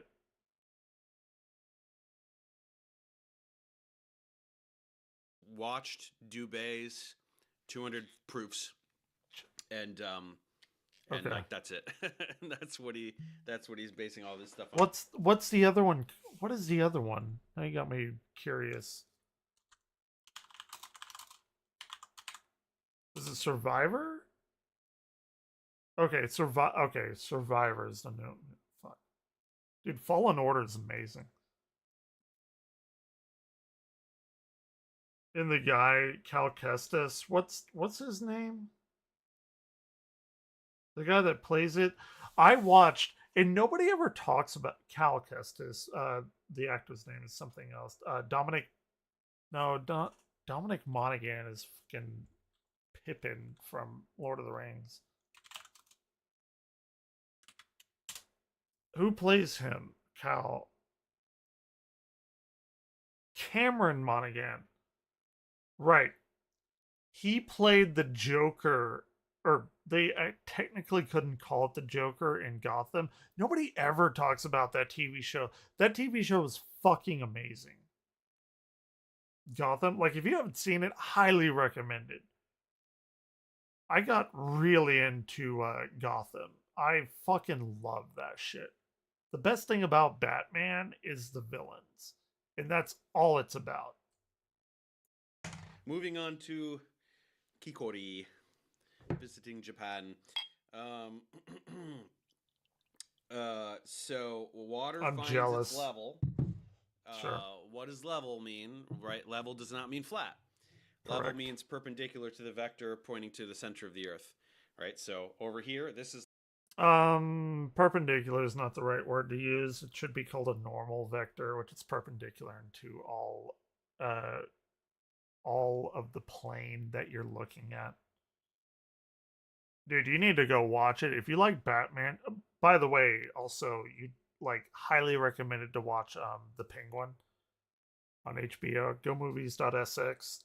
Definitely do not go there to get every movie for free ever. It's not how I watch all of my movies all the time.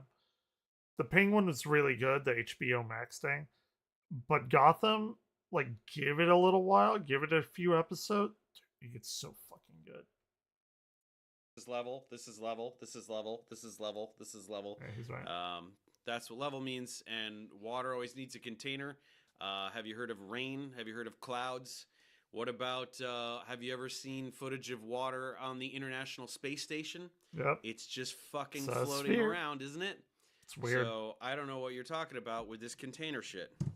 I can't have this drink on the outside of my cup. It must be on the inside of my cup. It must have a container. Okay? What she could say is Gravity's gravity. pulling it down to the ground. Thank you. I said that. So there's no way that water. Do you wonder why it's called a gravity well? The well is the container. I'm gonna have an aneurysm before this is over. Just stick to the outside of a spinning ball. Think about it.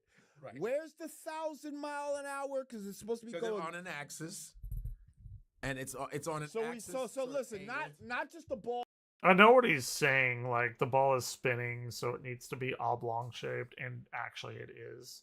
So he's kind of disproving himself right here. I know where he's going with this. Oh, that's like this. It's a ball supposedly like this. Why does it matter? Why does this matter? You're pretending it can't stick to the outside of a ball. Why does it matter? We're tilted with respect to what? The plane of the solar system, right? Ecliptic. So what is the difference? A sphere is a sphere is a sphere. It's called the ecliptic. Yep. So the reason that the water can't be on the outside of your cup is because it would fall to the ground. And the water that's surrounding the Earth is falling to the ground. I don't have near enough That's alcohol exactly what for it's this. doing. You're saying the same thing twice. You just can't wrap your head around the difference in scale here. I talked about that earlier. I talked about that like an hour ago. Equals to 666. But that's some oh yeah, that's some whole other shit. No, it's Wait, what did he say? In to 666. But no, go back. Okay. Dear God. And that axis also equals to 666. But that's the oh yeah. That axis also equals to 666.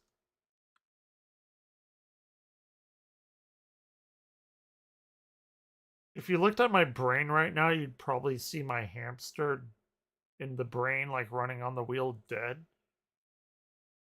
Because I'm pretty sure that fucking dumb comet killed it. Yeah, that's some whole other shit. No, it's not.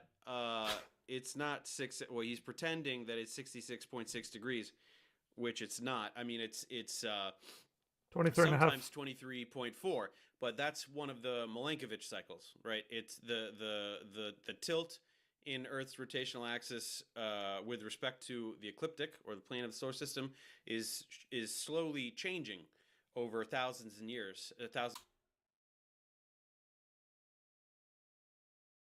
He isn't explaining that very well, and that's fine because he's a chemist. That tilt, what he's talking about is like the precession of the Earth, which happens every like 26,000 years. Like if you spin a top, that top will wobble. That's kind of what the Earth is doing. I didn't know what the fuck he was talking about because the Earth like is at an angle of 23 and a half. And I'm pretty sure it's always at an angle of 23 and a half unless I missed something in my studies. So he's kind of muddying that. Regardless, it's not 6.66. Yeah, that's why like our North Star has not always been our North Star. And I believe in something like 12,000 years our North Star will be Vega. So I'm going to dock Professor Dave here for a few points. Still relatively correct. Thousands of years, tens of thousands of years.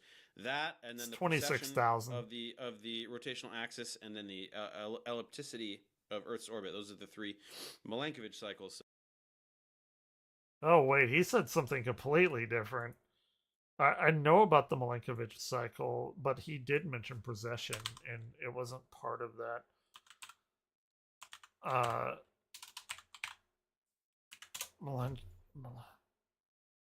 Here. I don't know a lot about Milankovitch cycles. So we have the eccentricity, which is the shape of the Earth's orbit in an ellipse. Obliquity, the angle of the Earth's axis tilt relative to the normal plane. Are the oblique?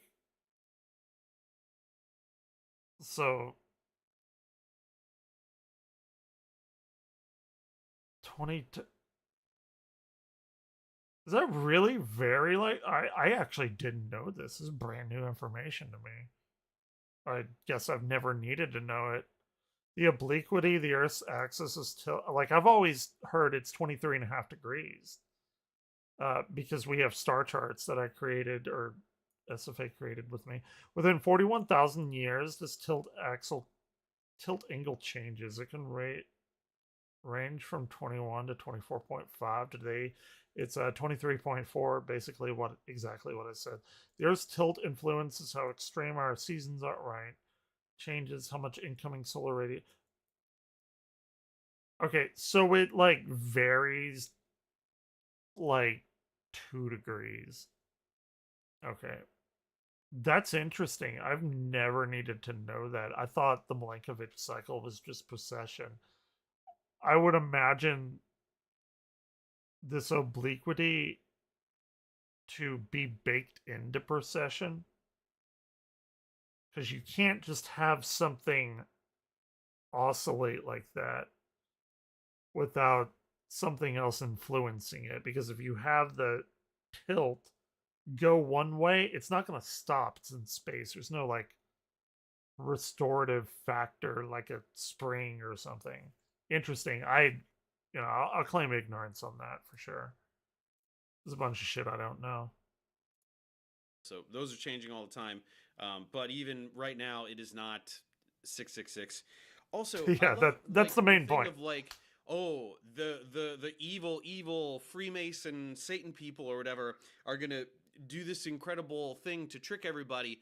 But everyone knows these that. Obvious, like NASA means to deceive. Well, why the fuck would they call it that? If they're trying to deceive you, why would they name it "I'm deceiving you"? How dumb do you think? Like, why would anybody do that? Why would anybody do that? It's not 666. You're dumb. What the fuck? Yes, sir. Axis of evil? Oh my Anyway, so Kill now me. you're on an Kill me now. axis, and then Kill me you now. supposedly have land masses that are going on the top, on the side, Sure. and on the down. That's why they can see different constellations, because if you go to Australia and you look for Orion, see him? If you look for him, he's going to be upside down if you go visit Australia. There's a guy that came from Australia to college. And he wanted to see the stars. So you take him out to the observatory and he didn't understand anything. And the funny part about it is he turned around and bent backwards and he was like, oh shit, there's where Scorpio is. Because he's like in where he lives, it's flipped. You don't get that flip with a flat earth. Down under, right? They call it down under for a reason. Right. So do you believe that people are upside down right now in Australia and that rain goes 100%. up instead of down? Of course. Where's Buttsworth on this? He's from Australia.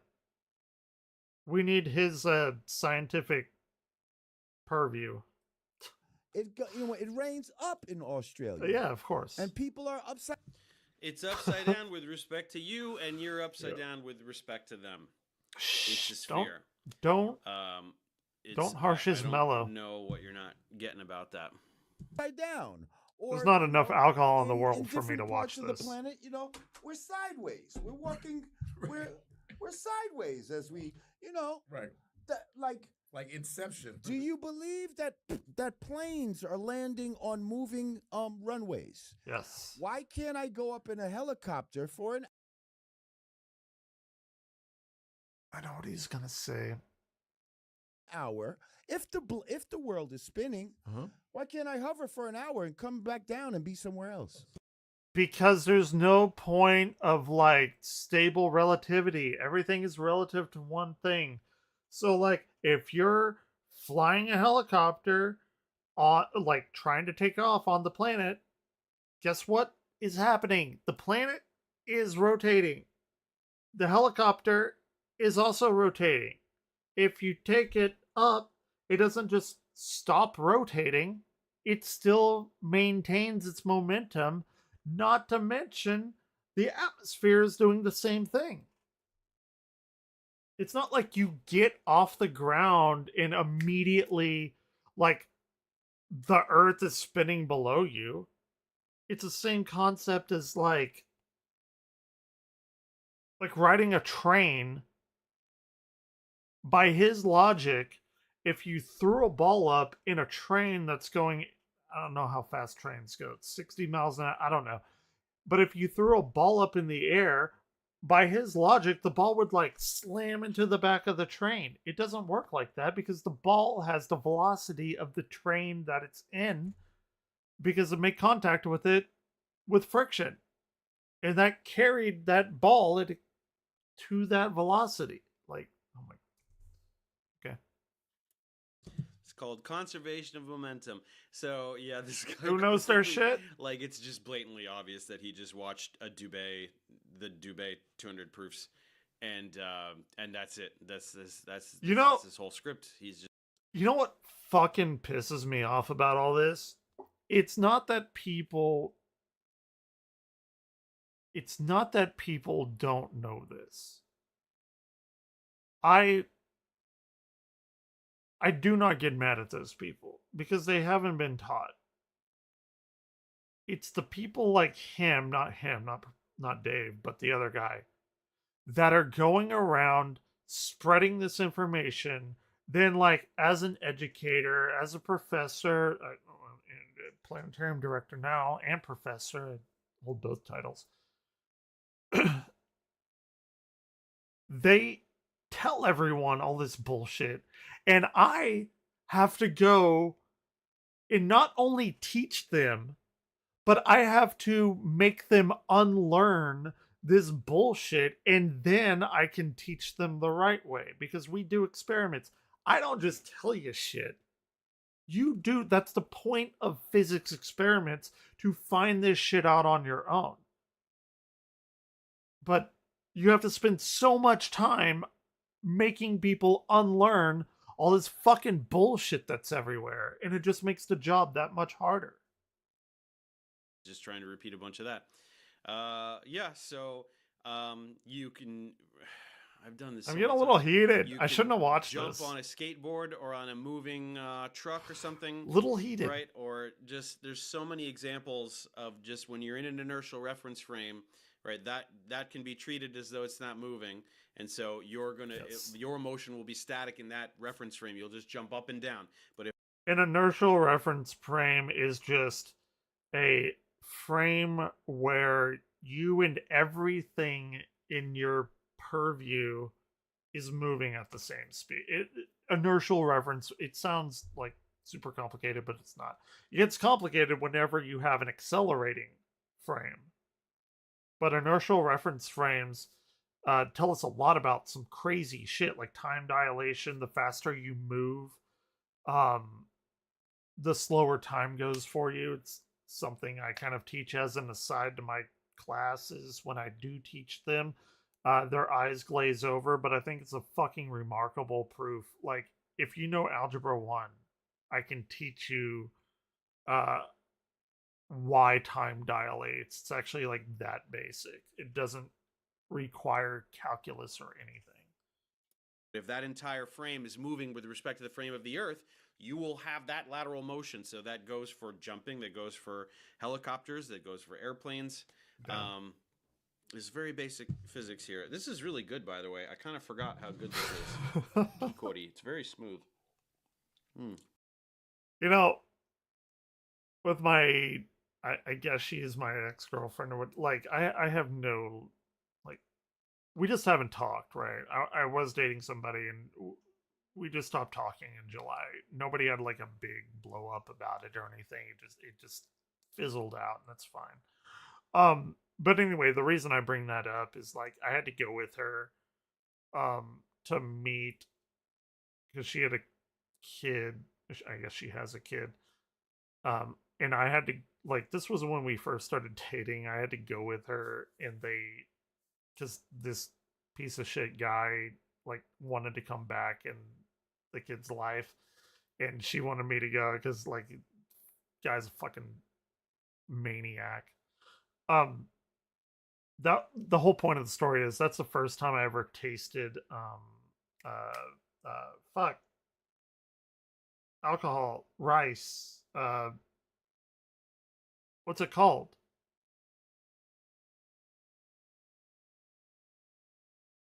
What is it called? I should know this. It's Japanese, like everyone. It's sake. Sake. First time I ever had sake. Pretty okay. Wasn't my favorite. Wasn't my favorite. I mean, it was okay. It kind of tasted a little like vodka, which I love.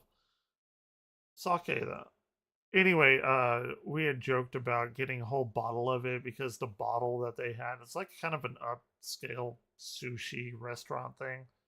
It's like, fuck, dude. Because the baby's daddy or whatever like agreed to pay for everyone, and like, man, it was the most fucking awkward shit ever. And like, I get it, like I wanted to go there and like support her or whatever, but dude, it was like, it would be like me going to my ex-wife and her, I guess, husband now. That I don't do that kind of shit. I try to stay away from confrontation as much as humanly possible.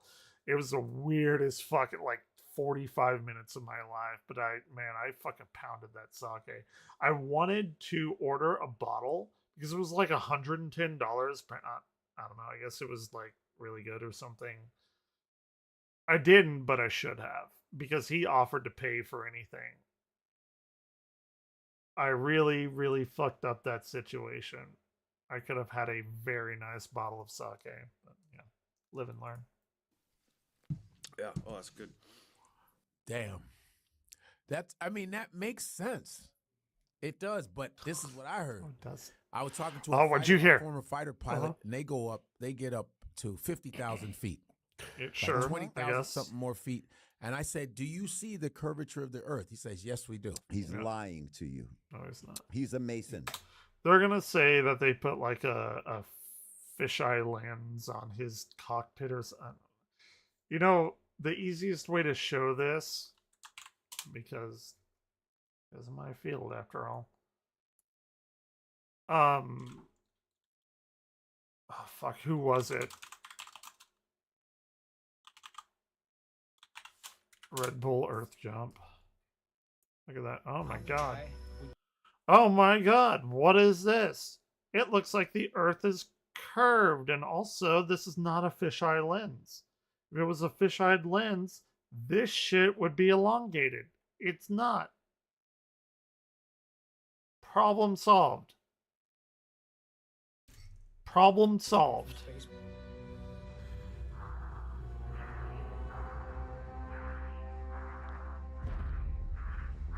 I wanted to be the first human outside of an aircraft breaking the sound barrier. Yeah, it's great. Look at that. What's that weird line? That line's not straight. That's not a fucking parallel line. That's got some kind of bend to it. That can't be true because the Earth is flat.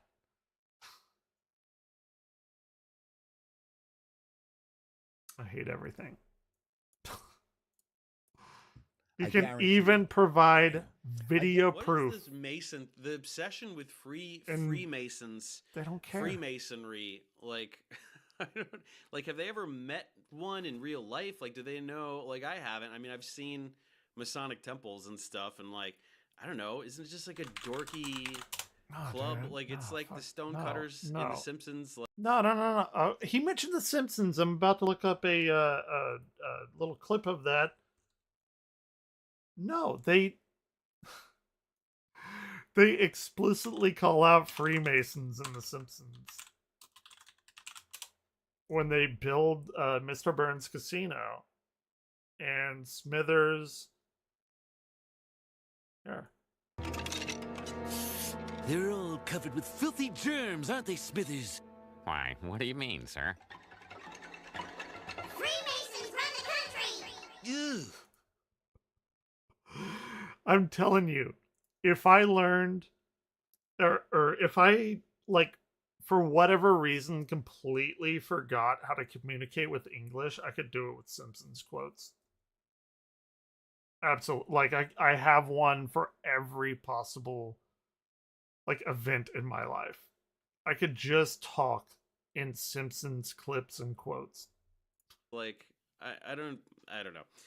They need Freemasons some kind of run the email now, country. so that's what it is. I guarantee you this guy is a Mason. Really? Because I have footage where as high as you go, you Uh-huh, always see a level plane. Sure.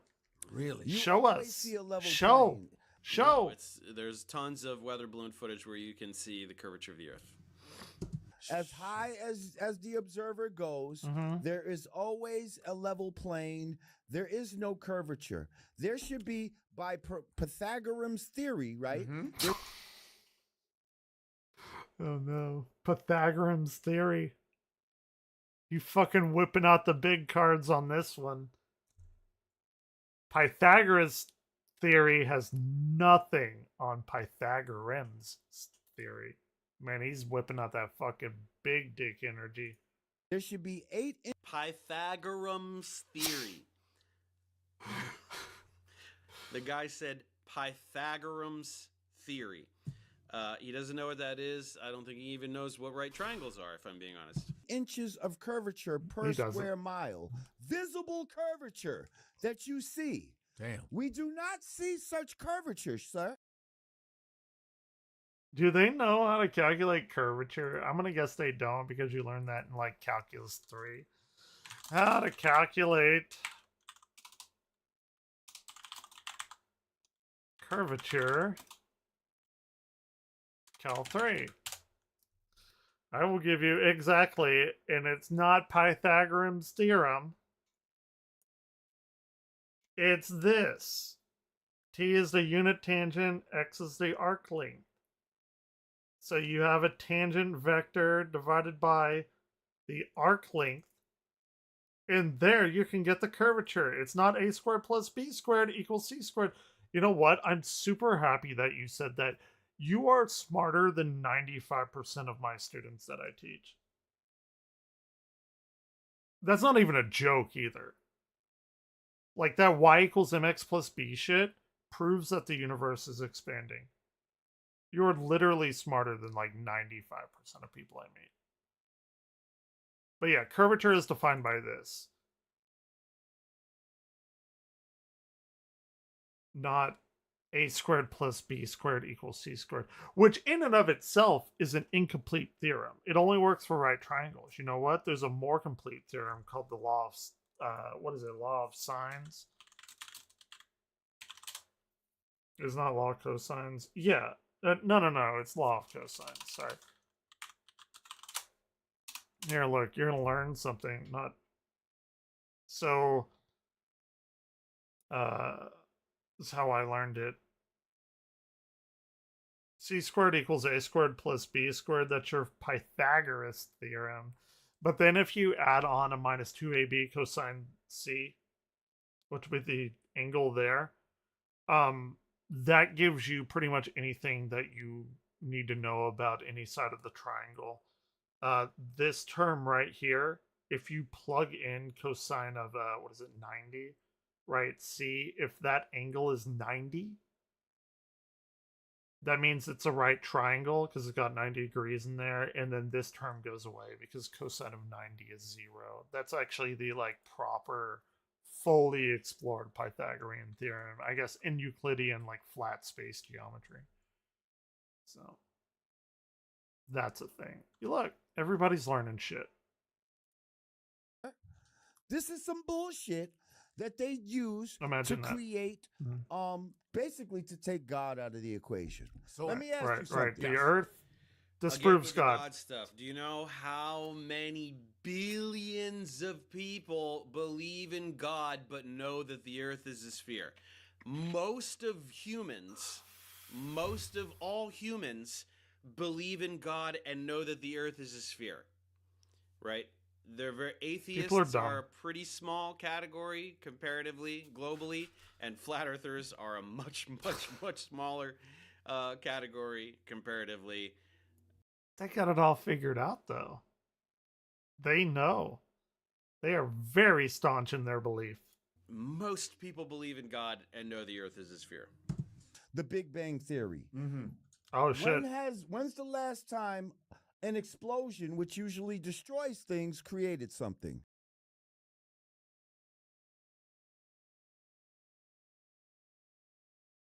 The Big Bang Theory is rapid expansion. The Big Bang Theory is a horribly worded idea of the beginning of the universe, but that was the universe coming into being. There was not an explosion at the center of the universe. Everything was at the center of the universe. And how do we know that? That doesn't make sense. Well, it actually does, because if you look right now into any galaxy, they're all moving away from everyone. You can look over there, you can look behind you, all the galaxies are moving away from everyone. And if you rewind that back 13.8 billion years or whatever it is, all of that stuff is in one point. And by the way, we have 3 independent measurements to prove the Big Bang Theory. One is what I just said. That's Hubble's law. If you look in any direction, every galaxy is expanding away from you. And if you look at a galaxy that's twice as far away as a galaxy in front of it, it's going to be expanding or moving twice as fast. That's the first thing we know about Big Bang Theory. Second reason we know about Big Bang Theory is if you look at the quantities of elements anywhere ever, normally we look in stars and other galaxies, you'll find pretty much all the time that there's about 75% hydrogen and about 24.9% of helium, which is exactly what you would think if you study chemistry and learn about combinations and the ability to do that. If you have more complex atoms, let's say helium, 2 protons, 2 neutrons, that is much harder to produce. In fact, I believe it's 4 times harder to produce than hydrogen, which is just 1 proton. You have heavy hydrogen and tritium and stuff like that.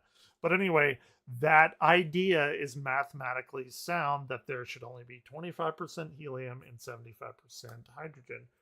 Third way is you go in thermodynamics and then you take the idea of how hot a particular region of space would be after the Big Bang, because everything is all very squunched up, and if you go like a second, everything's gonna be where it is in a second. You're going to have some heat there. And so some incredibly brilliant people said, okay, well, if the moments directly after the Big Bang were this hot, which we think that they are, because we have all this matter and energy and everything in a particular, like, let's say, square meter cubed of something. If you run that forward and the cube expands as it should, because expanding universe, then the scientists were like, hey, I want, like, they called up the observatory, one of them, they're like, hey, can you put your filters on about 2.97, maybe 3 degrees Kelvin? Like, filter out anything else except for the stuff that is giving off radiation of about 3 degrees Kelvin. They're like, okay, that's a fucking weird thing to do. Then they did it, and guess what? Guess what?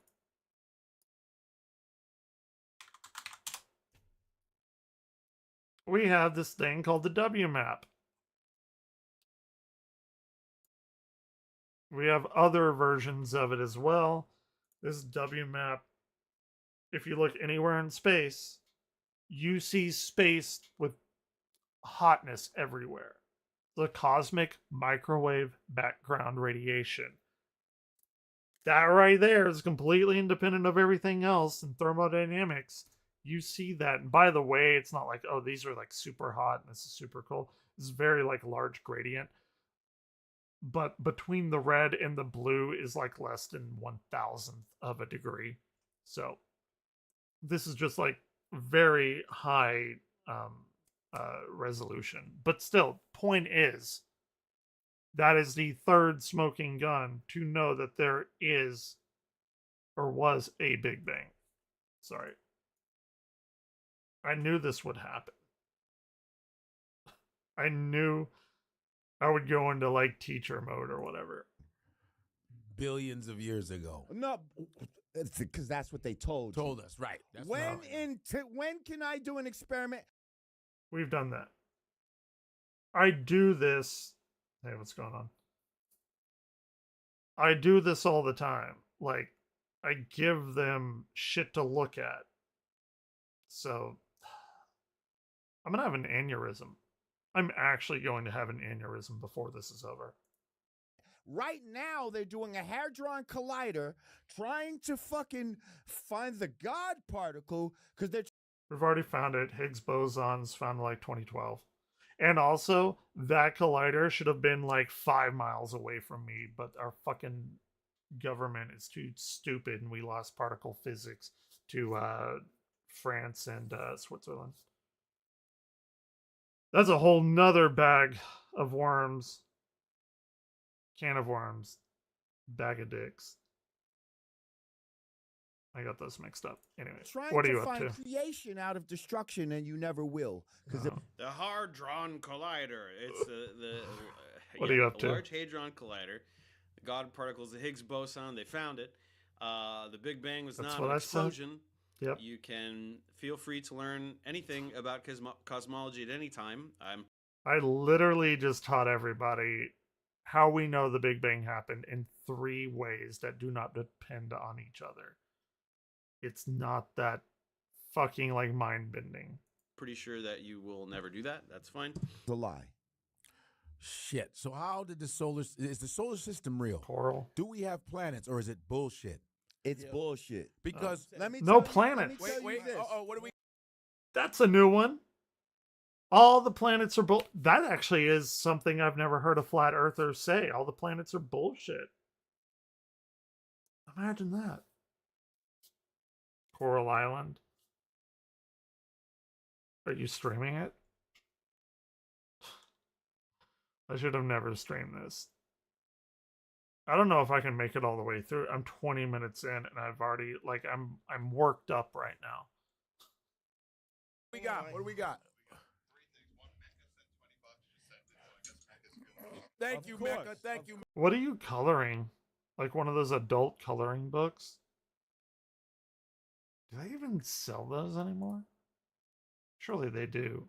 Like Barnes and Noble has them, right? Flat power. All my flat panthers out there, peace to you. Please to the gods and the flat earths. I'm gonna stab myself in the ears. Hey, when I lay down with her, she get flat on her back. I hate everything. That's fucking stupid. You will never see Europe from New York City. You know why? Because there's a thing called atmosphere. An atmosphere acts like a glass. It only allows you to see but so far. Yeah, that don't make sense. That's How far?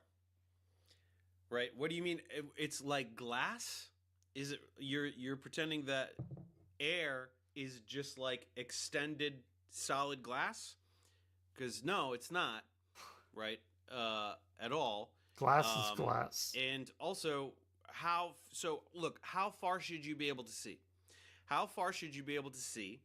And talk about how far you should be able to see laterally versus vertically, right? There's air above us too, right? Sure. What's going on above us? Sun, Space. moon. I assume that you think that the sun and the moon are things that are under the dome or beyond. I don't know where the hell you think they are. Well, see, the air above us is not like the other air. Everyone knows that. But they're close, right? How Shut can up, we Nightbot. see them? How far can you see this way? And why can you see so much farther that way? If the atmosphere blocks your vision because it's like glass and you can't see, right? You can't see Europe from America because of the fucking curvature of the earth. It's not that hard to understand, right? It's fucking stupid. That was dumb. It's far as fuck away anyway. You can see things that are mad far that you shouldn't be able to see, where it should be under the. First of all, what's it? He has no idea about refraction. He has no clue. Yeah, you can see things further because of how light bends in the atmosphere. It's actually a really fucking cool looking boat thing that does this. It's probably where the like ghost ship, whatever folklore comes about. Wanna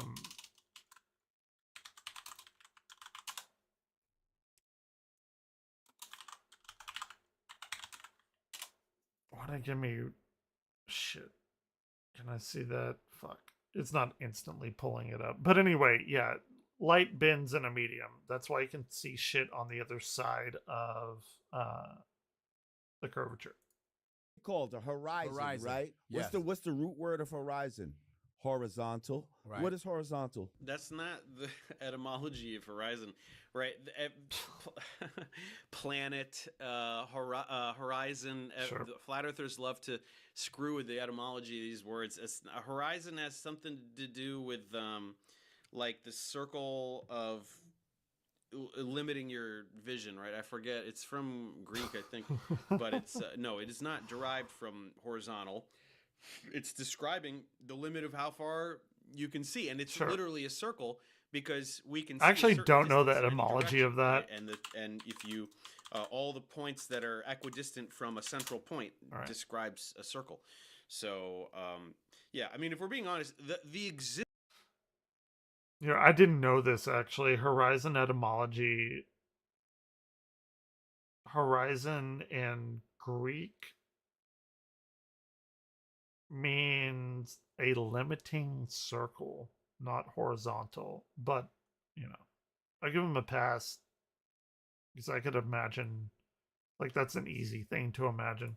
Distance of a horizon at all proves that the Earth isn't flat, right? That's not something like the vision would drop off as a gradient if the Earth were flat, right? And it would vary due to atmospheric conditions. There is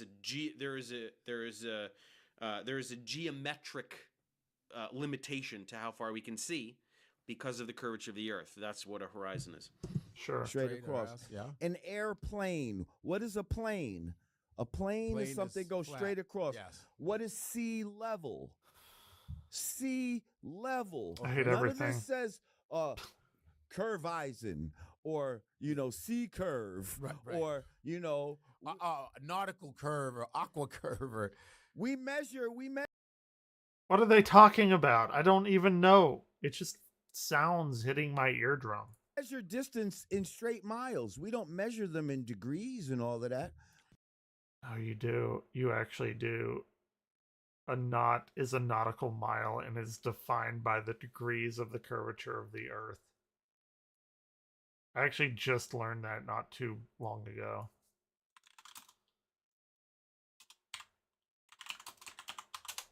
It's nautical mile. I know it depends on the curvature of the Earth. It's like one fuck the here. A nautical mile is the unit of length. It was defined as the meridian arc length corresponding to 1 minute of latitude at the equator. So if you're on the equator, you have a minute, which is like degrees are separated into degrees, minutes, and seconds. It's just like a way of dividing it up. And 1 nautical mile is 1 minute of arc around the globe. It literally has everything to do with the curvature of the Earth. Have you ever looked up the definition of a nautical mile, idiot? Go ahead and do that. Go ahead and look up nautical miles, the definition of nautical miles, and why they exist. That would be a fun learning experience for you. The sea curve, and it's not sea level. It's not a sea curve, it's sea level. It's like, oh my dear God. We measure them going straight. If you're going south, how come it's not downhill the whole way?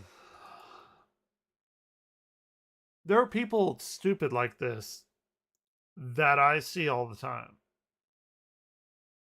There are people that think the Earth is 6,000 years old. Then when you explain it to them, or even show it to them, or have them do the experiment, they refuse to believe it. How do you convince people like this? I guess you can't, right? You can't reason people away. It's frustrating. And north.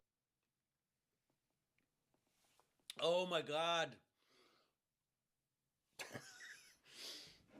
There's not enough alcohol in the world to deal with this shit. Why is South not going downhill, right? So this is what this idiot thinks, that like you're here and this is you climbing up a hill and this is you climbing down a hill, right? Because he doesn't understand what elevation is. Elevation is the distance away from the surface of the Earth, right? Going up a hill is this way. Right, you can stay at sea level. Right, this is sea level. Right. This is sea level. This is sea level. This is sea level. You're not changing. Right, this is flattened. This is obviously. Stop rubbing it like that. Makes me feel weird. Not representative of the actual topography of the Earth, but pretend it was actually totally smooth like this. You are not changing your altitude, no matter where you go. This is not going uphill or downhill. You're just moving to different points on the sphere. Altitude is this way, you moron. This way, away from the surface of the Earth. He's not going to make it through this. There's no way. You climb up a mountain this way. You go down a mountain this way. Not this way or this way. No way. I mean, like, my 5-year-old son can understand this stuff. It's like, I don't get it. North. Is he making sense? He's making sense. Absolutely. You don't believe there's gravity. There's density and buoyancy. There's no such thing as gravity. No such thing as gravity. The heavy. Listen to. I hate everything because people will watch this, and then I have to go and teach them this. To me. Sure. And they will, and if you look it up right now, they'll tell you that gravity is the theory. So yeah, but it's a scientific theory. It's not a theory like regular people use.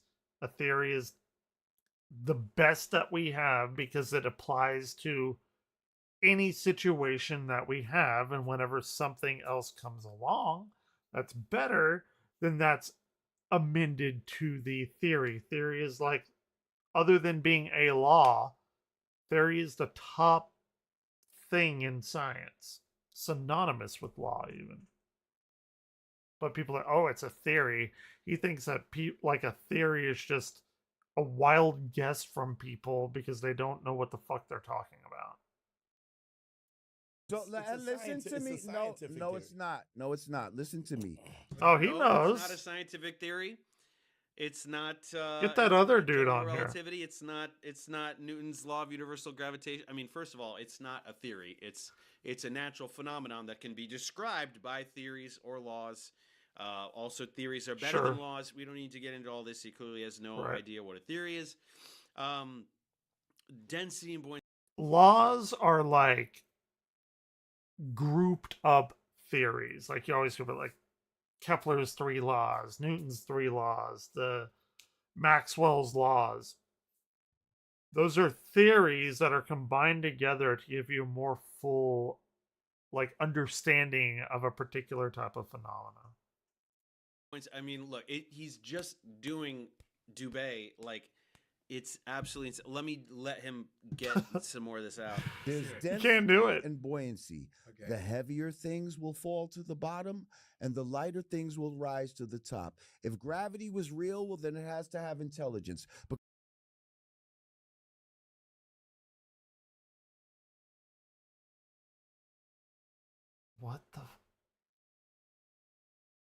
What the fuck is he talking about? What, like,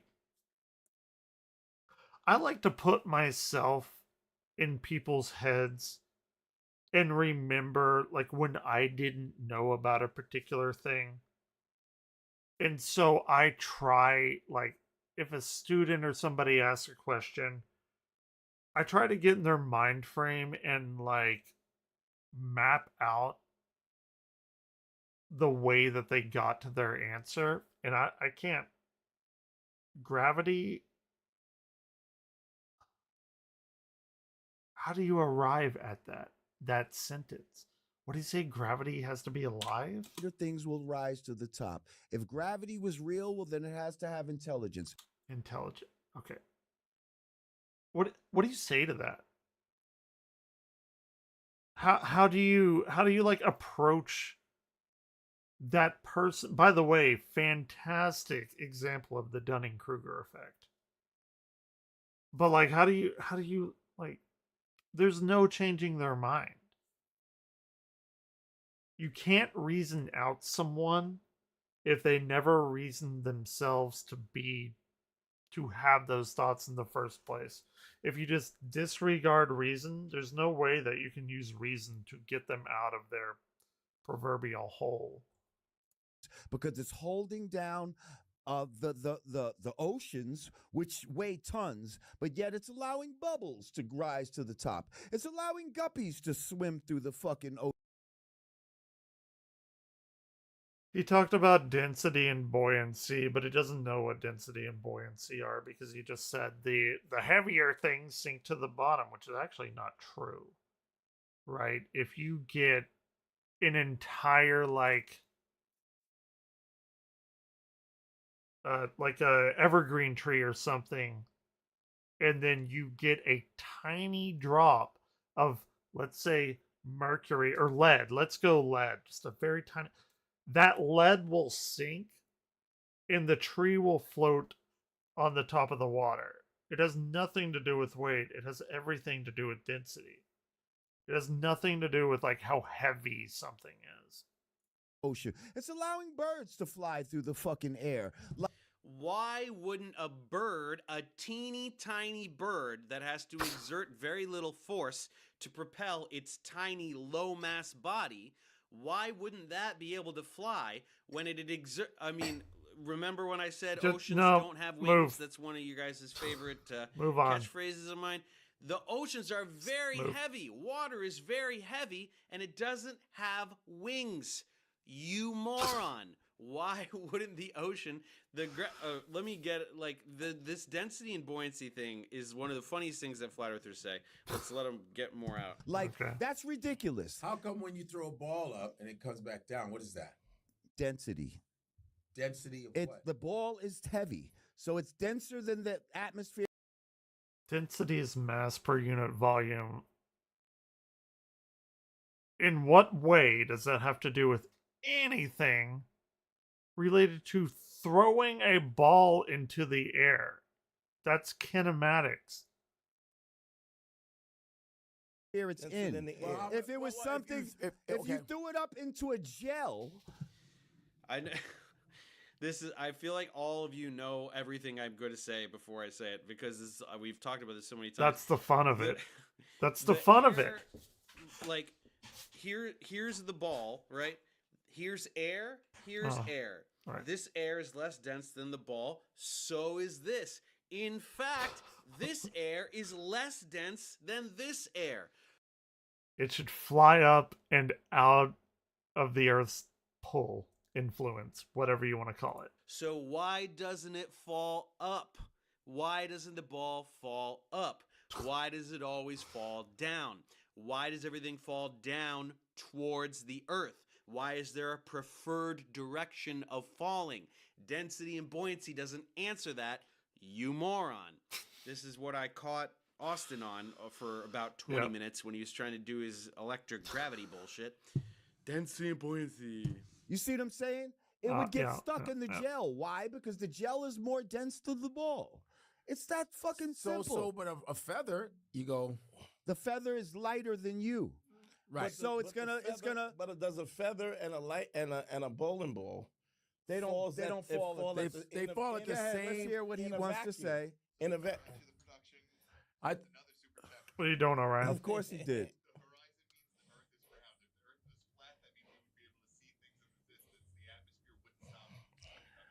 That's just shit he's pulling out of his ass. Did that make sense? Hey, that didn't even. Well, we can't even hear. I couldn't. I don't know if anybody could hear what that was. I couldn't hear anything. Clue.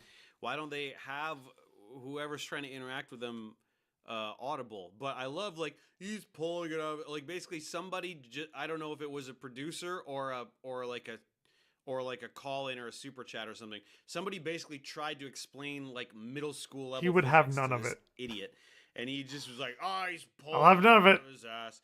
It's like, you understand that we have technology. Like we have planes, we can fly planes and spaceships, rockets. Like we do all of these incredible things because we understand basic physics. Yep. Right? Our ability to create technology hinges on our What's even more frustrating about this, and maybe not so much like electricity, but as far as mechanics go, this is so fucking fundamental and they don't even know that. And that's terrifying. It doesn't, it's the most basic shit that everyone should know. You don't have to go and do all of this modern physics, relativity. You don't need any of that. All of this is done through 10th grade or 11th grade physics. understanding of science being right. So that technology exists that is just based on simple, our understanding of Newtonian mechanics, just kinematics and dynamics, things motion, things moving, that we can build stuff to fly and get around, proves that we understand this stuff and have understood it for 400 years. Since Galileo, we've understood this stuff. It's so I'll never be able to sympathize to deal with somebody that is this willfully ignorant. It just blows my mind. Thank you for your $20, but you're pulling shit out of your ass, and I'm not accepting that. Because what I'm talking about, if you research it, it's absolutely real. I did physics for 9 years in college. I wonder how many classes this dude took. Atmosphere is like different slides of glass, and the farther you go, the more slides of glass is going to be, and it's going to. That's atmosphere. So atmosphere is going up and down. Not no. He's saying it distorts. What I'm saying is, it's like fog. He's describing fog. Refraction occurs. That doesn't mean that air is glass. Air is not like glass. Right? Air is a gas. Glass is a solid. I mean, the refraction occurs. I don't get it. It distorts your ability to see super far, especially with the human eye. Well, even if you're in a park, you can only see so damn far. Right. There's also things doing, called Ryan? perspective. A lot of people say, "Oh, look." What do you mean? In a park, you can only see what is are you pretending that you can't see the other end of the park? Why? Like, because there's shit in your way? Like a tree? Yeah, if there's things blocking your vision. Show me any park. There's no park on Earth that you can't see the other end of it because of Earth's curvature. There's no park that is like What are you doing, 100 plus miles in length. That's not a thing that exists. Look at the sun going over the curve. No, it's not going over the curve. You're just not able to see it with your human eye. If you take a certain lens and you zoom in on the same thing, it will come right back into focus. Then why does the sun disappear from the bottom and going up? Like, what phenomena of the atmosphere is making, like, it's having preferential treatment of, like, making something disappear? Because if you look, like, if the sun was far away from you, by his logic, the whole thing should be disappearing. But we see it go from, like, the bottom up, really, because the sun is setting and the bottom, quote unquote, of the sun is going below the horizon. Again, by his logic, the whole thing should be gone at the same rate. And it will not be going over any type of curve. What about the moon when you see the... He's doing the boat thing, but he's mixing it up with the sun. No, so if the sun was doing donuts over a flat Earth, it would not retain the same angular size. It would get smaller and smaller as it recedes, and it would be doing so well above. That's actually a pretty good the point, ground. too. It would not retain the same size and then set below the horizon. This is how That's a dumb good flat point. Earth is. Like, I've never heard anything like no flat earther can even explain a sunset. They pretend to, right? They know that they have to, and they say a bunch of bullshit to try to explain it. Sure. But they absolutely magic. can't. A sunset is utterly inexplicable on a flat Earth. You see the moon and the side, And one the side, sun at one the side. same time. And what would be going there's on? There's a part of the moon that's dark and part of the moon that's lit. See-through. It's what? You have See seen through? the moon in the daytime, and you have seen the blue of the sky straight through the moon. Don't tell me you haven't seen that. There's something called Earthshine. It happens quite a bit. Go out a few days after new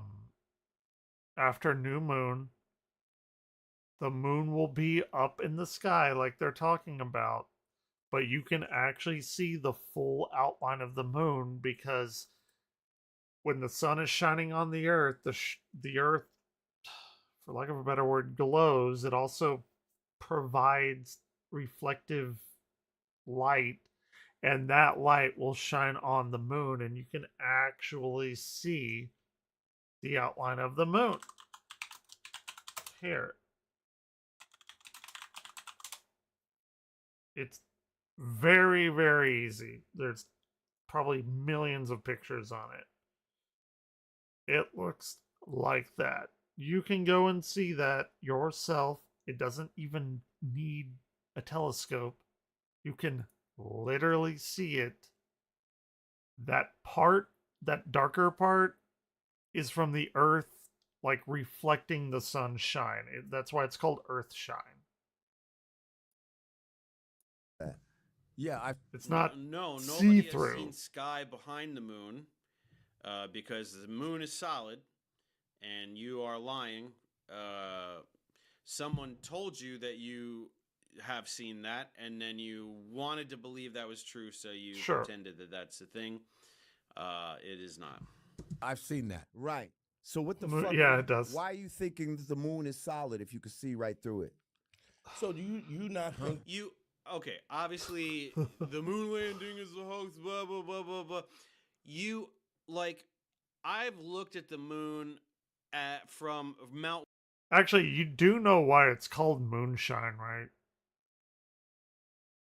because like that's when the people during Prohibition, uh, that that's when they made their liquor, you know, in the big stills or whatever, because they had to do it at night, so nobody would like see them or whatever, and basically they used the moon as like a night light, for lack of a better word. That's when they operated and made the liquor in their stills, was during night, so they wouldn't like call attention to themselves. Wilson Observatory. So Mount Wilson Observatory, very close to here in Los Angeles area, was the best telescope in the world like 100 years ago. So now obviously it's not really Still incredible pretty or good. anything, but it's pretty incredible to me. And you can go up there and you can look through that telescope. And I'll show you the all kinds of telescope that stuff. I Looked used. at, I'm this sure binary system and Saturn well, and if I can whatever. find it. But my favorite thing to look at was When I the ran moon, the observatory. because holy hell, I was looking at the moon like you can scan. It's so close up that you can scan for a significant amount of time and traverse the moon with in the eyepiece. There's Yeah. So when I was a grad student, I literally had the keys to our observatory. Let's see. Actually, I haven't looked at this in forever. They redid their pages. Because tonight is tonight, and tomorrow we can decide. There's got to be like images and shit, right? Yeah, there.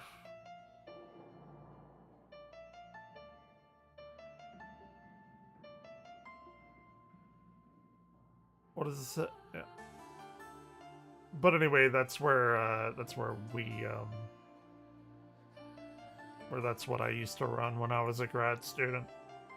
We do like night labs and shit out there.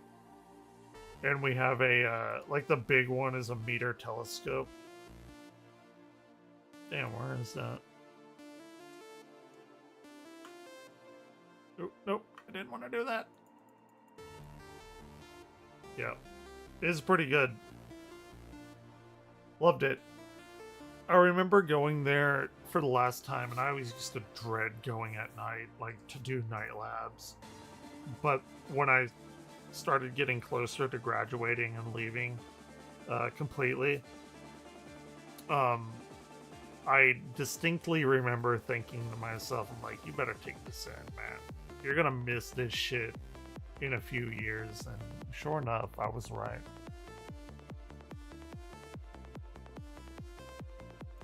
a little you can move it manually, and you are seeing this thing in so much detail. You're seeing craters in pristine detail. You're seeing shadows in pristine detail, right? All these features that are casting shadows. The thing is made of rock, right? It's so blatantly obvious. You're looking at this thing like it's freaking Google Earth level detail looking at the Earth.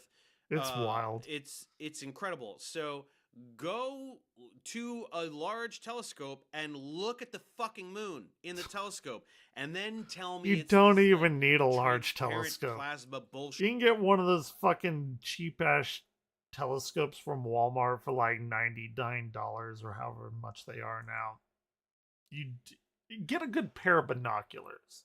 If you want to do stargazing, like the advancement in binoculars, like there are astronomical binoculars for like $60 or something. They're not that expensive. They are like as good as any entry level telescope. Like you can see a bunch of shit with it. And you can get a I did this. I think I might still have it at my sister's house, but like if you get a tripod, get binoculars, you can actually get a mount for your phone, and you can do like astrophotography with the binoculars. Fuck, I forgot where I left that. Anyway, it's very inexpensive to do. Sorry. Trained off there. Shit, whatever the hell you're talking about. Look at the moon. It's made of rock. You can see it. You don't have to go land on it. Go. I wonder look how out much at they the are now, telescope actually. and look at the moon. Think that planets are round? Planets are not. He doesn't spheres? believe there's planets. I didn't say there's not planets. Oh, okay. What I'm saying is, a planet, what they told you is a planet, is not the same as what we're on. So first of all, they say planets around. That's not true. All the drawings of planets around. If you actually get footage of real planets taken by a P900 camera, look that up. Hang on. Okay. Hang on. Yeah. If you It's look about up $60. the footage of real fucking planets, what they do is they pulse. They change color. Yeah, you showed me They that. change shape. No, they don't. In fact, this is actually more annoying that he's saying that they pulse and change color and change shape, because that is actually exactly the opposite of what planets do. You can talk about stars twinkling, and I do talk about that. Like, the starlight goes through the atmosphere. If the atmosphere is like incredibly polluted, or it's just like real bad, like there's high humidity or whatever, like if there's a bunch of shit in the atmosphere, you get that like twinkling effect. You even get that twinkling effect whenever you see stars rise on the horizon, because there's that much more atmosphere to go through. But the thing is, you can tell where a planet is because it does not twinkle. That twinkling is due to the fact that like stars are so far away, it's such a tiny like line of photons, whereas a planet is much closer than the closest star. That planet has like roundness to it. It's not just a point of light. And because of that, the planets do not twinkle. You know, twinkle, twinkle, little star. It's not twinkle, twinkle, little star and planet. It's star. Planets do not twinkle. They do not change color or anything. It's exactly the opposite of what he's talking about, which is super frustrating. And all this type of shit. They are not. No, that's idiot flat earthers using, not knowing how to use cameras, right? But again, the way that we look at celestial objects is with a fucking telescope. And you can look at planets in telescopes too. Right. Right? Now, obviously, right, all of the probes that we send out and get these unbelievable images of all the planets, including the ones that we've landed on, right? We've landed probes on Mercury, Venus, Mars. Mercury and Venus, we don't have, like, the images are, well, Mercury, I think it just crashed into it, so I don't know if we have images on the surface. Do we? of I actually Mercury. don't. I know we do have We Venus. have some, right? Yeah. The Venera landers in the 70s, I think. Yep. Those are interesting. But Mars, obviously, right? We have so much footage from the surface of Mars. Of course, all of that is fake because he says so. And then we have flybys. And we've. It's like whenever something doesn't agree with what you're saying, it's fake. It's weird how that happens, right? It just so happens that all the fake stuff does not play into your narrative. We've landed on Titan, we've landed on a bunch of other stuff, and we've flown by all of the other planets. So all of that is fake because this jerk says so. You can still look at these planets with telescopes, right? Yep. Have you ever seen a telescope? Like, do you know what a telescope is? I know you haven't looked out of one, but put it on your to-do list because it's really neat, right? Space is cool. Astronomy is cool. Observational astronomy is really fun. Yep. Did you know, interestingly enough, Venus, like if you look at Venus through a telescope, it actually goes through the cycles like a crescent, all of that stuff. Also, Venus is as close to us, or is very close to us, and if you have just the right like atmosphere, it's very calm. Probably better in the northern part with colder air, but Venus can cast a shadow. They're called like Venusian shadows because Venus is that bright. If you catch it at the right time, it will cast shadows on like rocks and trees and everything like that, like the sun does, like the moon does. And eye-opening.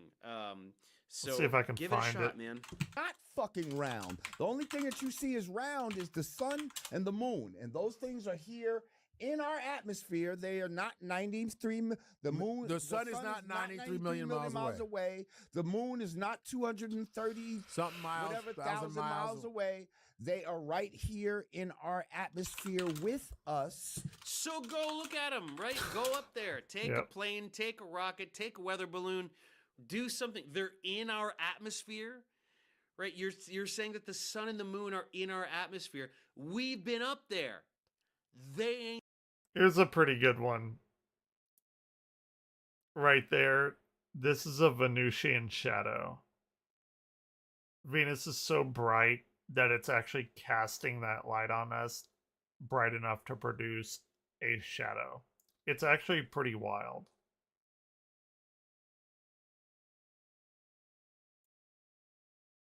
Ain't there, right? And the higher you go, it doesn't change the way the sun or the moon look at all. That's not what's supposed to happen when you approach an object. When you get closer to an object, if you're looking at a building that's far away, if you're looking at a building that's a mile away, and it's... What is his arm? Is that like... Damn, that's a good tattoo. That's how we get parsecs, parallax seconds. Damn, that's a really fucking good astronomy tattoo. I'd have never thought of doing that. I might have to steal it from him. My very first tattoo will be Zelda one, though. The Hylian crest, left arm. Eventually I will get that. And it's teeny tiny, and you keep walking towards it, it gets bigger and bigger and bigger, and then when you're right next to it, it's huge, because it's a big old building. So how come when we go up in the air, the sun and the moon don't do that? Because you're not getting any closer to them comparatively. I mean, it's negligible. The amount closer that you're getting to them is utterly negligible compared to the unbelievable distances to the sun and the moon. A lot of people don't like that. Because people are kind of taught that the more precise you are, the better it is in science, and that can be true, but like it's definitely not for astronomy. Because like for instance, if you look at a nebula has like volume to it, right? It has like a size. And then you like whenever you teach it, you're like, oh, this nebula is this far away. It's however many, like, I don't know, like 100 part. I don't know really, but it's very far away regardless. And students don't like thinking about that as like one object because it's like, oh, you know, how far is this nebula away? And they're gonna be like, well, what do you mean? What does that mean? Like the nebula, like the front part of it, the back part. It doesn't matter though. Like in astronomy, we're dealing with such large distances that getting that distance doesn't really rely on like the front of the nebula or the end of the nebula. It only it only relies on like where it is as a whole. And the thing that I do, like the way to visualize that is, okay, you're in like California, Texas, whatever. Like, oh, I want to go to New York. You're not going to ask like, oh, where do you want to go in New York? Do you want to go to the northern part or the southern part? It doesn't matter because the distance to get there is so long. It's not like one side of like it doesn't matter. It's inconsequential. You're like, oh, it's 17 hours to New York. That's all people care about or should care about. Just like they appear to be. And those, hang on, and there are stars and there are moving luminaries. There are moving stars, which we call planets, okay? But those are not the same as what we are on now. These are not solid masses that you can stand on. And my analogy for that would be if you were standing on a pool table, sir, and you were looking out, right? You would see nothing but round pool balls in front of you. Right. Oh, right. Right? You would see nothing but round objects. That doesn't mean what you're standing on is round. Why would it be The different? table is flat and square. Right. So you So think for that you, If we live on a pool table, go to the edge of the fucking pool table, asshole. Go They show me can't. the edge. NASA controls Show me it. the edge of the pool table. I'm standing on a pool table. I see the edge of the pool table. Where's the edge of the pool table? for you to assume that hang on, for you to assume that you are on the same thing that Yes. you're looking at Yes. is some bullshit that you were tricked into thinking. And they taught us this. Why? By the way, this is called the Copernican principle, where to like you have to not like buy into it. It should be like self-explanatory, but people don't really like that. The Copernican principle states that like Earth is not in a special position. That we don't have anything special going on around us. And you know, it like bumps up with religion because you have people that are like, oh, God made us and we're special and everything. So then they can kind of like convince themselves that Earth is special and then come up with bullshit like this. But again, it's not. And if you want to make progress in science or especially astronomy, like that is or cosmology, I should say, that's like a fundamental principle. If you reject that, then you can make up all kinds of crazy shit. In third grade. Yes. Okay. Because they knew that you couldn't question it. Mercury, Venus, Earth, Mars, Jupiter, Saturn, Uranus, Neptune, and Pluto. That is the order, and it's all bullshit. I love how proud this guy is to know the names of the planets. He's like, I learned this in school, and I still remember it. I'm smart. And so, because If we you thought believe it was in the round Bible, because the Bible is a flat Earth book. So if you believe in the Bible, you can't believe in the globe. Damn, I don't go to church. What? Yeah, those shepherds 2,000 years ago, man, they knocked it out of the park with their science. He sent you another 20.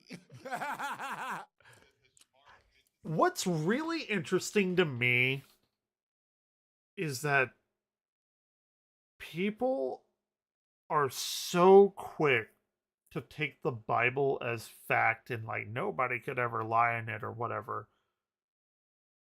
But yet those same people will question their best friend if their best friend is like, oh, I did this. And then those people, like, he didn't do that. He's fucking lying. Like, it's so wild to me how, like, double think that is. You will question your best friend if he tells you a story because you're like, I don't know. But you'll just, like, wholeheartedly accept a 2,000-year-old book created by shepherds. Like, it breaks my mind of how people can do that. I don't like to think about it. Like, it actually does hurt my mind with the amount of the Olympic level, like, double think gymnastics that they do. Listen, have you ever been to space, Mr. $20? Right. No. Right. You're taking the fucking word of NASA.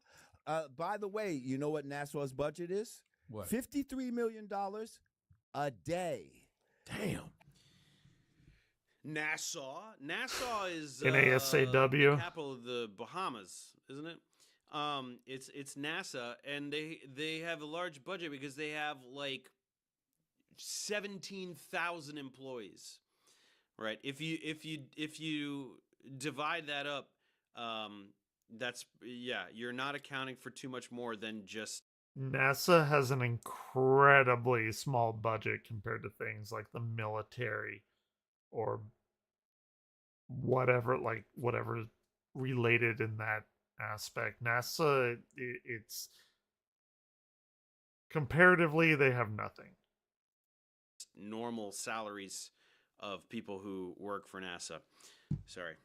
Hell of an incentive to lie.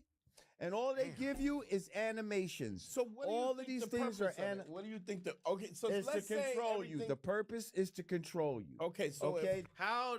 Look, we've been over Control this a bunch of what? times, but how in the hell does lying about the shape of the Earth control anybody?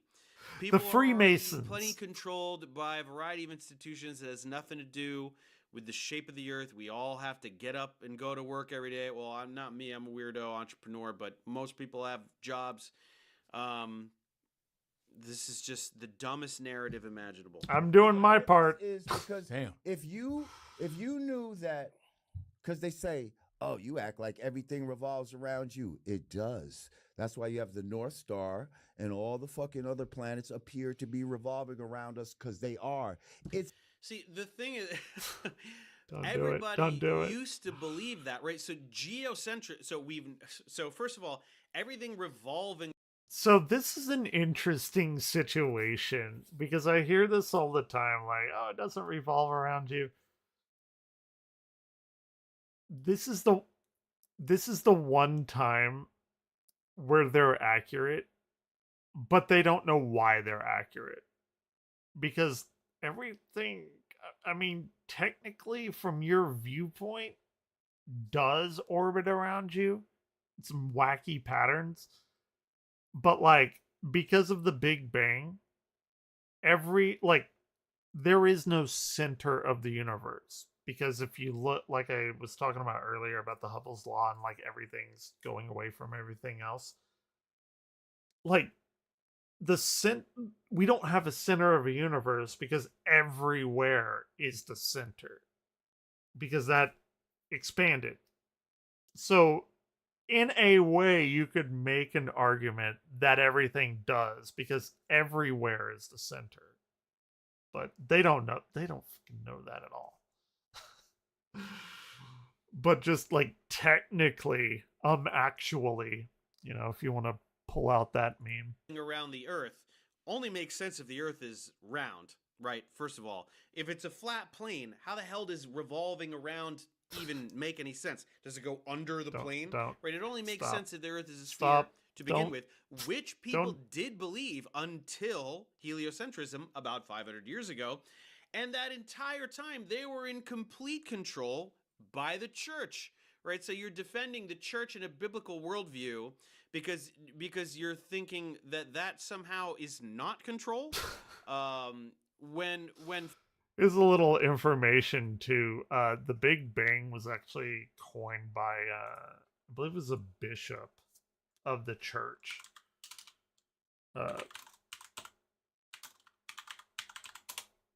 I forgot who exactly.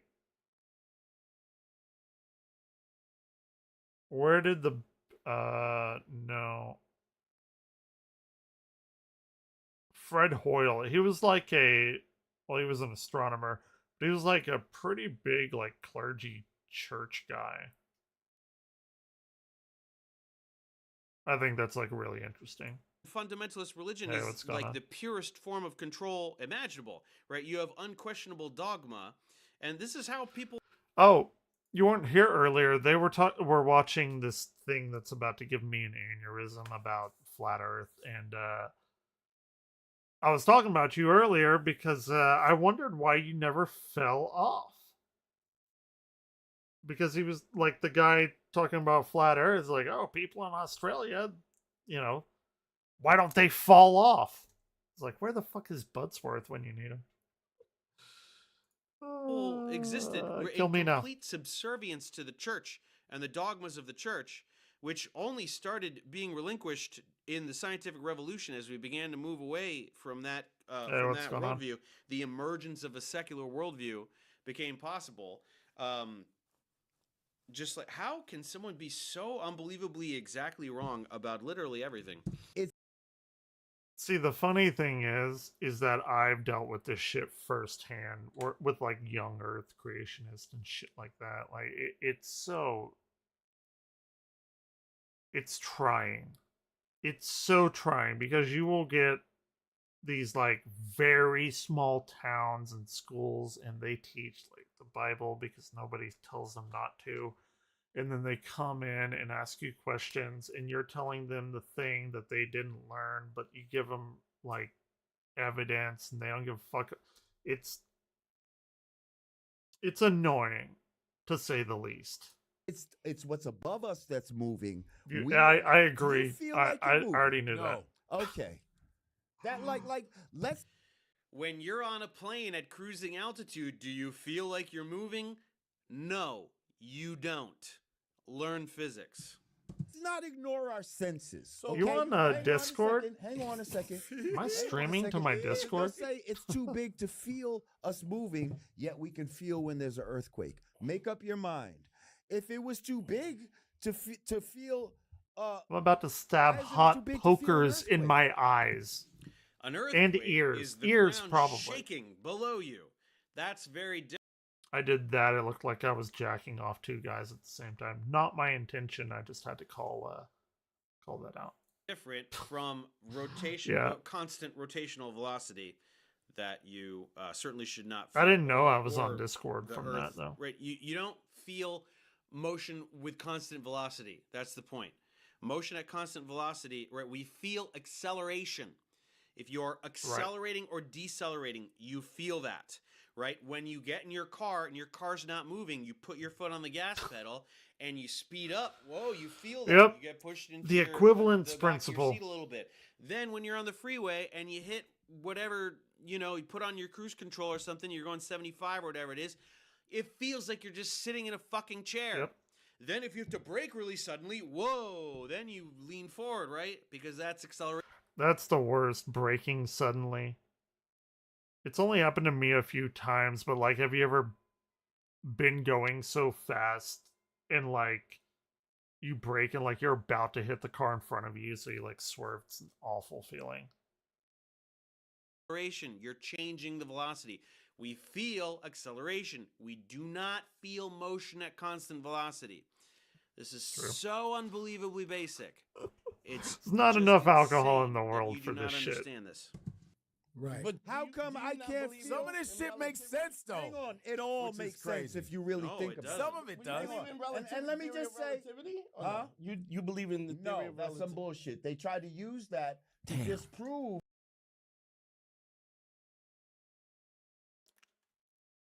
Processing.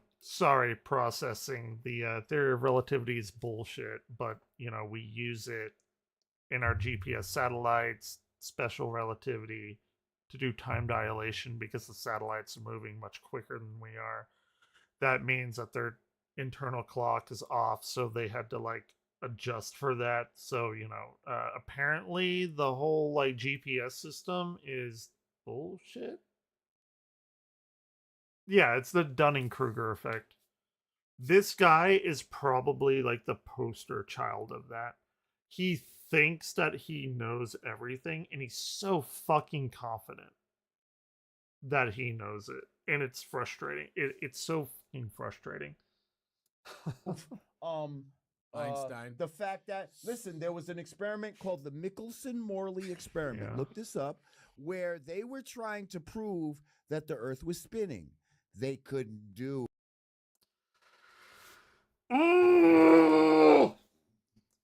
No. Michelson-Morley experiment was them trying to prove that we had this permeating ether. Everyone's heard of the ether, right? You know why people thought that? I'll watch it after this for sure. You know why people thought that about the ether? Because we knew about waves. Something has to wave, right? Like you have to have something to wave. You throw a rock in a pond, as it hits the pond, those waves propagate out, right? And the ether is an incredibly like a logical thing, right? Like everyone thought that we were in this ether, despite the fact that the ether was supposed to be like infinitely dense, but like infinitely non-viscous, or it's some weird shit. The luminiferous ether is actually what they called it. Anyway, the reason that people thought about that was that light, right? We knew light was a wave. Well, what does light wave in? there has to be something there to like propagate that light wave, right? So Michelson Morley set up an experiment.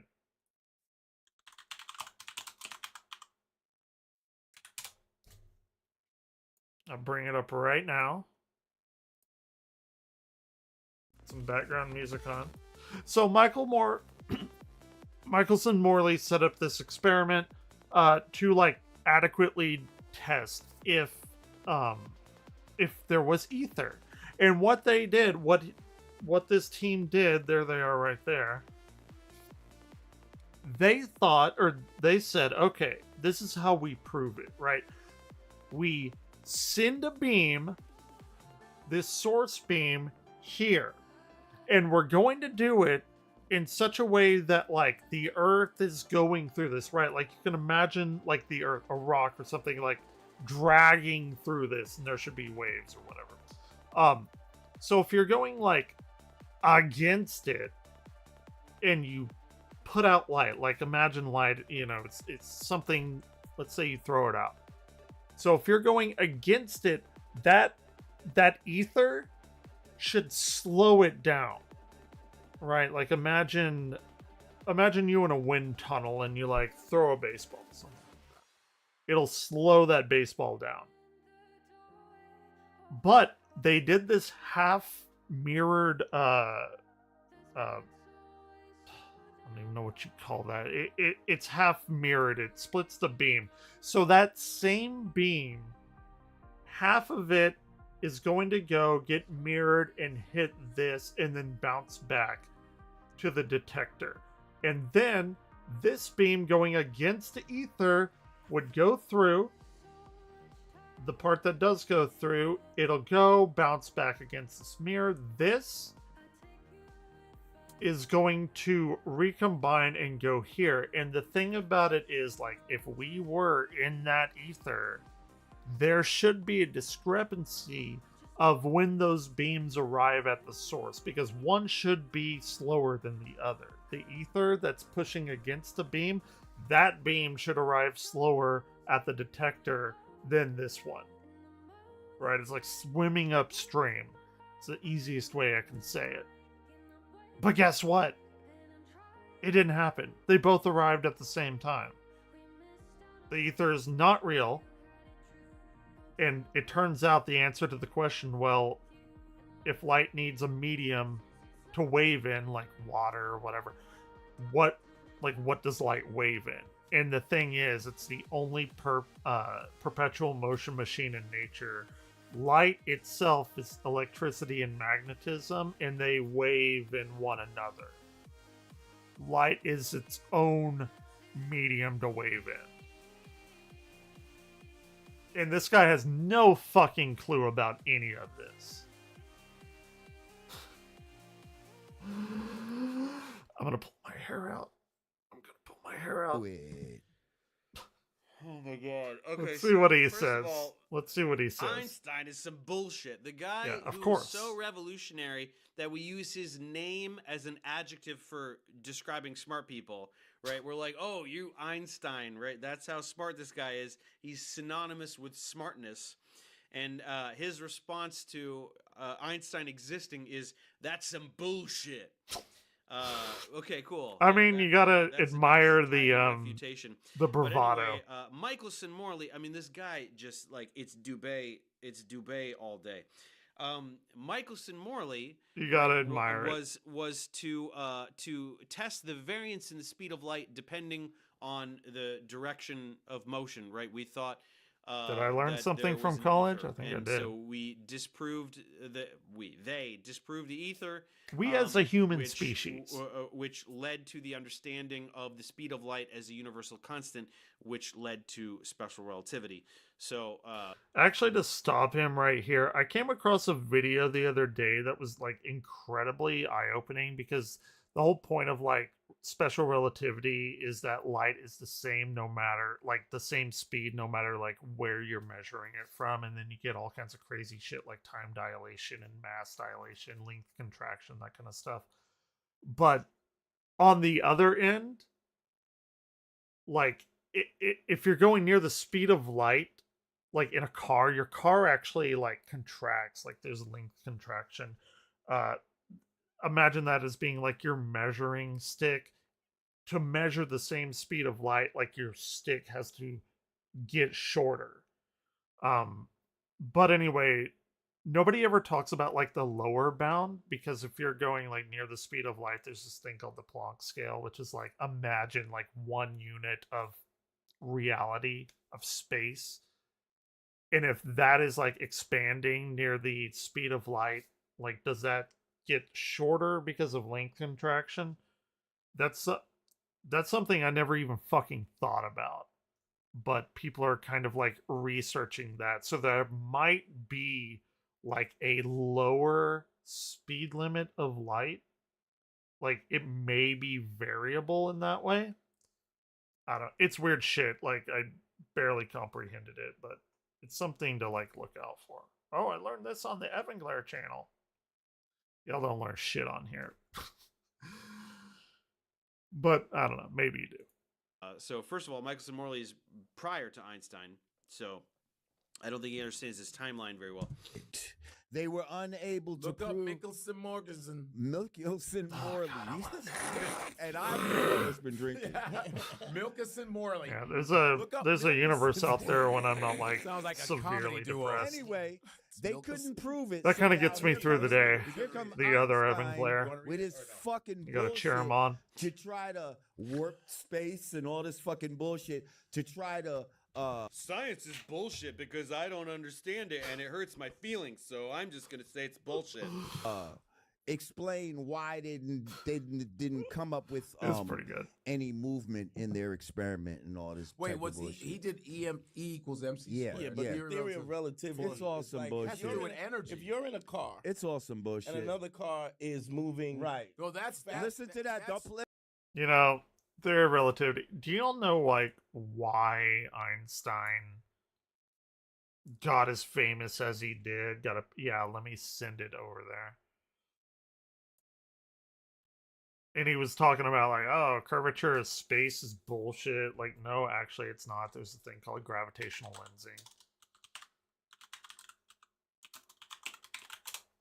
And we've seen it quite a bit. What's happening here, this is gravitational lensing. It's like the best way. There's actually the Cheshire Cat thing. This weird ring, it's called an Einstein ring. This is actually behind this galaxy, this elliptical galaxy, and it's bending that light around. And so that's why it comes in as a ring, is because that light is being bent around and going and hitting our eyes. It's like a big magnifying glass. And that's how we know like how much galaxies weigh and things like that, because there's a mass associated. The more mass there is, the more gravitation there is. That means that the more warped space is. And I mean, there's tons of shit like this. A really cool one that a lot of people don't know about is like the Cheshire Cat.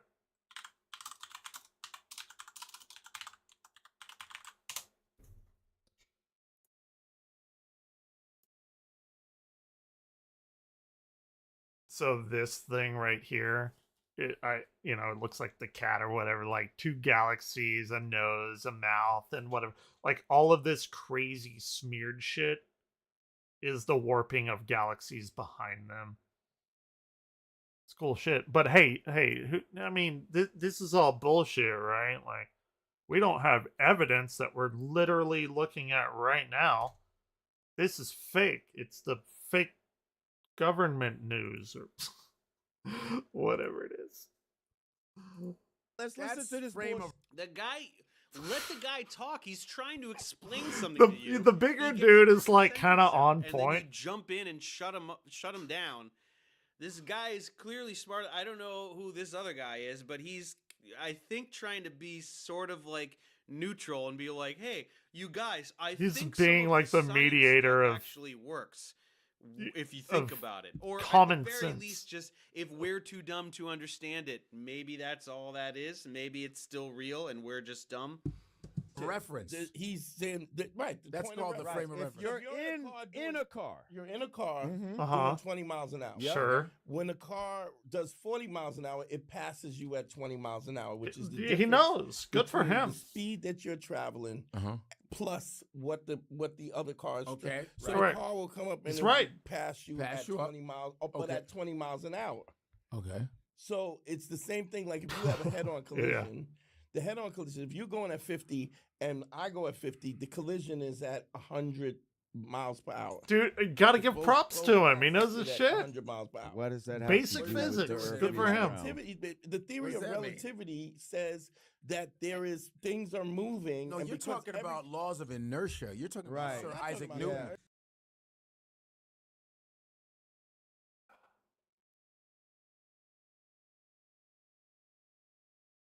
Oh my god. What? How? Like. This is why I don't do a lot of this shit on stream. It frustrates me to no end. And the thing about it, like, even the more frustrating thing is, like, I can't talk to, like, this is a pre-recorded video. I can't talk to them and, like, try and explain it in the most fundamental way possible. Even though this guy would never accept it anyway. The fact that I can't do that, like, okay. No, he's describing Galilean relativity, right? Sure. This idea of reference frames is actually Galileo's idea, and so the difference between Galilean relativity and Einstein's special relativity is that There's not enough alcohol in the Einstein- world for this. Right, the two postulates, right? One, the important postulate He's of drinking special relativity as well. is that the speed of light is constant in all reference frames.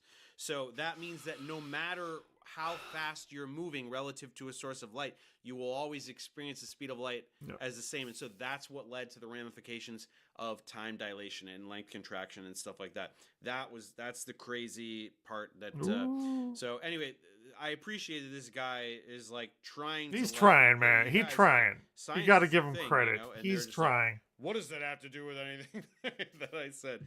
I don't know. That's all you can do, right? Is try. That's the That's all anyone can do. Okay. It has nothing to do. Hold on. Theory, hold on. E is energy. Energy equals mass times the speed of light squared. Correct. Okay? So what does that have to do with any of the shit you guys were talking about? What I'm saying is they came up with that equation because they failed to prove that the Earth was spinning.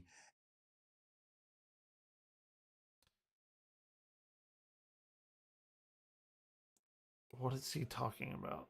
What is he They came up with that equation because it relates mass and energy. And why Einstein got so popular overnight is in the I think it was like 1912. There was an eclipse in Africa, total solar eclipse. And we know star charts like very accurately. I can't. So there was I fucking pull it up. Oh, teacher Evangler, whatever. But during that eclipse, there should have been there should not have been a star to see because it would have been behind the sun.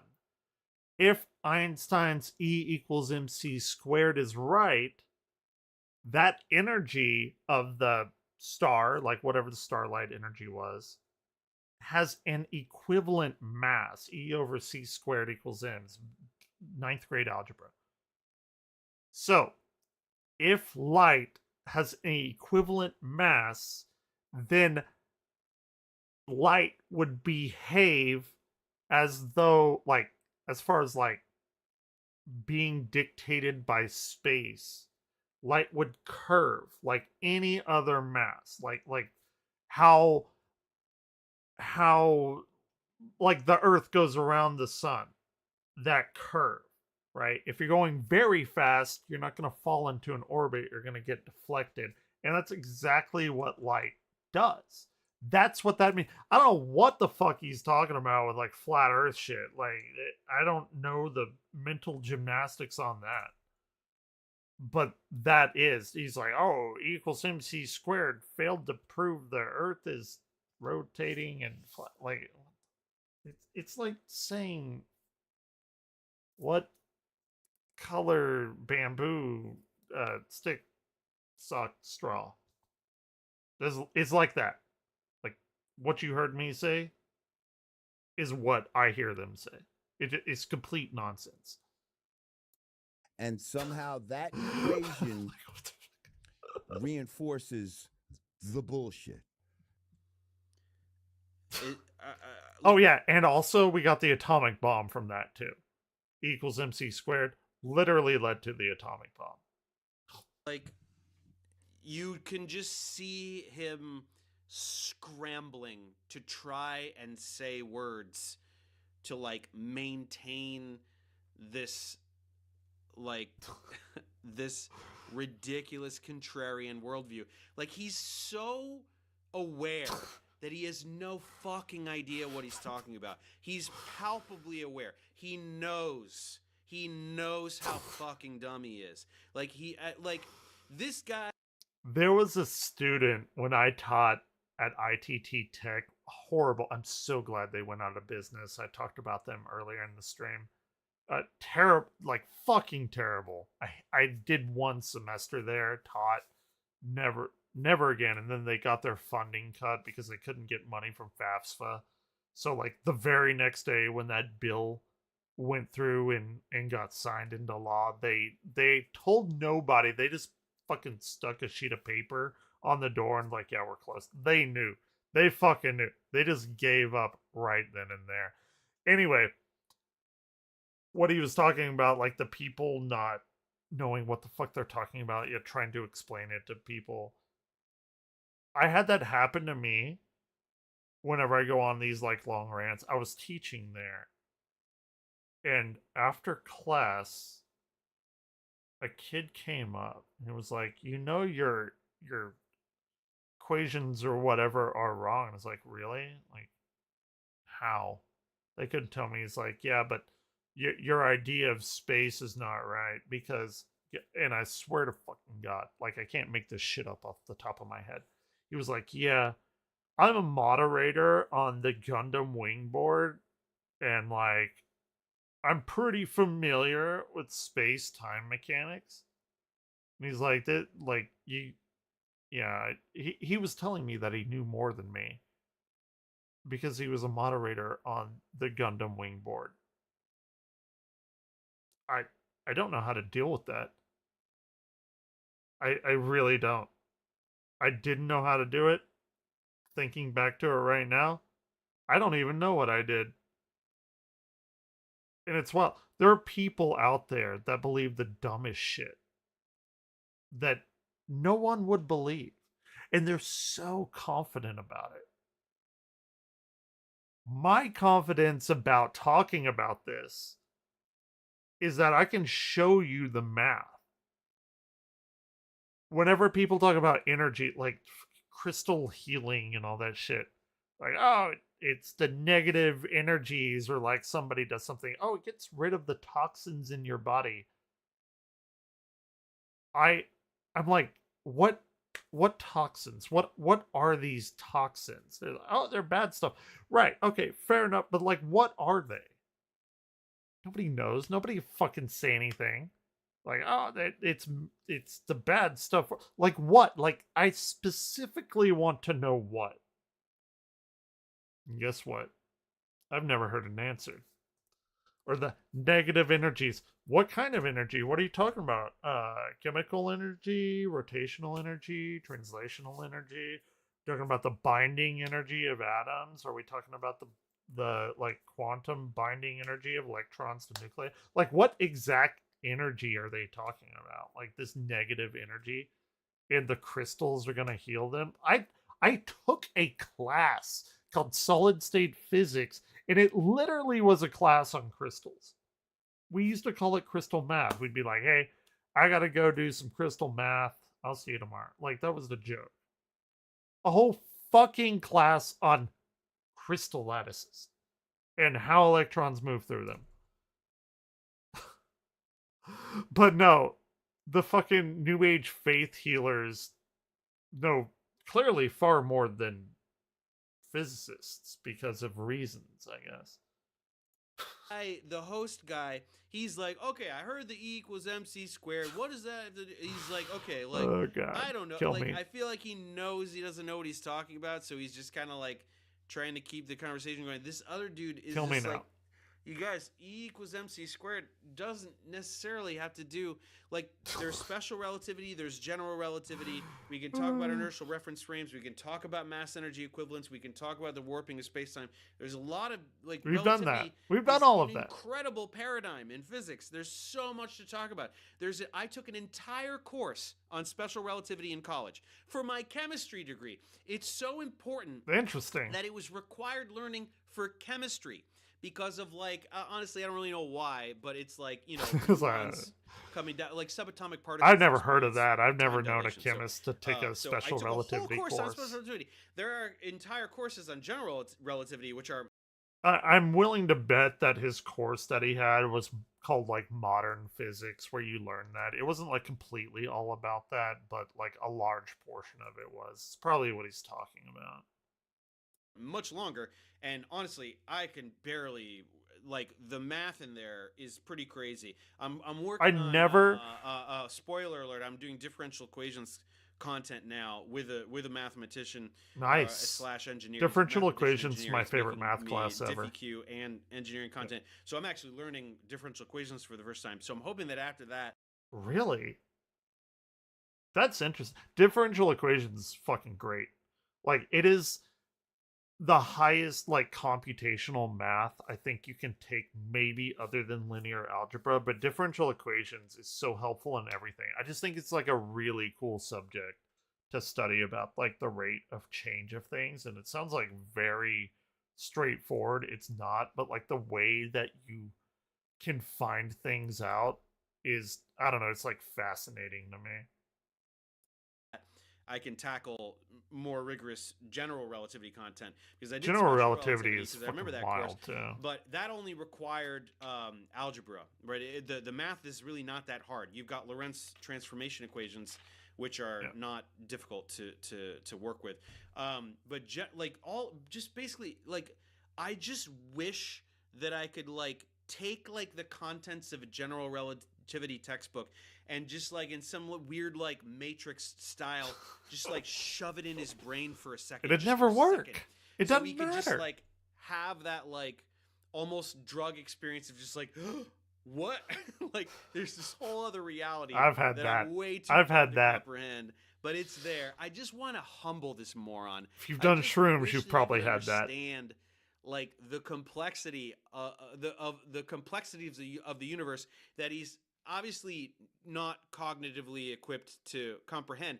But it's okay. Like, it's okay that he doesn't understand general relativity. Right. Most Agreed. of us, myself Agreed. included, I would not say that I understand general relativity. I mean, it's like I can describe it in a you know. It's very difficult mathematically. It's so You're dealing with like but 4 most vector of us don't tensors understand and most stuff. things, and that's okay. We don't go around, you know, pretending that something is wrong just because we don't understand it, right? That's when, you know, speaking as a generalist, that all I do every day is rub up on things that I have only a cursory understanding of. So that keeps me pretty humble, because it's like, wow, there's all this stuff. There's a lot of shit out there. Definitely don't fully understand. There's a lot of shit to know out there. And just guys like this, like, it just fucking boils my blood to just somebody who knows nothing. I mean, the guy's an idiot. The guy has, like, the cognitive ability and the intellectual capacity of an average 5th grader, I would say, probably. And he's just looking at the entire body of knowledge that has been gathered over centuries, millennia of the most. It's the dismissal of that knowledge. It's not the fact that he has the IQ, or IQ is weird, but the cognitive ability of a 5th grader. It's the flamboyant I'm better than you and this is how it is. It's that aspect of unwilling to learn or even attempt to try and kind of understand anything. That's the shit. Brilliant humans that have ever existed, all the shit that they figured out that whole time, And then you're like, nah. To all of it. I haven't watched this. There's nothing more arrogant. There's nothing more pathetic. There it is. And I just can't have any sympathy for it. Okay, he said his piece. It's like 30 more minutes. I want to go and I'll watch your video and play Halo. I can't anymore with this. I'll probably watch it on my own later or something. We got the gist. The guy's fucking moron. Is it? Hold on, let me see.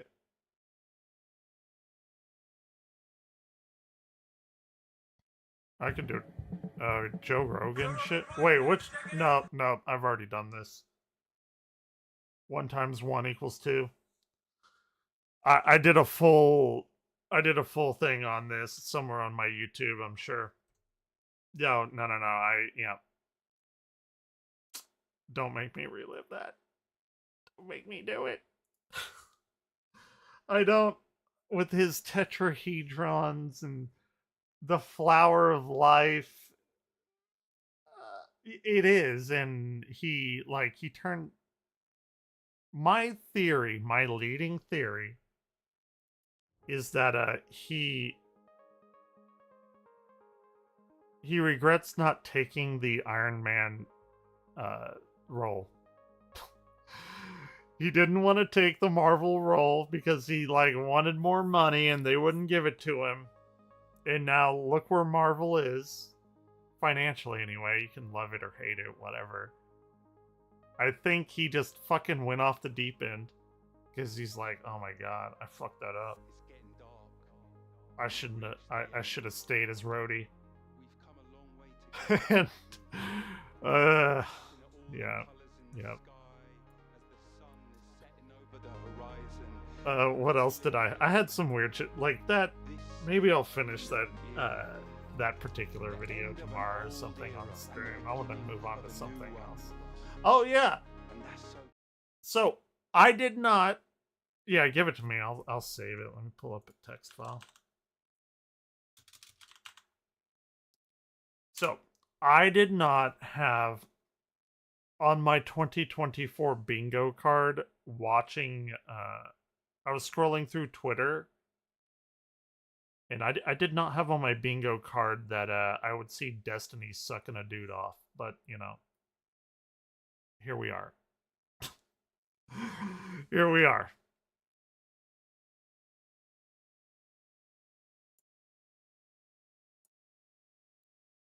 Hold on. Hey everyone, so I frequently get requests as to what to Okay, yeah. I haven't done this one, but I definitely will. Like I said, tomorrow. Yeah, this is actually one that I haven't watched. Yeah, I definitely will do this one because it's gonna break my brain in so many ways. I am so annoyed with myself that I did not go down to Rice University and see the debate with him. This shit is fucking wild. If y'all haven't seen the debate, James Tour with Professor Dave, it's wild. At that center. I have this somewhere on my YouTube as well, but it is wild. Stupid. All of my work is stupid. Why would you think anyone would believe that? Okay, here he is. He wrote it. Here he puts up this tweet. Origin of life research is a scam. Somebody says why? See. He says because no one is really trying to actually. So his thing, and I was talking about it earlier, not Dave, but him, James Tour. He's like 2.5 hours south of me or something on I-45. Rice University is near Houston. Rice is a really prestigious college too, which is all the more baffling that this guy is in there. And what just like really fucking rubs me the wrong way, grinds my gears, whatever you want to call it, is that this James Tour is clearly like a smart person scientifically, but whenever religion gets in his way, he dismisses he dismisses it. And that's so frustrating because he's calling for like the ban and like defunding of abiogenesis, like I was talking about earlier. And as a scientist, like this guy should be leading, like having the flag, leading the people doing research on abiogenesis, because we're not there, we don't know it all, and like that the whole fucking point of being a scientist is to learn shit that we don't know about. Why would you want to like defund people? You should be helping them. If anyone, he should be helping them more than anyone to like do experiments and stuff. But no, he wants to defund it. It's so fucking frustrating that the guy can go into work every day and call himself a scientist and then preach about defunding stuff that might make him feel uncomfortable because life wasn't made by like a god or whatever. Like it's so frustrating. Highly recommended though. All right, let's watch something weird.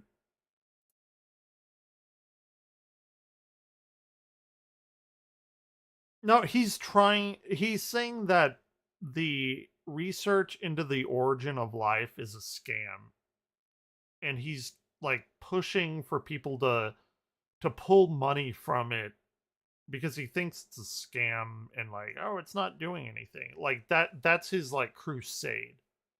Is he doesn't want other people to do origin of life research. And he should be the one wanting to do it. He's like, oh, we haven't made a cell in the lab. Yeah, but okay, fair enough. But we're like doing research on it. Like that's the whole point. It's like saying, oh, well, we haven't landed on the moon in 50 years. Like let's say you're Newton and come up with the laws of physics, like Newton's 3 laws. And like 5 years later, you're like, what? Your laws haven't landed us on the moon. You must be wrong. Fuck it. Like, don't even do it. No, like, what? That's what research is. It's like pushing and learning new things. It's not this like giant book of answers like people like the Bible seem to think. It's a way of like trying to learn shit that you don't know. Trying to learn more about like the reality of reality, period. Not to like stifle people's research into that stuff. God, it just like that shit really pisses me off. That you can go into work at such a prestigious college and like actively hinder or try to hinder research. Just because, again, it might make you feel weird because the God of the Gaps argument is like closing in, the God of the Gaps being like, we don't know how babies are made. God did it. And it's like, well, no, not really. And sperm goes into the egg and then, my cell divides and eventually you get a baby. It's like, oh shit, maybe it wasn't God. Well, God made the rainbow. And it's like, well, no, because there's like mist in the air and light comes in and reflects off of it at this particular degree. Like, we know exactly how rainbows work, right? So like everything is being found out and God is being shoved to the extremities of like what we don't know. And it's people don't like that, but it is what it is. Let's see. Viral videos with disturbing backstories. I'll bite. Let's move on. Break my brain. between each variation, once you... Wait, what are we doing? Okay, shift. Shift mindset.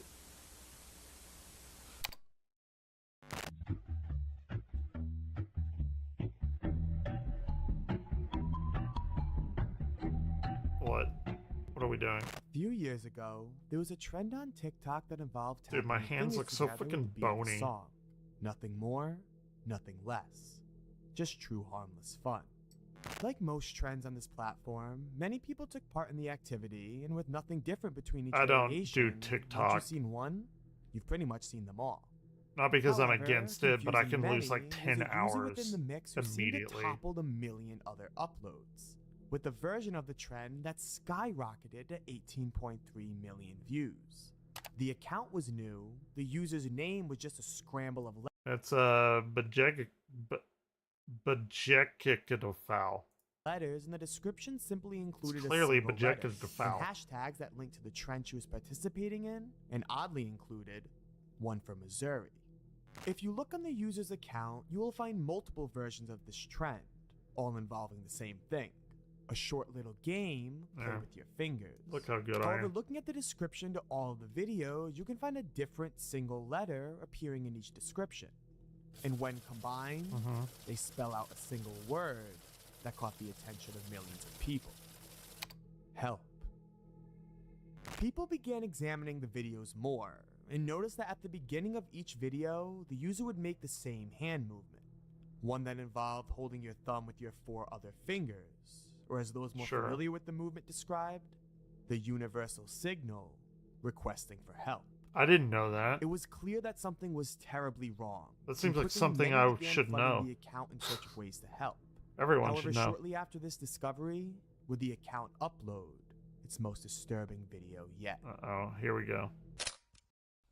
What's happening? My boyfriend is abusing me mentally and physically. He's held me hostage, and I told him I can't call check my family or friends. It's extreme domestic violence going on. This is not a joke. I live in Missouri. He gave me a phone, but she's monitoring it. I asked you to talk. I think he's monitoring my phone, but he went out now. So he doesn't see my phone anymore. Since the one time I can call for help, I'm going to take this 17. If anyone lives in Missouri, please contact me, please. Jesus Christ. A woman in... I could never be like a 911 dispatcher. No fucking shot. Ever. No way. Like, if I heard something like that, I wouldn't know what... I would like curl up into a ball. Like that's how I would how I deal with shit like that, like stress. I'm like, no way, dude. Like what I don't full know. hysteria, was crying and screaming for help, claiming that she had been kidnapped. More In the power to video, people that she can mentions do her it name though. was Elizabeth, Respect. giving a minor lead to those looking for a way to help, and realizing that this woman was in danger gave the perfect explanation as to why #Missouri was apparent in every upload. This was likely the state where the kidnapping occurred. Somebody went Doing some missing. research, viewers found that a woman by the name Elizabeth Pickens went missing on December 3rd, 2021 from Jefferson City, Missouri. The exact date that the first video was uploaded to the TikTok account. What we may have been witnessing was the desperate plea Smart. for help by somebody with little time left. However, many viewers criticized the speculation, claiming that someone kidnapped would never have access to a phone. I think it's safe to say that it's always wise to trust that these accounts are being for real, as ignoring these videos could pose catastrophic risks to the woman involved. You always get that though. Like whenever somebody says a story or like it's a really fucked up thing or a really fucked up video, whatever. There are going to be people, and I've talked about this before, that are like, "Oh, it's fake." It's fake. Like maybe, but what if it's not? Like no, it's definitely fake, but like, you know, what if it's not? I think it's a pretty dangerous line of thinking. However, shortly after this, would the entire account be deleted, with no resolution as to what had occurred. Elizabeth Pickens remains missing to this day. Helping make this video possible, I'd like to take a moment to thank this video sponsor, MyHeritage. In this video, we're going to be talking about a few criminals that actually hid their past. MyHeritage is check. It might just be me, but that's something that a little I bit of want to know German, about sooner than later. tiny bit of French, tiny bit. MyHeritage 3/4 is a check, global baby. source for Let's family go. history research and DNA testing. Using their platform, I was able to create my own family tree and research dozens of family members I didn't even know existed. For me, this is actually really important, as one side of my family I barely even know, and the other came from an entirely different country. Using MyHeritage, I was able to find out more about family members I've never heard of, like my great-great-grandparents Nicole and Giovannina, who apparently changed their last name, meaning there's a whole branch to my family tree I didn't even know existed. I'm even able to add any relevant info I may have to expand their family legacy. Zoom in and If you don't know enhance. much about your family's origins, MyHeritage can find new family members and records of your ancestors for you with little effort, using their collection of 20 billion historical documents. With just a click of a button, I can use MyHeritage's instant discovery feature to add entire branches straight to my I've never family tree. done that. If I'm I don't know. lucky, MyHeritage's AI recovery system might even locate me an old historical photo, making me closer to my roots than I've ever been before. To start building your family tree today, I don't use know the if I link at the top want of to the know description like or what scan my this QR code for a ancestors did. 14-day MyHeritage free trial. I think that's Thank you so much. that's MyHeritage, fine for left to sponsoring history. today's video. I don't think now, I need to know let's get about back to that. today's content.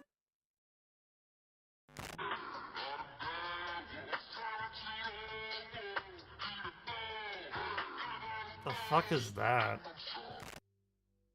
On July 15th of 2021, would Jackson Wood, a 19-year-old from Danville, Kentucky, go to work at a job that was practically made for him. He was a commercial diver for LG&E's power plant, a job that was very reminiscent to his love for swimming. He swam competitively for many years, tracing his love for the activity all the way back to when he was a small child. He also shared this love with many of his siblings, some of which What also does this have to do with a competitively swam power as well. plant? That's why when Jackson got a job diving with his older brother, it seemed like a dream come true. They both could pursue a career swimming together, just as they did when they were young children. I don't think you want On to this swim day, in that. Jackson was tasked with diving underwater and inspecting the intake pipes and screens. He slowly descended, just as he normally did. However, while he was being guided by the crew members on the surface, with Jackson's audio communication, I'd like to go scuba diving. unexpectedly Probably cut. never will, but They fought to regain the communication channel. However, the signal was entirely lost. As time passed and Jackson had not returned to the surface, both the crew members and even Jackson's older brother became incredibly you want some worried. nightmare fuel? As it Go and turned watch out, like there a was cave malfunction within the diving pipe, gone and it wrong. rapidly sucked in Jackson Wood. I watch forcing that his shit last all the moments time. to be one of Never, fear and silence. never in a million As he years. drowned deep within the water he loved for so many years. The following day, they recovered his body, unfortunately confirming his death. And only a short time later would a memorial ceremony be held by his former swim coach. And at the end of this TikTok, with a video Like, what cut to a is humorous that? edit, bringing a sense of lighthearted humor to an otherwise tragic situation. Many people criticize the older brother because of this. However, I'm sure he knew best what Jackson would or would not like. Dies at work. Okay. Oh, I've seen this. We've seen this a million times. On March 24th of 2022, would 14-year-old Tyrese Sampson go to the Icon theme park in Orlando, Florida with his two best friends. They planned to go on the Free Fall Drop Tower, a 430 feet free fall amusement ride. However, I'll let it unbeknownst play to out, but children, there's something that just Tyrese's attendance on this irritates ride me about this. was a severe safety hazard. This was a photo taken just before the ride began to elevate. The boys on the left are safely locked in. However, as you can see, Tyrese's harness is obviously loose. He's a bigger boy. The Shouldn't have been on harnesses there. reportedly had sensors in them to alert ride conductors of unsafe passengers. However, they don't prohibit the ride from actually activating. The appropriate alerts reported. I didn't know that. However, That's the actually warning new was missed. information And to as me. the ride began to elevate, Tyree could quickly tell that something was terribly He's wrong. fucked. As the ride slowly ascended over 400 feet, Tyree began to sweat and rapidly panic. He didn't know what to do, but to be honest, What do there was you do? nothing that could be done. Yeah. He was already too high to scream for help, so as the ride approached the top, in the seconds before the fall, Tyree turned to his friends and said, "Tell my mom and dad I love them." That's new information too. Is that true? Tyree I've watched a slipped through his few of harness these. during the drop and didn't survive the fall. Yeah. Video of that does exist on the internet, and it's pretty easy to find. The real fucked up thing about that story is what the ride operators did. Because when that happened, everyone fucking went batshit insane, rightfully so. But the first thing that the ride operators did was like, oh, did you buckle him in or whatever? Like, they didn't give a shit about him. They're like, oh, did you start it? Did you check? What? They're like trying to see who's to blame and not like caring about the person who just literally lost their life. Super fucked up that like that's your first like inclinations. It wasn't my fault. I didn't do it. Like, I don't know. It's fucked up.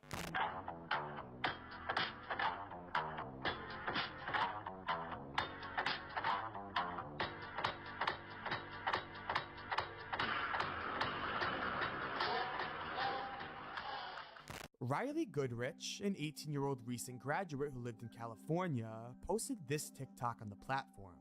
And in all honesty, there really isn't anything exceedingly interesting about it. Well, then to me, pierced it just seemed like a nipples. bored young woman looking for some time to kill. And she had a few hours to spare before a date she had with 19-year-old Anthony Barbarez, a popular TikTok star with over 1 million followers. I don't know. My sister is on The two were TikTok. having a fantastic time and went to go see a movie at the Corona movie theater.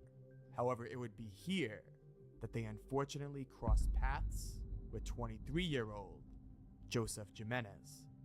Jimenez reported that he was hearing voices, Jimenez? commands that were growing louder in his head. Come on, man. Permanent Jimenez. acts of violence that would torment him. toward Jimenez. insanity.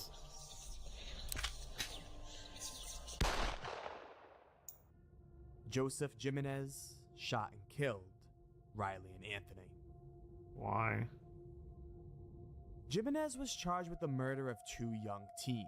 Like, Despite why? arguments from his attorney that Jimenez was insane at the time of the killings, the judge ruled that he was aware of his own actions and their wrongfulness, and he had plenty of opportunity to cease his actions if he truly willed. Jimenez received a life sentence without the possibility of Keep parole, saying putting Jimenez him behind bars throwing me off. for the rest of his life. Like, you ain't got nothing on you right now. What would you do, fool? Damn about that, fool. On July 8th of 2021, would rapper Zyrel Dijon Rivera, aka Indian Red Boy, join an Instagram live stream with one of his fellow influencer friends, Baby Capone. The two were discussing the I don't mural know of what late rapper Instagram Nipsey is. Hussle, who died only a few years prior.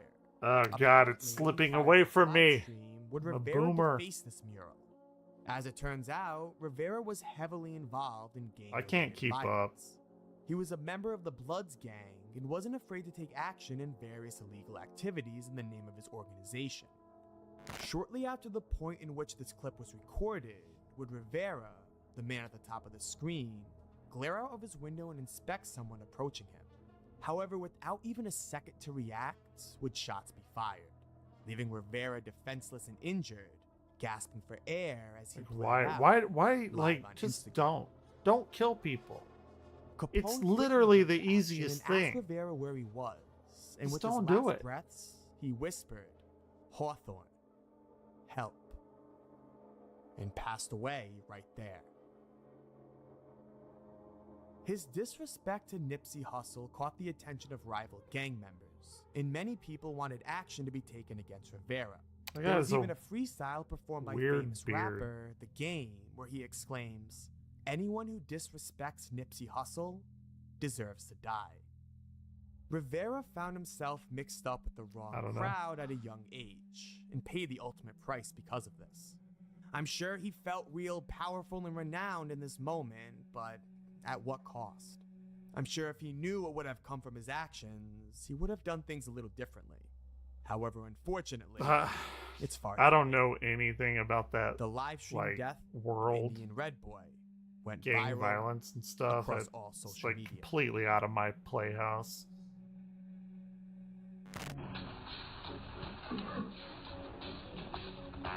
Just remembering they found a dead body this morning.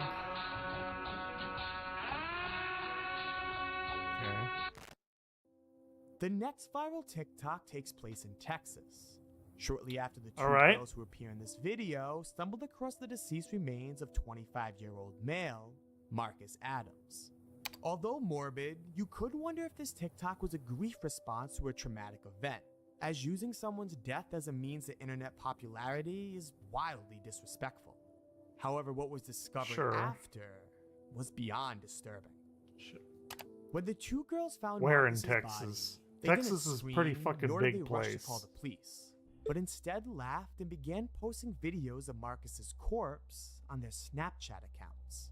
One of the girls even went as far as complimenting the necklace Marcus was wearing at the time of his death and eventually stealing it off of his cold corpse. It's pretty the fucked up. entirety of this, including the theft of Marcus's chain, was all clearly documented on the woman's own Snapchat accounts.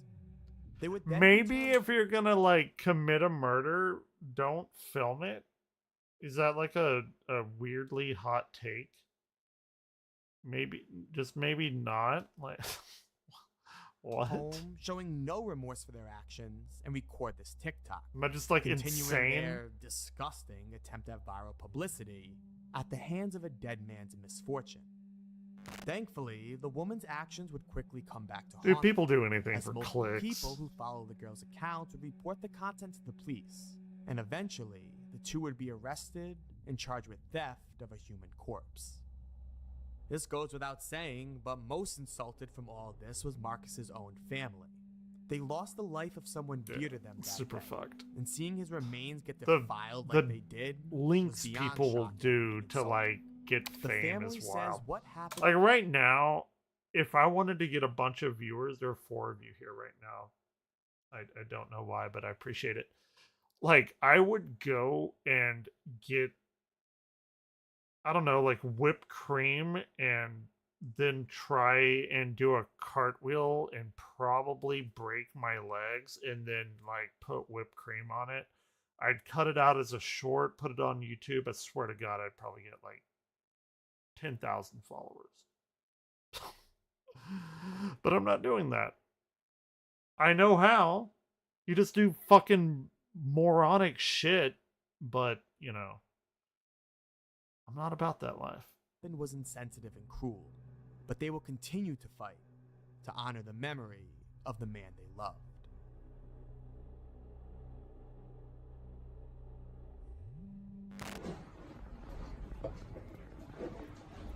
What does that say? I think I've seen this. It seems familiar to me. Does he get like raped by a dolphin? Or like a whale or something? What? It's like, will you marry me? I think it's a marriage proposal, maybe? Yeah. I've seen this before somewhere.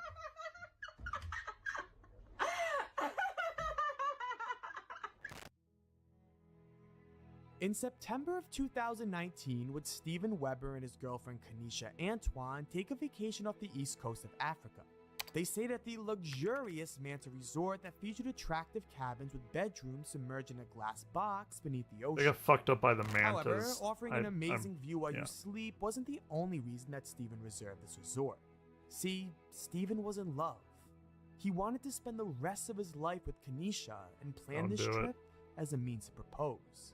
After spending a few days exploring the resort and having the time of their lives, would Steven plan to get on one knee in a, well, unorthodox way? He used the underwater bedroom as an opportunity to propose in his own unique way. He put on goggles and told his girlfriend he was going to visit her through the glass underneath the ocean. And as Kanisha waited, she watched as Steven submerged beneath the water, oddly holding what appeared to be a piece of paper. As he swam closer, he pressed the paper against the window, revealing to Kanisha what he had planned all along. He loses like a ring, it just goes floating off into the ocean. Be so However, fucked up. moments after this video cuts and Kanisha rushed to the surface, where she discovers something terrifying. Steven never made it back to the top. Nope. Although the swim back up was only 26 feet, Only? he was unable to reach the surface in time before running out of oxygen. Kanisha was unable to reach him after discovering what had happened and flagged down nearby God, boulders could you to even retrieve imagine? Steven and began performing CPR. A The light pulse was whiplash of initially emotions. found. However, they were ultimately unable to revive him. It was discovered that Steven's note read, "I can't hold my breath long enough to tell you everything I love about you. Will you please be my wife?" And after knowing this, the tragedy of Steven becomes far more tragic when rewatching his proposal. You can slowly see him move quicker, almost as if he realizes he's running out of air. However, He's still waits 26 between feet his down. That's actions pretty to allow his fucking girlfriend far enough down. time to read the note and I celebrate can go like the moment. maybe He loved her 12 so feet much or and was willing something. to risk his life to show it. I'm sure both would have rather had the situation end differently. However, this act of deep passion unfortunately caused a quick end to an otherwise long life of love and happiness. You never emerge from those I depths. thought he like got raped so by a you never dolphin get or to hear my something. answer. Yes, yes, a million times, yes. I will marry you.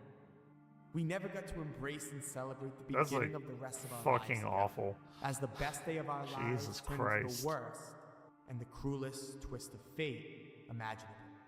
I will try to take solace in the fact that we enjoyed the most amazing bucket list experiences these past few days, and that we both were so happy and absolutely giddy with The excitement. guy's a ghost. He's like, fuck that. I want to go back. Yeah, it's sad for sure. Oh, that was that. Damn, that sucks. That's fucking awful. Let's see what the Pilgrims. Okay, this is like completely changing gears. What the Pilgrims bear. It's Mr. Manticore who did the Monument Mythos. It's only 4 minutes, not very long. I guess he's doing like some other shit, still kind of in the same vein as the Monument Mythos. The land of the Patuxet is beautiful. Corn. I do like corn. Maize, if you will. Sources of hope. Tisquantum. Or Squanto. Yeah, we know about Squanto.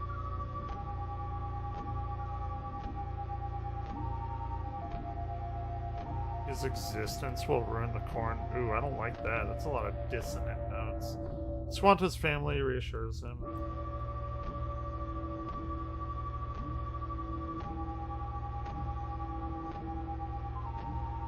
This guy makes up some really weird shit, and I like it.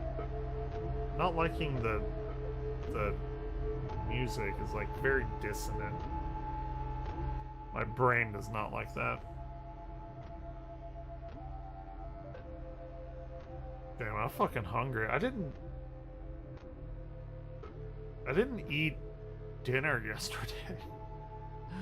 Whatever, what time is it? 4:30? Like, I didn't eat yesterday. I'm pretty sure. Or whatever. It's fine. I will in a little while.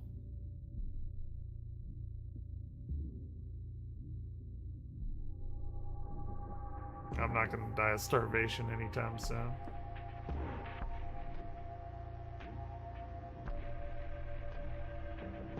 What is this? So Squanto killed his village because he fucked up the corn?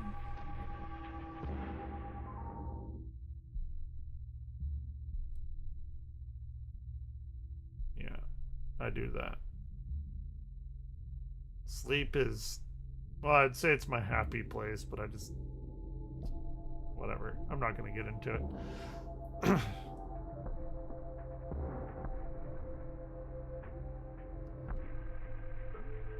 This is so weird. Like, I wish I could think of something interesting to do like this. Like an analog horror unfiction thing.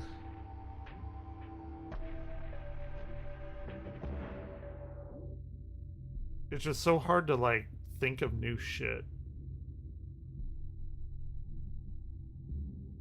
So Squanto got everyone buried and dead?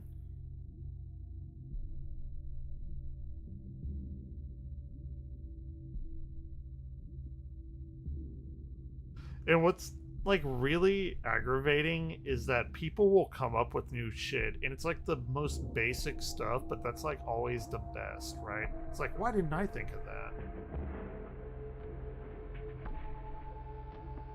It's like a paradox. You want something new, but the best things are simplistic, and you think that people have already done the simple things. This is the true source, what, of the corn? Corn is like the, oh, what the fuck is that? Alright.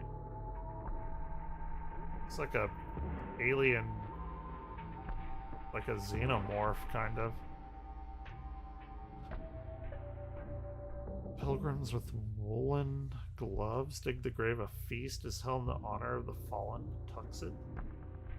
Oh, is this like the real version of Thanksgiving? Each one supports the other like us.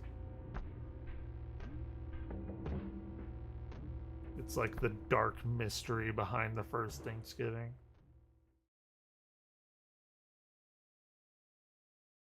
But never received Interesting. a reply. When he tried to download. Let's see if there's anything else. I guess I can save some stuff for later. I did want to watch this. I'm not going to do it tonight. How to Go to Hell in Every Religion.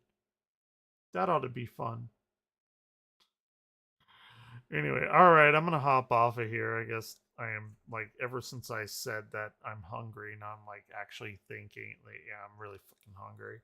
So, yep. Fun time. I'll be on tomorrow night.